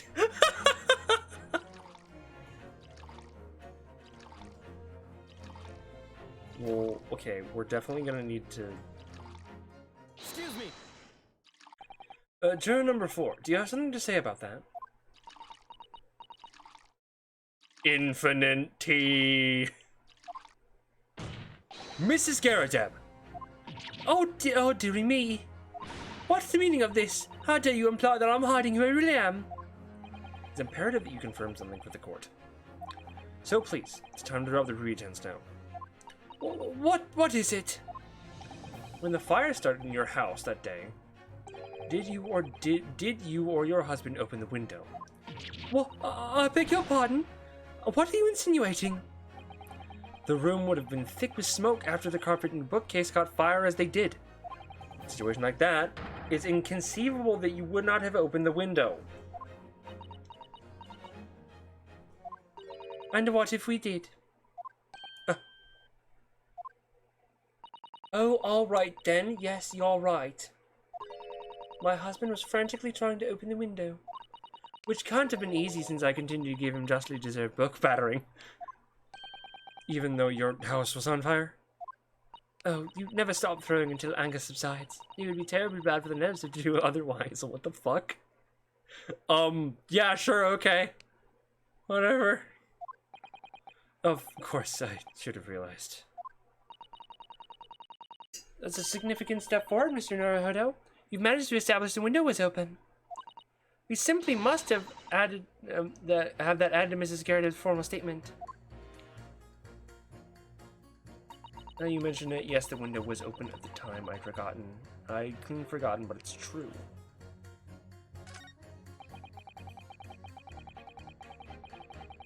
Okay, well, then we pit this statement against this statement. And, Objection! oh, Hold it! I'm sorry, but as a foreman of the jury, I do have to object. It's complete nonsense. What? I'm a banker, don't forget. An educated man. There's no contradiction as far as I can see. Quite so, Mr. Foreman. An whimsical attack against the good members of the jury. Whimsical. There's nothing whimsical about it. It's very important to listen carefully to every juror, Mr. Knight. Yeah, yes, okay. Yes, alright. Yes, okay.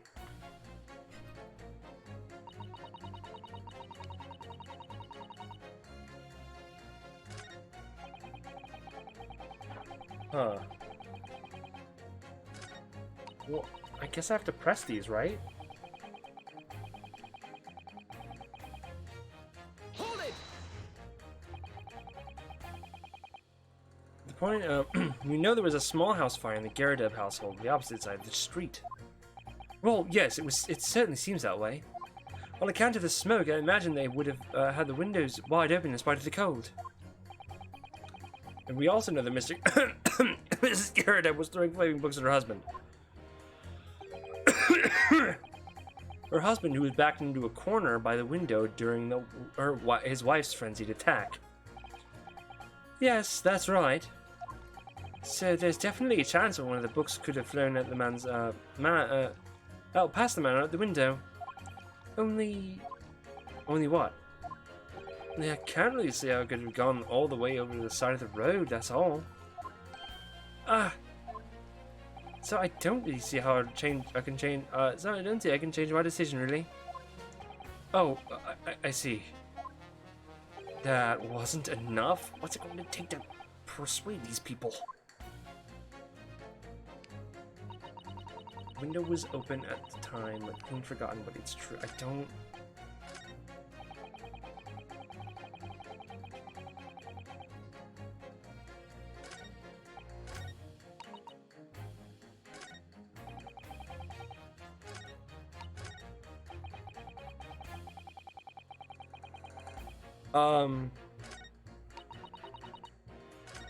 Okay, well, let's press again. Let's press this again.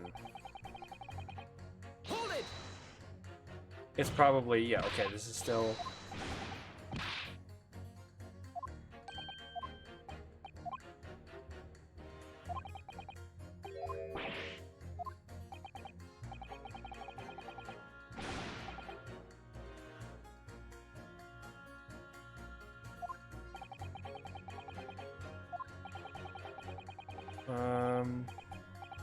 damn.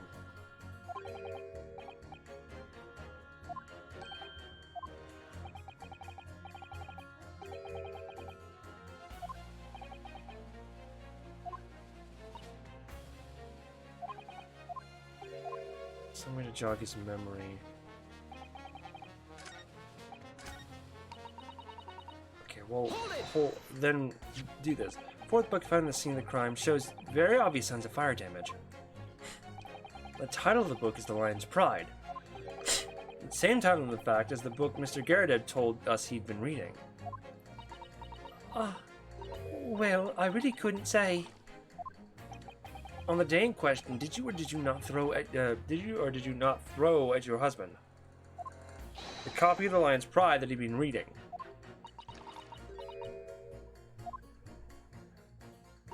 I did.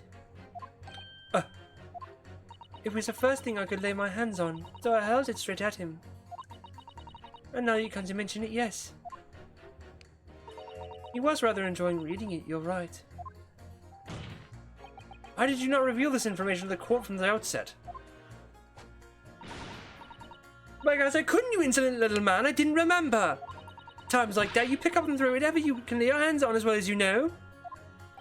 I really don't. Barely noticed I was stirring a book, much less the title of it. Jesus. Hello, sir. Excuse me. What is it, juror number 5? You know something? I've remembered what it was. The memory I blocked out.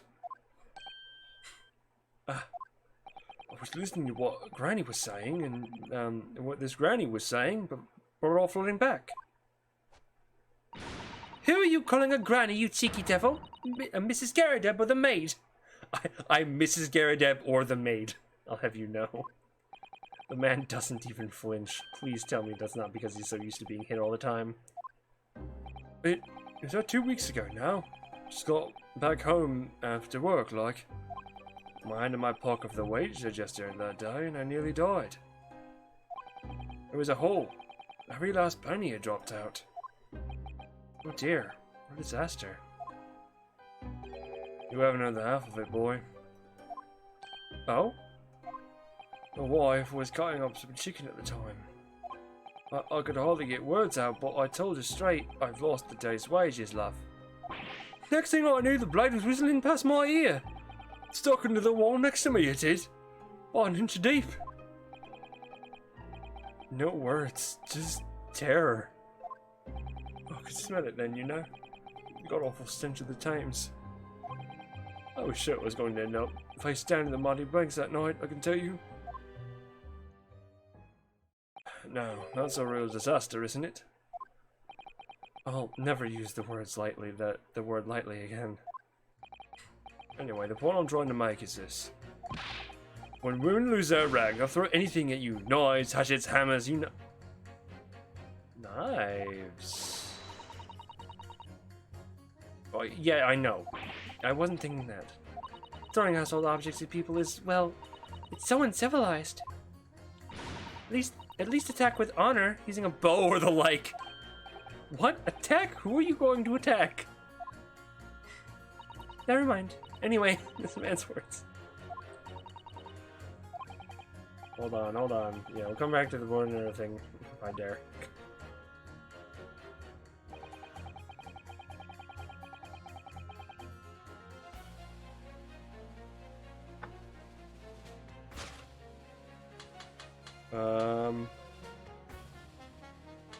Well, let's do that.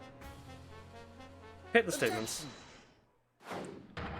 Those two statements are clearly have a deep, significant connection. Good grief, the human, they don't contradict each other. Explain, counsel, at once. Juror number 2, do you think perhaps that this could be one of the one-touch novel alternative? Oh my, what do you mean? An alternative explanation as to how the victim was stabbed in the back. What are you talking about? We've demonstrated that the 4th book, The Lion's Pride, was found at the scene of the crime.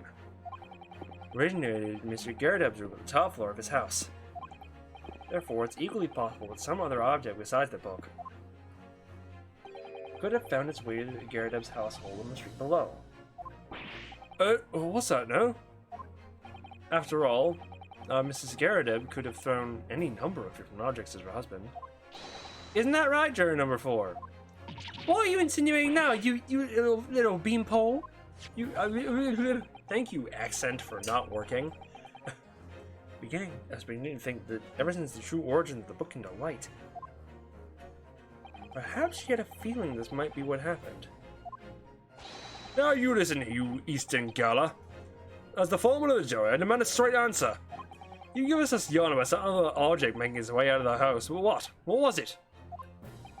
A knife. I'm really taking a big gamble here. Bold accusation to make, but I haven't any real evidence to back it up. But I'm certain that at the very least, this warrants a further investigation. Alright, Mr. Foreman, try to explain the defense's theory.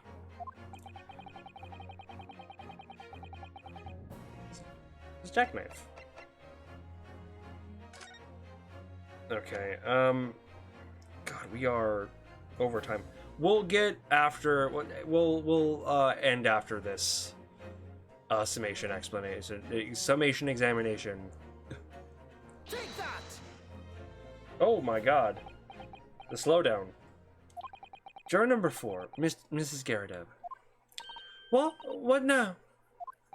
I must apologize in advance for this.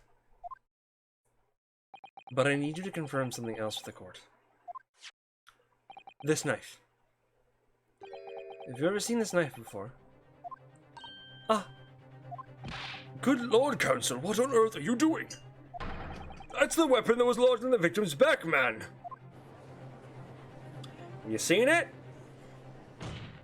My lord, remember that the victim was when the victim was attacked, Mr. and Mrs. Garadev were in the throes of an argument. Mrs. Garadev was hurling anything she could at her husband, who had been backed up against the window. A window that had been opened to clear the smoke, through which a book sailed to land at the crime scene. You can't seriously believe the book was found in the victim's the book was found in the victim's grasp. He was saying that it flew out of the window and crossed the street that land neatly in her hand. Oh, even my missus haven't gone an aim like that. Yes, I admit there are many details we don't yet understand. But that's the point. That's precisely why. We must not allow this trial to end. Not right now. Oh my! Mrs. Garadev, you answer. Your answer, please. Have you seen this knife before or not?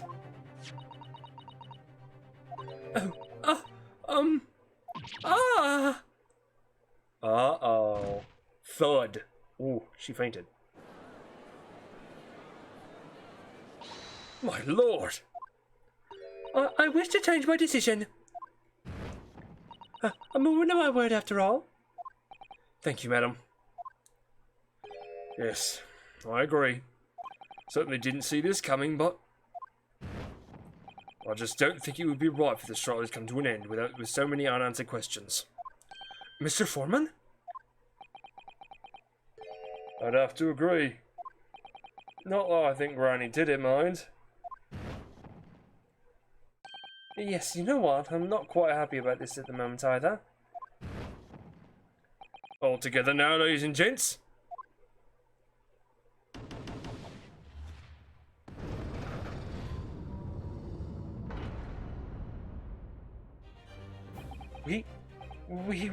We did it! Oh, congratulations, Mr. Naruto! So, as a result of the defense's submission examination, a number of the jurors' leanings have changed. 2 jurors called guilty against 4 now calling innocent. According to the opinion of the court is divided, this trial will continue. Do we get a to be continued screen? No, we don't. We just had one. Okay, so now that that's over,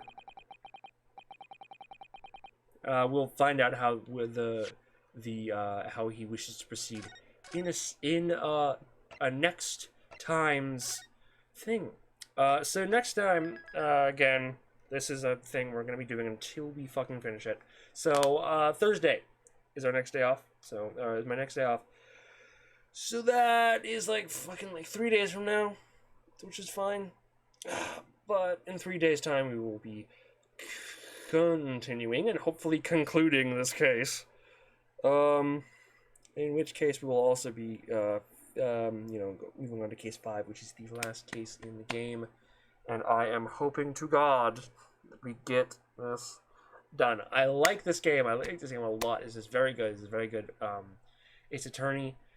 It's not my favorite so far. It's definitely one of the weaker ones. If I might say right now. I love the characters. The characters are very big, but that's almost to be expected from an Ace Attorney game. I don't know why I'm discussing this now. This is the 4th fucking thing. So, but yes, this is definitely not one of my favorites. Trials and Tribulations is definitely the favorite because that is a big one. Along with the first Ace Attorney game, it was really good. Apollo is somewhere in there, and then so is the 3DS one, 5, Ace Attorney 5, Ace Attorney 4. Dual Destinies, that's the one with Athena. That one's not as good either, honestly. The newer ones are kind of fading in terms of. I love the mechanics here. I like the jury mechanic. It's very cool. I think it's so far one of my favorite parts of this game. I should stop rambling because now we're just getting into my thoughts in this game, and I haven't even gotten to the final try yet. So Thursday will be my next day off. We'll be continuing this game, and then I think next week it's my first day off is Sunday. I think no. Yeah. Yes. I think next week is Sunday. But anyway, Thursday we'll be back here again. But until I see you guys on Thursday, I hope you're having a wonderful night / day wherever the hell you live. And bye. We are so glad you came. Bye-bye. Bye-bye. Bye-bye. Bye-bye now. Bye. Bye-bye. Remember, please discard all candy wrappers and popcorn containers in the nearest trash receptacle.